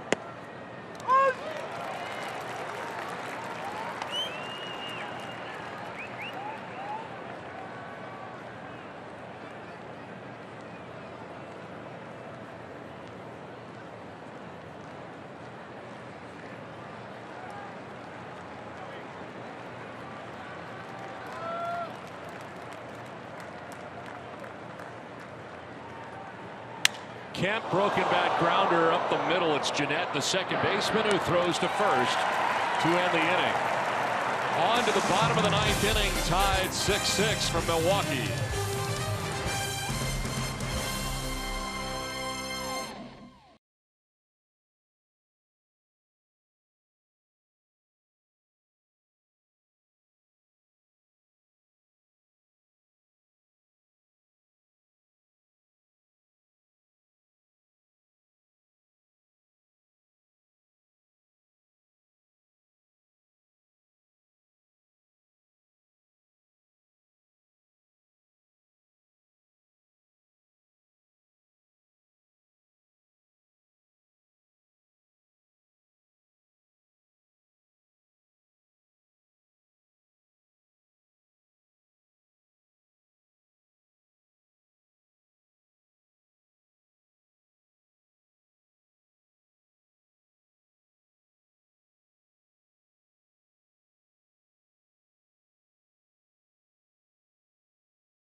As we head to the bottom of the ninth inning back in Milwaukee. Fernando Rodney is in, and so is Derek Norris. You can see him behind Rodney, taking over at first base for Myers. Didn't know what his availability was after being hit on the hand and missing the last couple of games, but he is at first base on a necessity right now. Rodney coming into this game in a non-save situation. It's a tie game. 1-1 record has not given up an earned run. You think about the necessity, and you would like to leave your closer to close out the game. Instead, in a tie ball game, Fernando Rodney has to come in, and like you said, Don, Derek Norris getting hit on the hand and having to play first base because of Will Myers' injury.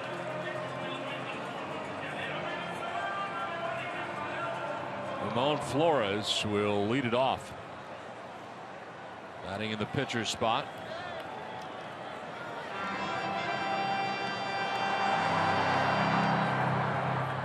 We're getting down to it. Christian Bethancourt, only guy left on the bench. Pitching wise, Villanueva, Campos. Now that Rodney is in this game.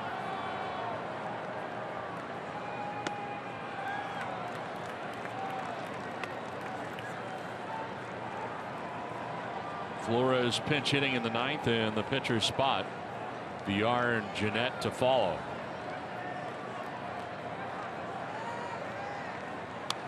Foul back, and it's 1-1.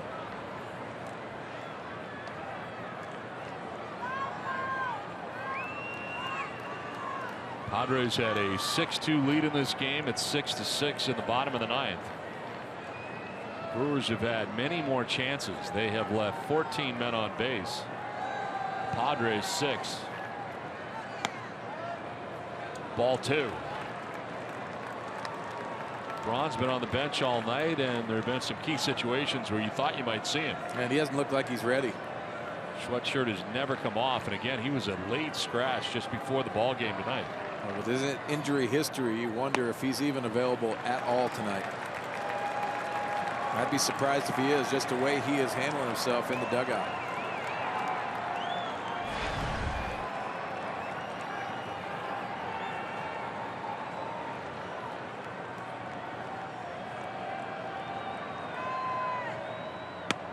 Strike 2, full count.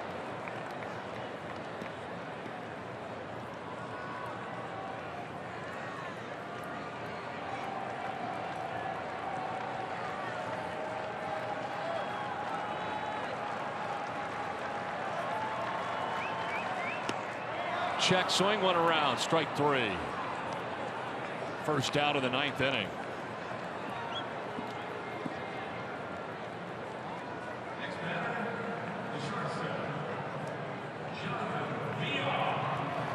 Well, with 3-1 pitch, he goes changeup to get 3-2, and then another back-to-back changeup. Gets Flores. Called him on the swing, and that's out number 1 of the 9th. Jonathan VR has been on base 4 times, 3 hits, and a walk.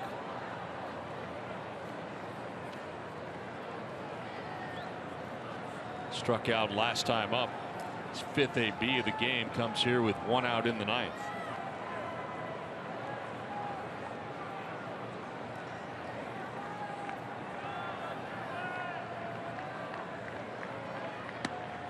Takes the strike, kind of running up the show bunt, but pulled it back, 1-1.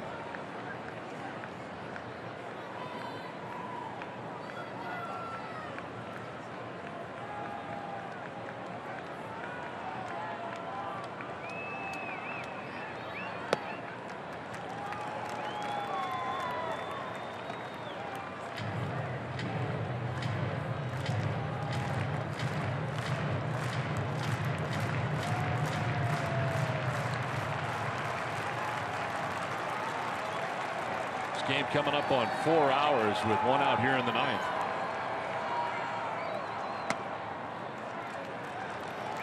Lots of changeup from Fernando Rodney.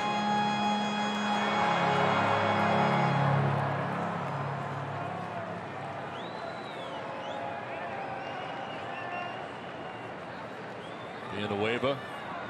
Campos left in the pen. Ball 4 and a 1-out walk. Potential winning run at first base for Milwaukee here in the 9th.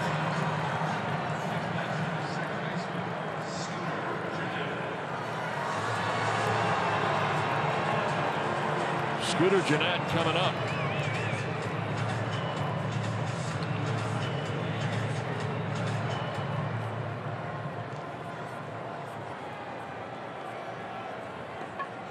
Gotta be careful of that first pitch, especially after a walk. Big lead, and the throw gets away. To second base goes VR. He'll get there without a problem. Norris at first base. Not sure if it was the throw or Norris. But it's by him, and the winning run potentially in scoring position.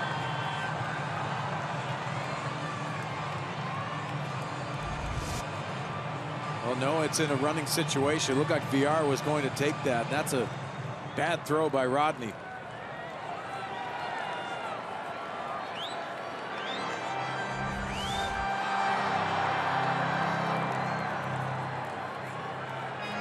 That's the 4th error of the night for the Padres.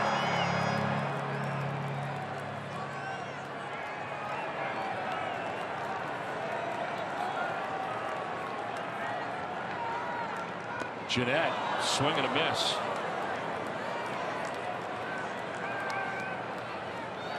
I think Gennett just told himself he's going to get a fastball. He didn't.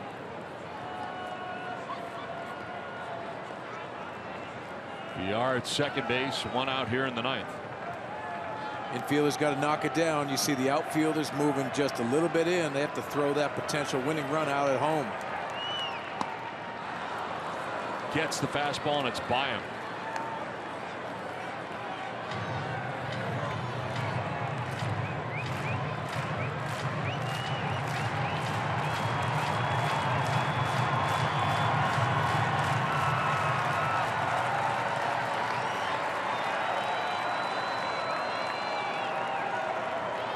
VR at second base.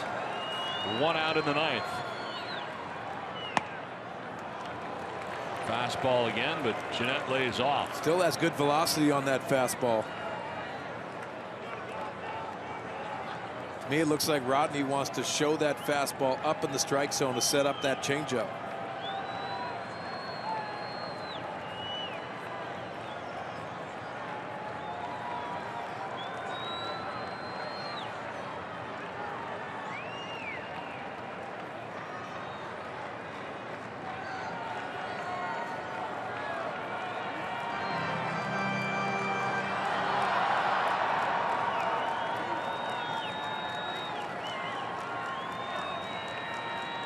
Rodney with a 1-2 pitch.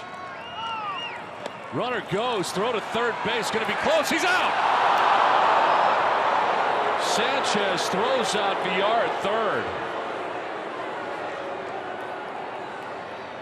Curious as to why he was going already in scoring position. Well, the throw in from Hector Sanchez and the tag by Rosales. I think he's out. Brewers are going to challenge.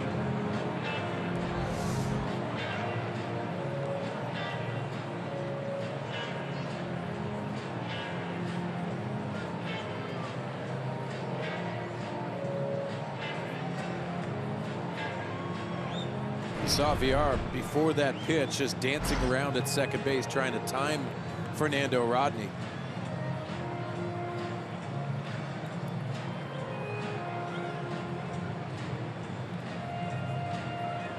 Well, here's the throw down and then the tag right down on that left hand. I think he's out.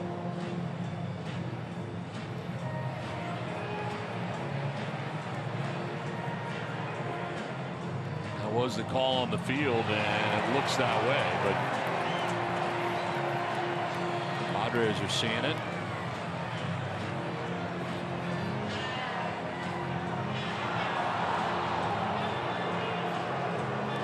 He is indeed out, and that is the end of the inning. So we have got bonus baseball tonight from Milwaukee with this game tied 6-6.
Back in Milwaukee, and part of this game summary tonight, a big night for Matt Kemp. Melvin Upton Jr. also driving in a run. Padres had the early 2-0 lead, but Milwaukee tied it up 2-2. Kemp would drive in another run, and how about back-to-back home runs from Myers and Kemp?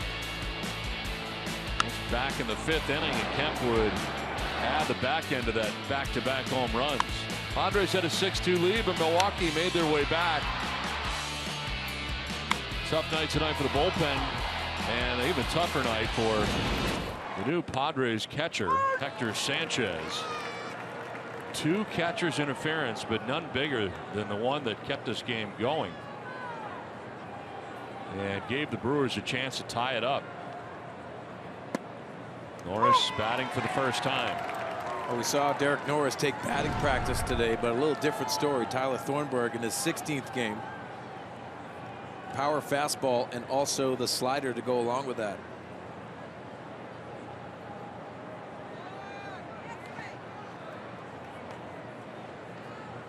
So part of the double switch. Norris in the pitcher spot right now. Well, John Jay came in to pinch run for Will Myers. Then they made that double switch.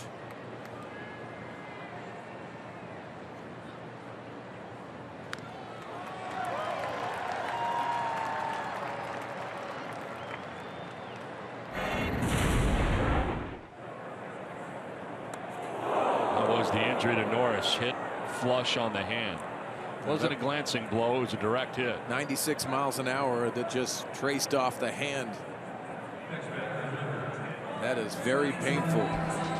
Does not shock me. He's in the game now.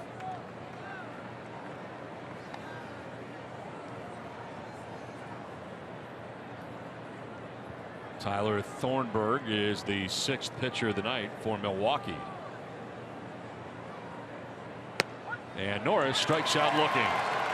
94 on the fastball. Out number 1 of the 10th inning.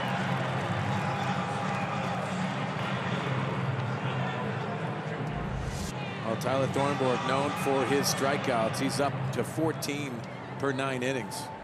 It's been excellent out of the bullpen of the Brewers. 1 out here in the 10th.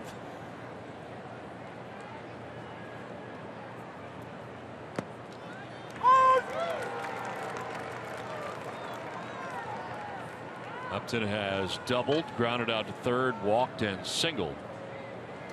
Also has a stolen base and an RBI.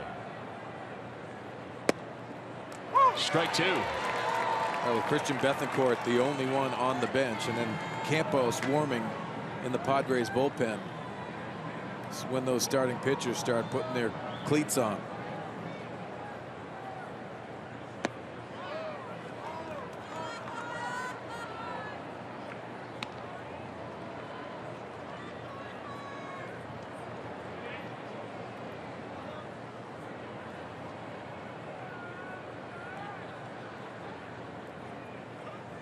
Upton goes the other way, and that's going to be in for a base hit in front of Santana.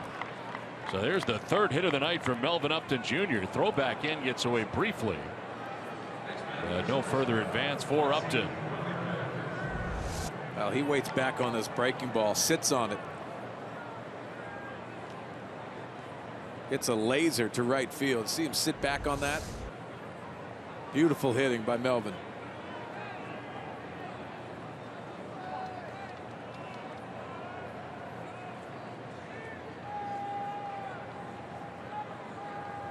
One out, 1 on here in the 10th. Alexei Ramirez, 1 for 4 night for the Padres shortstop as he takes strike 1.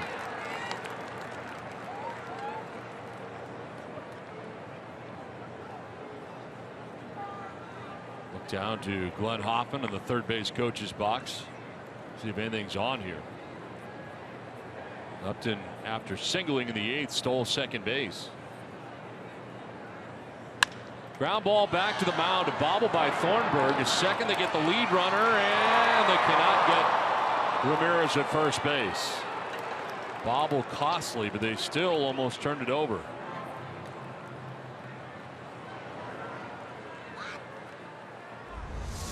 Well, you see the one hopper back to Thornburg, and he nonchalantly tries to make that play. It's the benefit of the Padres. They get another bat at it.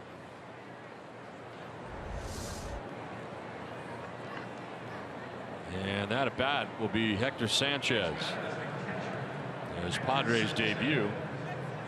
2 hits in the game, a double back in the 2nd inning, a single to center in the 6th. 2 costly catcher's interference calls. Jumping on the first pitch and fouling it back. Fastball at 93. Here are both of them. Well, the first one was a no-brainer, and then Aaron Hill. This is the frustrating one. I thought this was a tailor-made out. Padres would have got out of the inning.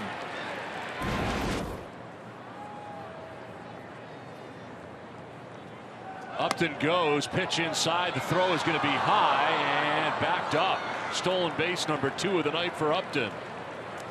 Into scoring position.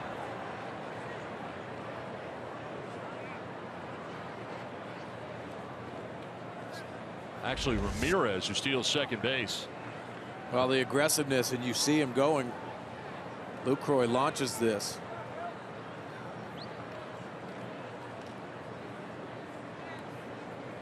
And with 2 outs, this is a perfect play. So 2 down. Ramirez in scoring position. Sanchez on the ground right side. It's Jeanette from short right. Long throw, but he gets it there. Ends the inning. We head to the bottom of the 10th, tied 6-6.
As we get ready for the bottom of the 10th inning, Christian Bethancourt now comes in the game as part of a double switch, as Hector Sanchez moves from behind the plate to out of this game, and the new pitcher is Lionel Campos. Well, I see Campos' numbers in El Paso, AAA of the San Diego Padres.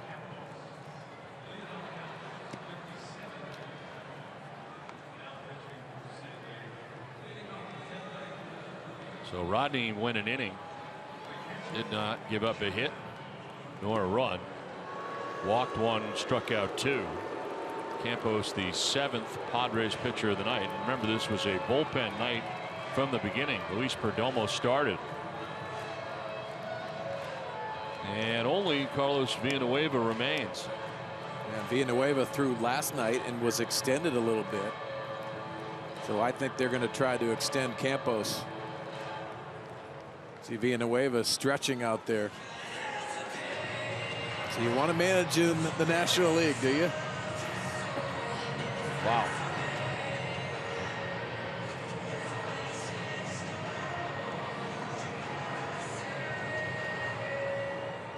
Lucroy to lead it off.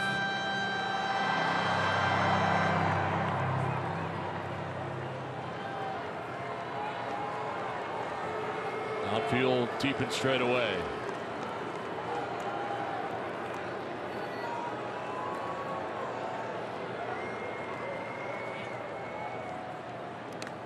Bounces in for ball one.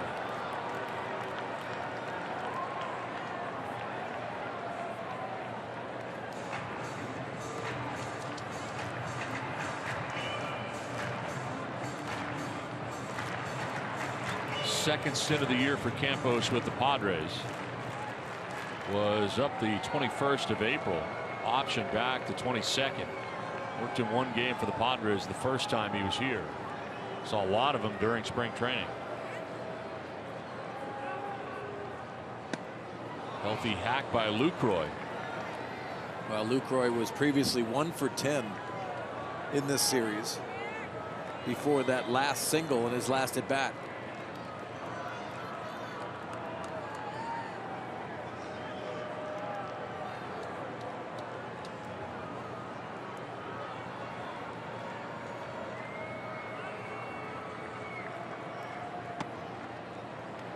Two and one.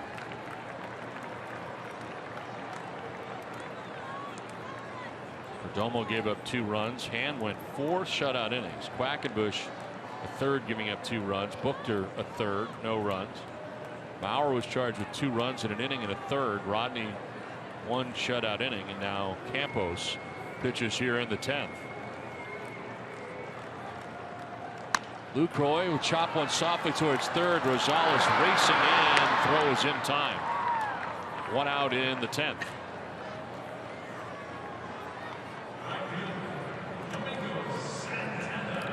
So what Craig Counsell's got left, we have real questions about the availability of Ryan Braun. Marinez and Capuano available for him in the pen. Braun doesn't look like he's ready. If you think about the moves that they have to make, also he knows that everybody is on board to try to figure out a way of scratching out a run. Did he go? No, says Ben May, first base umpire. Domingo Santana batting with 1 out here in the 10th. You know, so many times in this game you try to put it on your own shoulders and you get bigger swings. Trying to end it with 1.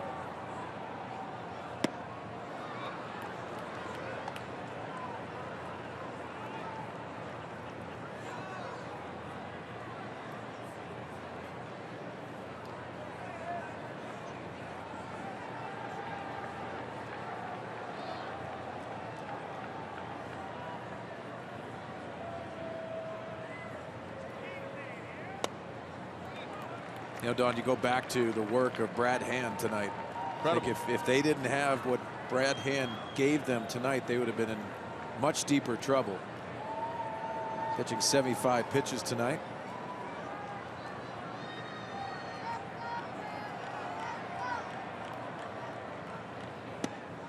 Oh. 2-2.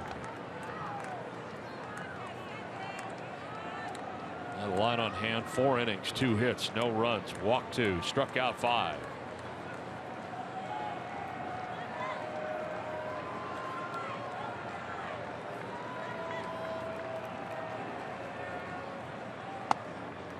Full count.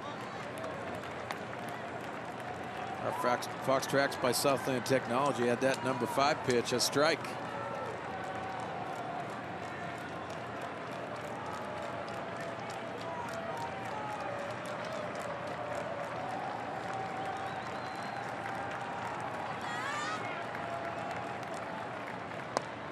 Ball 4, and he walks Santana with 1 out in the 10th.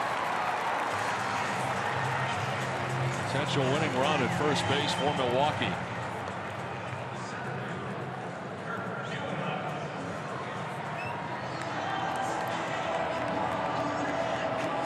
Rick Neuenhuis coming up.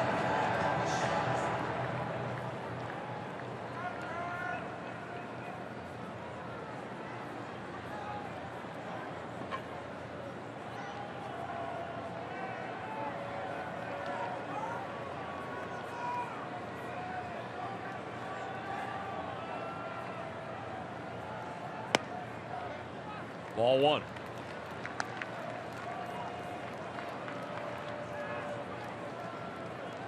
There is Capuano up in the pen right now for Milwaukee.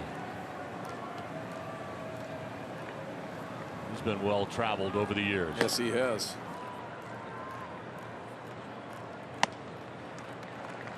Well traveled and also very versatile. He's been a starter in the big leagues, also works out of the bullpen.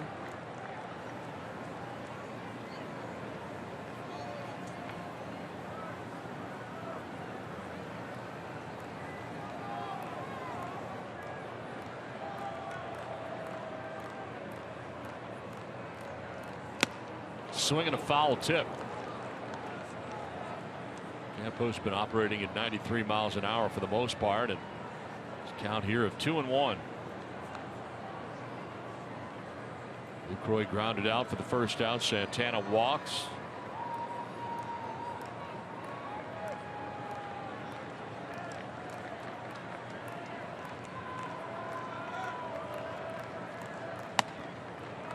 Three and 1.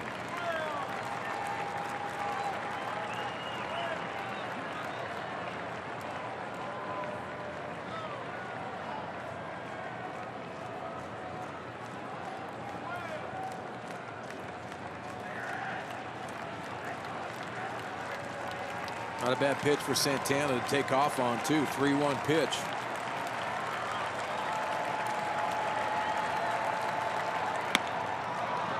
Got it by him on the fastball.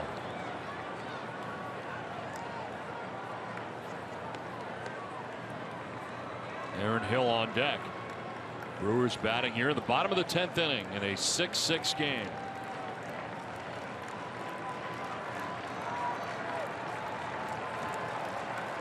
Go to first, and Santana back to the bag.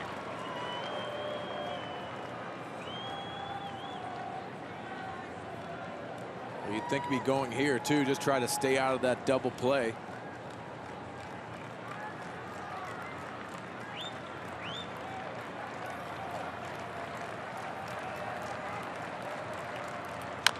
Little chopper back towards the mound.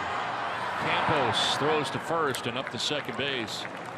Goes Santana with now 2 down in the 10th. Only one play really there for Campos.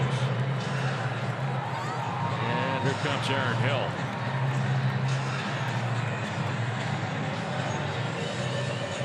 Well, so many times veteran hitters will sit on a particular pitch, even if they don't have history against Campos. See the career walk-off hits with 9.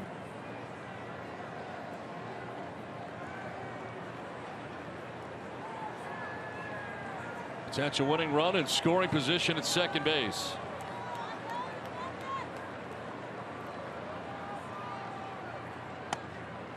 Strike call. Hill didn't like it.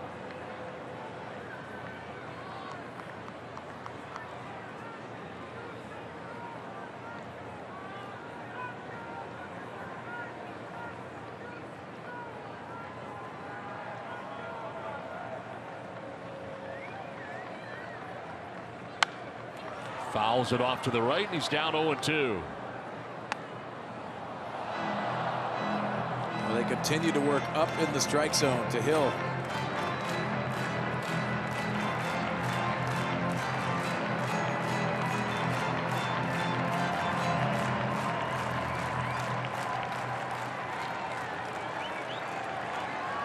Shallow outfield.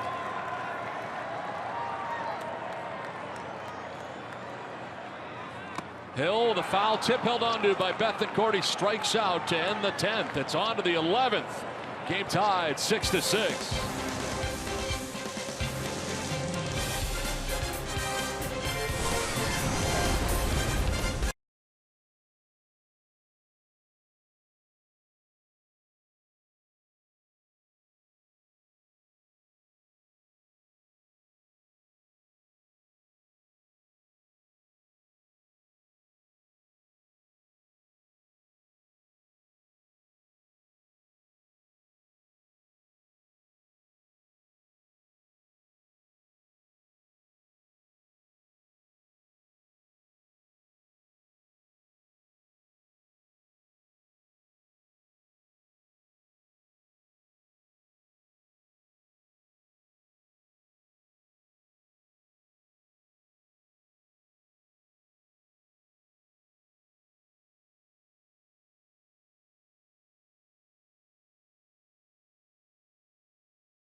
As we head to the top of the 11th inning, Chris Capuano is going to check in. He's going to be the 7th pitcher used by the Brewers in the game tonight. Veteran left-hander has a 4-pitch mix: fastball, changeup, slider, and curveball.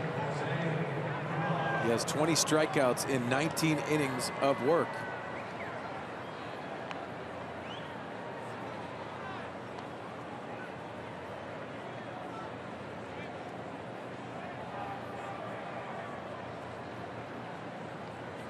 Morella standing in to begin things here in the 11th.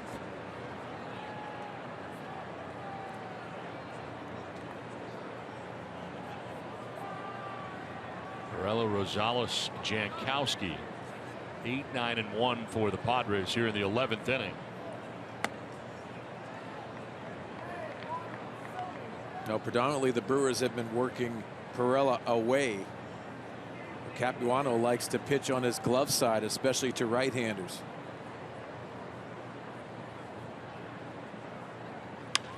Fly ball to left field. Back goes Presley, but he'll have plenty of room.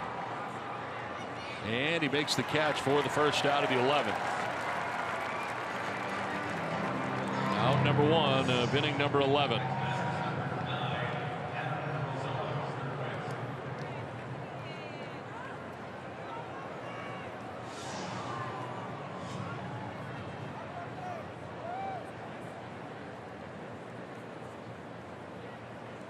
Capuano, 37 years of age.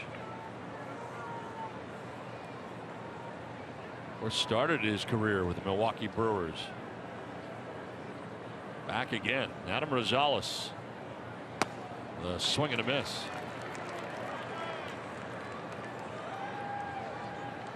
Since leaving Milwaukee was a Yankee, a Dodger, Red Sox, Yankee again. And now back to Milwaukee for the first time since 2008. Nothing wrong with going back to places you like either. Exactly. I did that a couple times.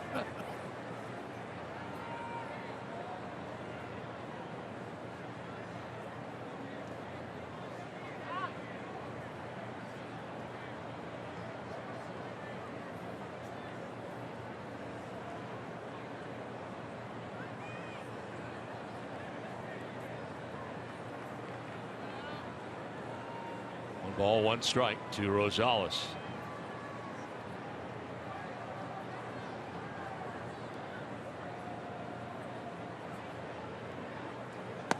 Swing and a miss. 1 and 2. I think Rosales wants that pitch back right down the middle, center cut.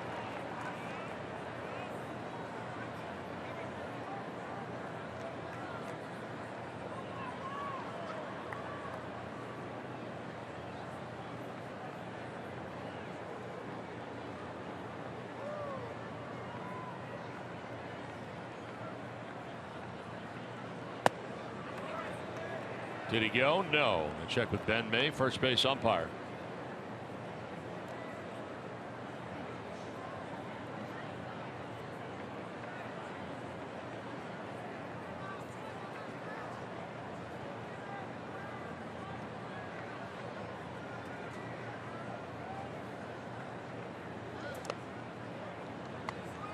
Capuano taking over for Thornburg, who pitched the 10th inning. Gave up a hit and had a strikeout.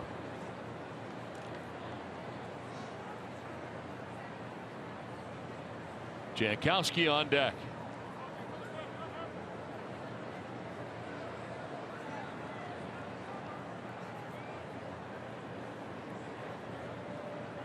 It's like fastball away. And it's ball 4. Rosales down to first base. 1 out walk here in the 11th inning. You go back to that 2-2 pitch, the slider that Rosales took. That's a nice at bat, working a walk.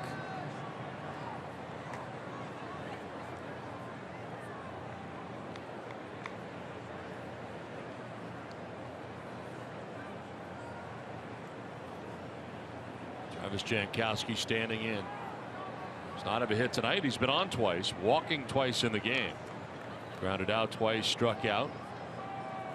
In on the grass at third is Aaron Hill.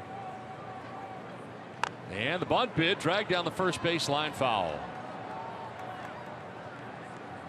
Well, not a bad idea for Travis Jankowski. He's frustrated himself. He got a good pitch to bunt.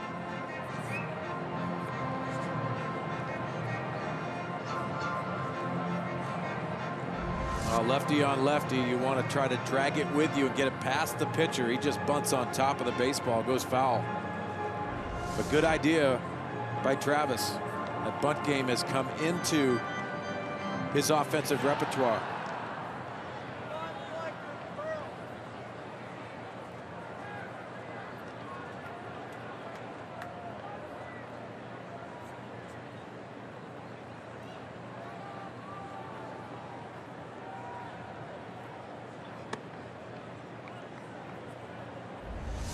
Well, with 2 outs, you see Travis Jankowski laying that bunt down. Why it was important, the Chicago Cubs end up giving up a 3-run home run to Brett Wallace.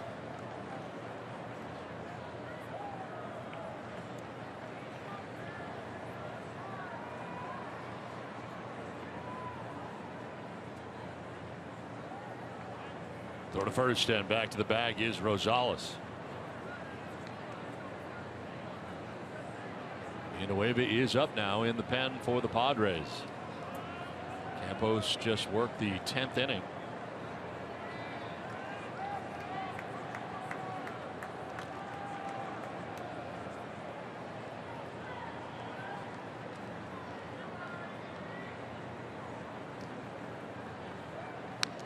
Fouled off the end of the bat.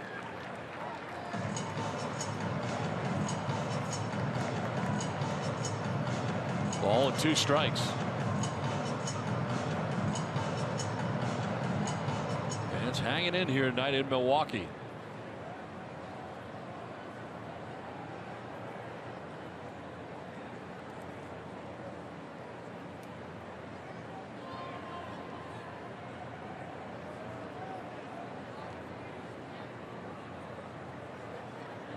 This game better than 4.5 hours old.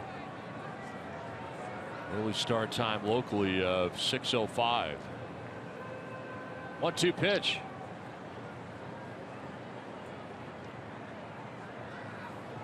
Jankowski fights it off foul. Almost biting in. Lefty-lefty matchup. Capuano in here in the 11th inning with 1 out and a runner at first. With that fastball in there, maybe setting up the breaking ball, which enables Rosales an opportunity to possibly steal second base.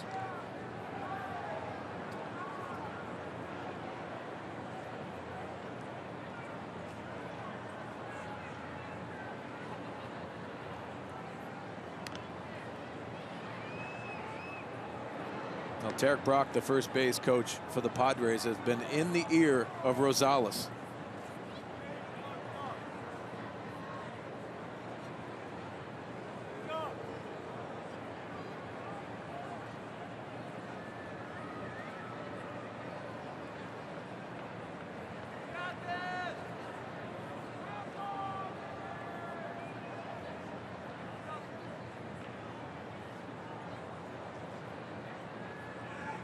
Jankowski fouls it off, protecting the plate there and a pitch away. You know, if you're not a base stealer, sometimes against a lefty you will go on first move. Capuano has given different looks, makes it very difficult for that, but the big key is if they'll step off and throw over to first base. If they don't do that, take that first movement and take off.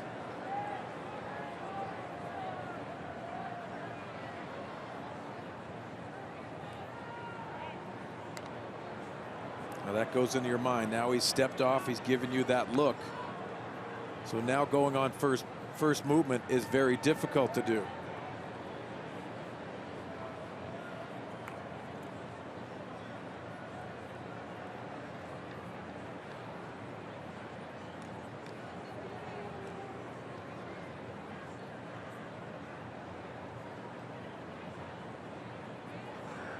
Jankowski hits it on the ground to second. Jeanette to second for 1 on to first. They got it done. Double play. 4-6-3. The DP sends us into the bottom of the 11th.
back in Milwaukee.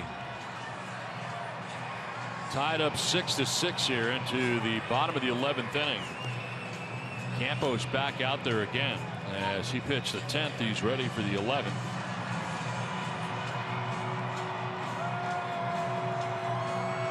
Saw Villanueva warming up earlier in the Padres pen. Yeah, I think that had a lot to do with if the Padres took the lead, Villanueva would go down there and try to get the save. But Campos out for his second inning of work.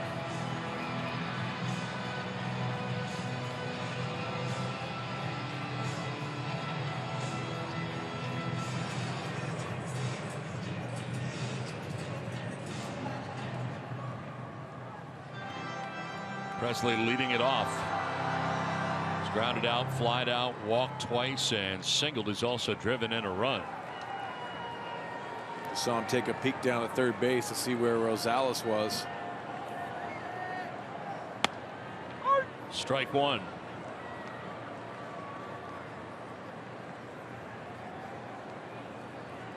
There is Villanueva in the pen.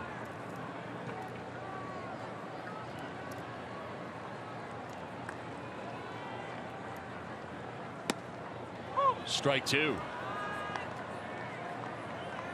Presley now, Carter waiting on deck.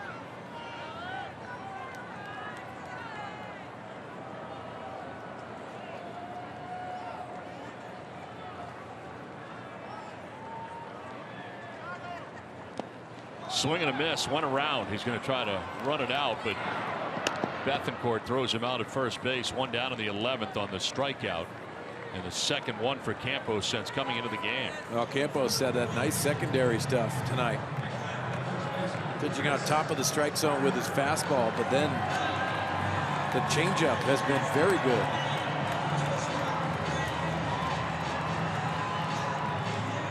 Here is Chris Carter.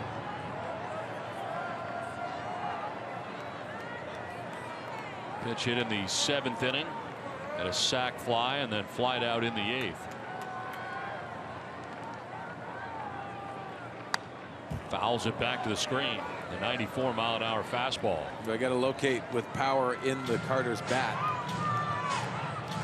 Capuano is out on the on-deck circle.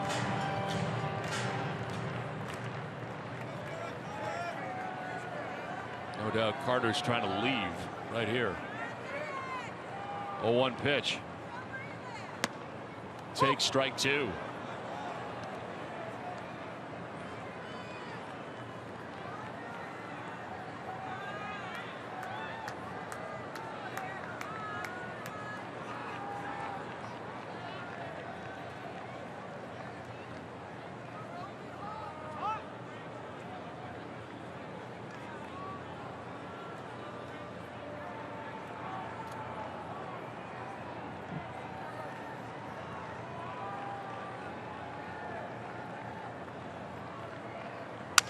Broken back grounder to first base. Norris has got it. He'll take it himself to the bag. 2 down in the 11th inning.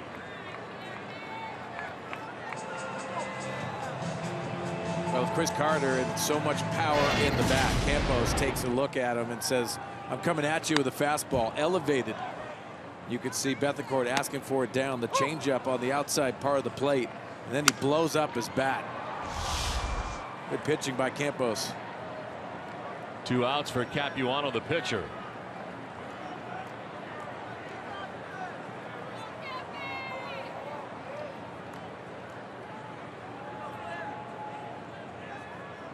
Takes strike one. That's where Campos has been, right around 93, 94 miles an hour since coming in. He's called up from El Paso and into this game. Pitching the 10th, has 2 outs in the 11th.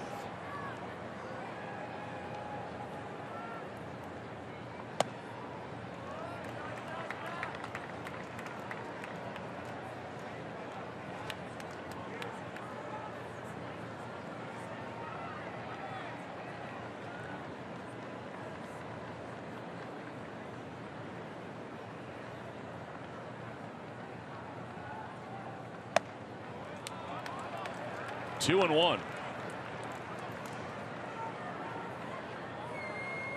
Well, this is the guy you want to get to. You don't want to get VR in there. Villar's had a 3-hit night already. Been on base 5 times in the game. 3 hits, 2 walks. He waits on deck. 3-1. And now if you're Capuano, you just take. I think this is an automatic take situation for Capuano. I want Bethencourt to sit right down the middle of the plate.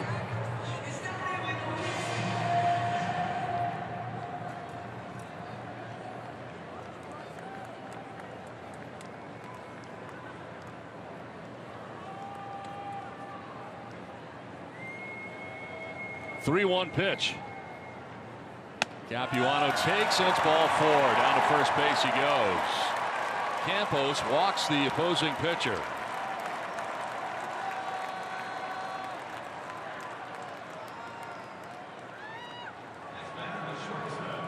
Now Villar coming up.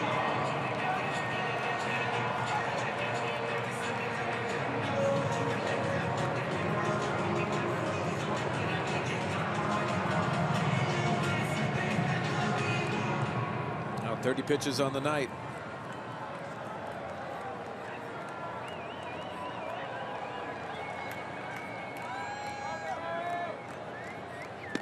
Strike 1. Started off ahead of Capuano as well.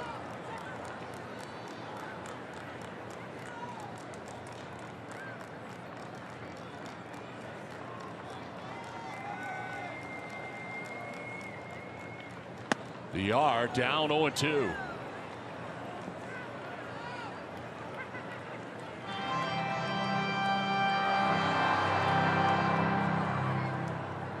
Domo, Hand, Quackenbush, Buchter, Mauer, Rodney, Campos have all pitched in this game for San Diego. 0-2 pitch. Villar doesn't chase. Fastball rising.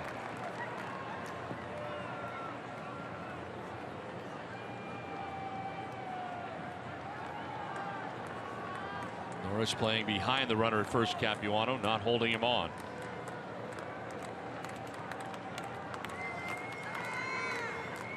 Villar on the ground at third base. Rosales is going to go to first base, and that'll send us to the 12th inning, tied at 6.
As here we go into the 12th inning, tied up 6-6.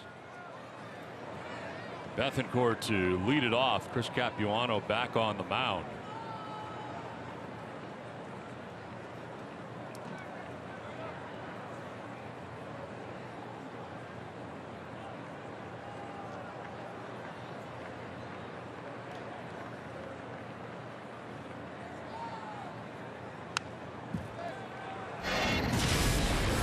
Well, Christian Bethancourt against John Lackey. This was hit out of the game. One of the biggest moments in a Padre uniform. John Lackey didn't like it. I loved it.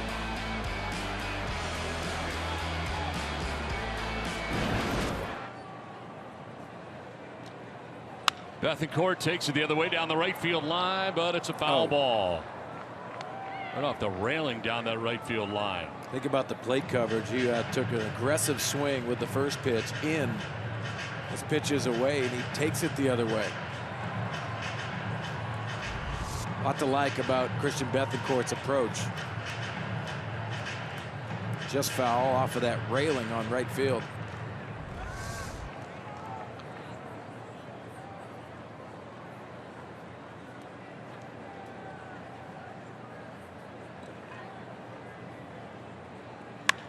In the air to left field for Bethancourt. Back goes Presley, and he'll have room as he makes the catch out there shy of the track.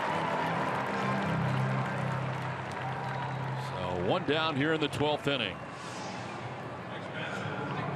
Well, look at the West scenario right now. The Padres 4 games back with the Dodgers and Giants tied atop the National League West with the Rockies and Arizona in between.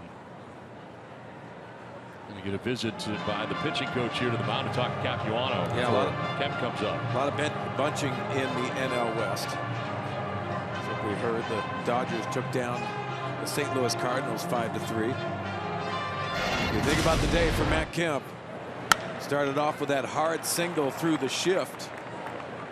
And then he takes this double into left field, scoring another run, and the night was on. Came into the series 1 for 20 in the home run, backing up Will Myers. A great night by Matt Kemp, and it's continuing. Hopefully get one of those triples, even on a 4-bagger. I'd take one of those too.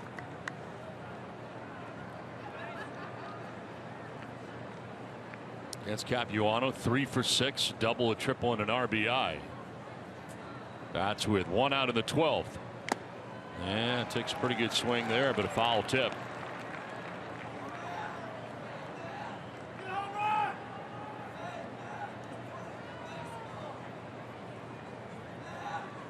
Padres have left 7 men on base. Brewers have left 16. It's getting late in Milwaukee.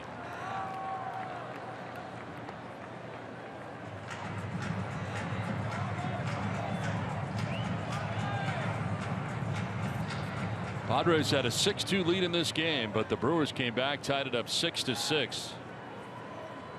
They got 2 runs in the bottom of the 8th inning to tie it up. 0-2 to Kemp. Fouled off to the right, out of play. That was a mistake.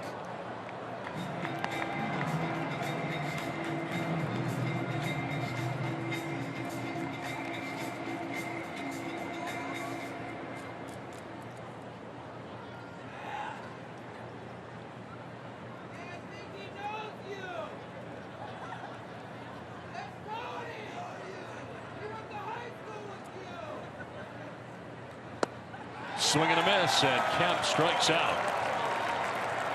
2 down in the 12th.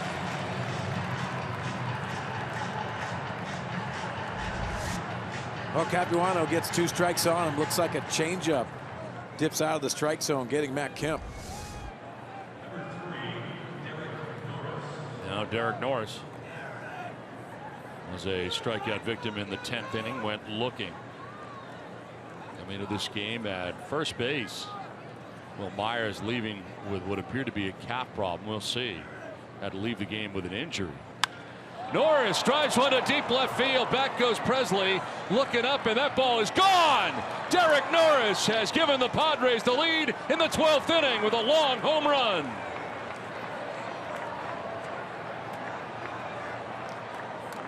An absolute blast to left.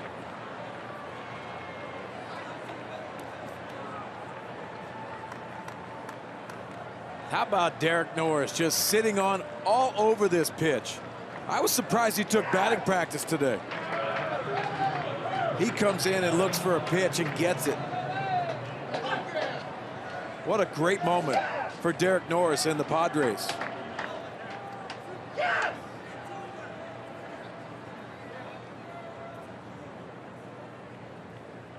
Now the lead here for San Diego in the 12th inning.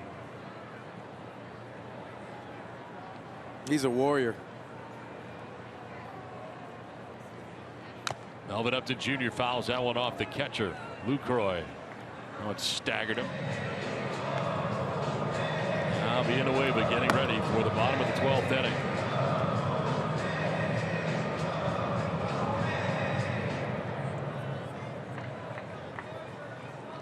Be 2, 3, and 4 for Milwaukee. Jeanette, Lucroy, and Santana. And again, we do not think Braun is available. Otherwise, we would have seen him at some point earlier in the game, I'd imagine. Well, here's the pitch, and it's a high changeup. Puts it right in the path, and what an absolute bomb by Derek Norris.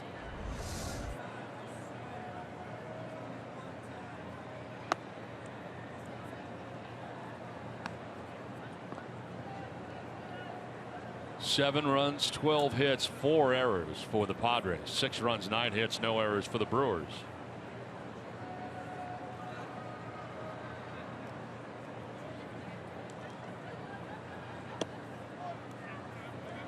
Now, mentally, Derek Norris had to come to the ballpark just hoping to take batting practice to get a feel in his hands.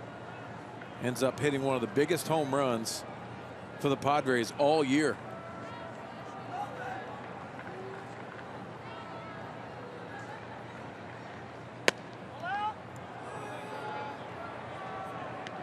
Three and 1.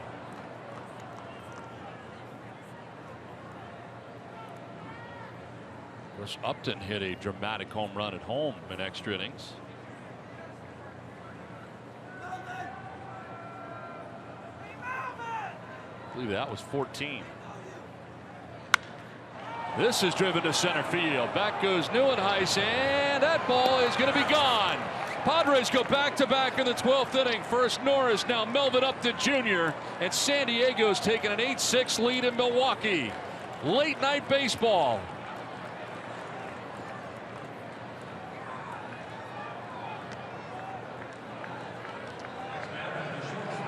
Well, Chris Capuano had 3 scoreless appearances coming into this game. The Padres have awoken their bats. First a homer by Norris and another bomb by Melvin Upton Jr. Second time tonight the Padres have gone back-to-back.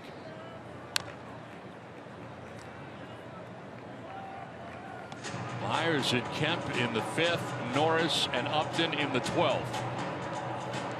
An 8-6 San Diego lead.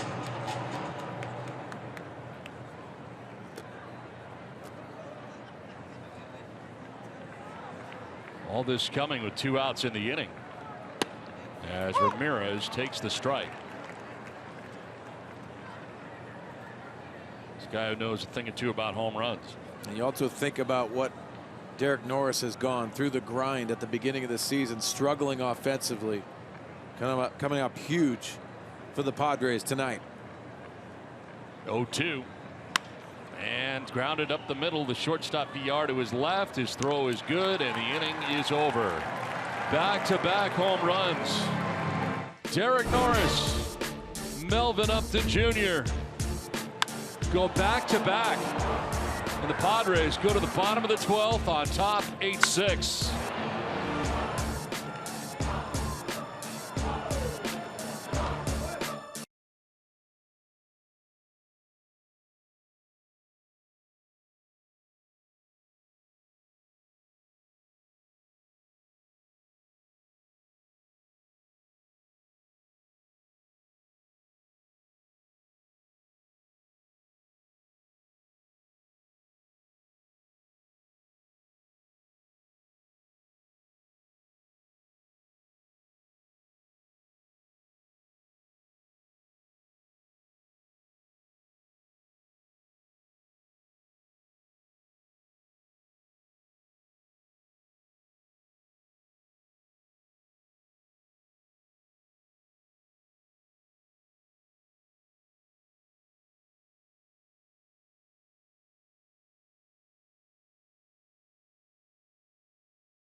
Giving the Padres a 2-run lead into the bottom of the 12th inning. Norris and Upton Jr. on back-to-back home runs.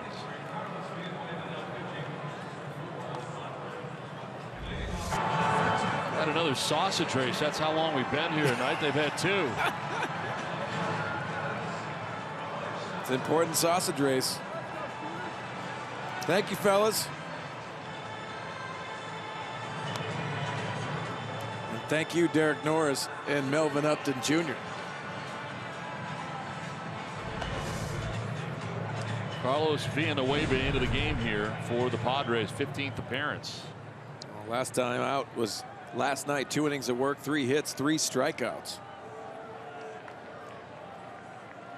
Well, Campos has a chance for a win now. Coming up from El Paso as Villanueva looking to finish this off here in the bottom of the 12th inning. Jeanette leads it off.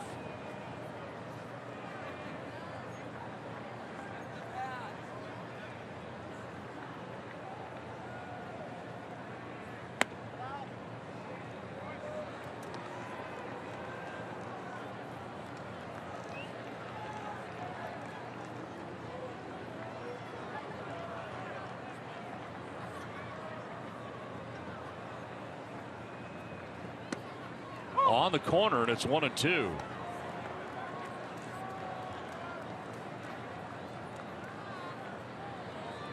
Campos went 2 innings. We have no hits and obviously no runs. Did walk 2, struck out 2. Being away with the 8th Padres pitcher of the night. And a swing and a foul tip for strike 3. 1 down in the 12th inning.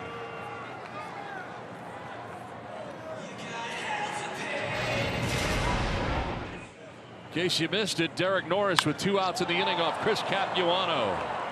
Puts the Padres on top. Blast to left field. Then it's Melvin Upton Jr. straight away center field. Batter's eye. Gone. Second time the Padres have gone back-to-back in the same game. How about Melvin? Middle of the batter's eye. Now a high drive out towards deep left center field. Back at the wall. That's gone into the bullpen. Lucroy has brought the Brewers back within a run.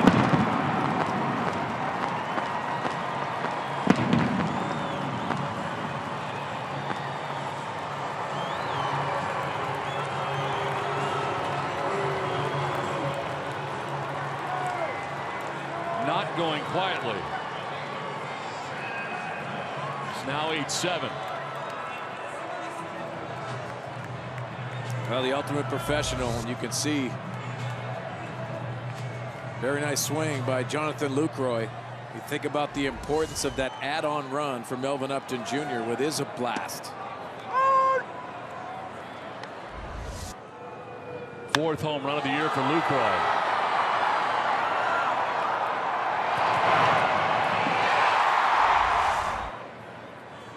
Now ground ball right side. Perella at second base. His throw is good, and there are 2 outs here in the 12th.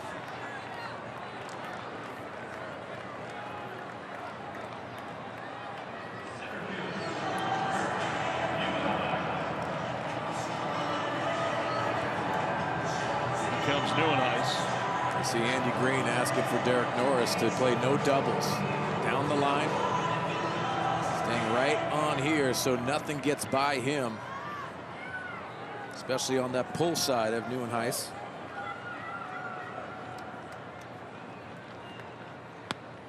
Strike 1.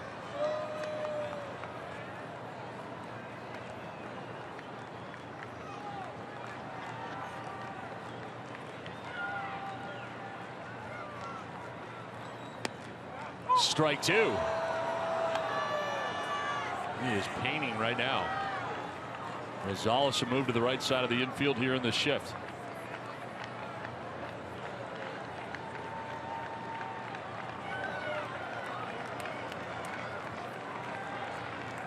Oh, 2 pitch. He struck him out and the Padres win. It took 12 tonight in Milwaukee for San Diego, but they outlast the Brewers, winning 8-7 in this ball game. Well, he painted the first 2 pitches and goes upstairs for the big strikeout in a huge win for the San Diego Padres. So they win it in 12 as they win this one 8-7. A long night for the Padres, but it's all good. It's a victory as we send it to Mike Pomerantz.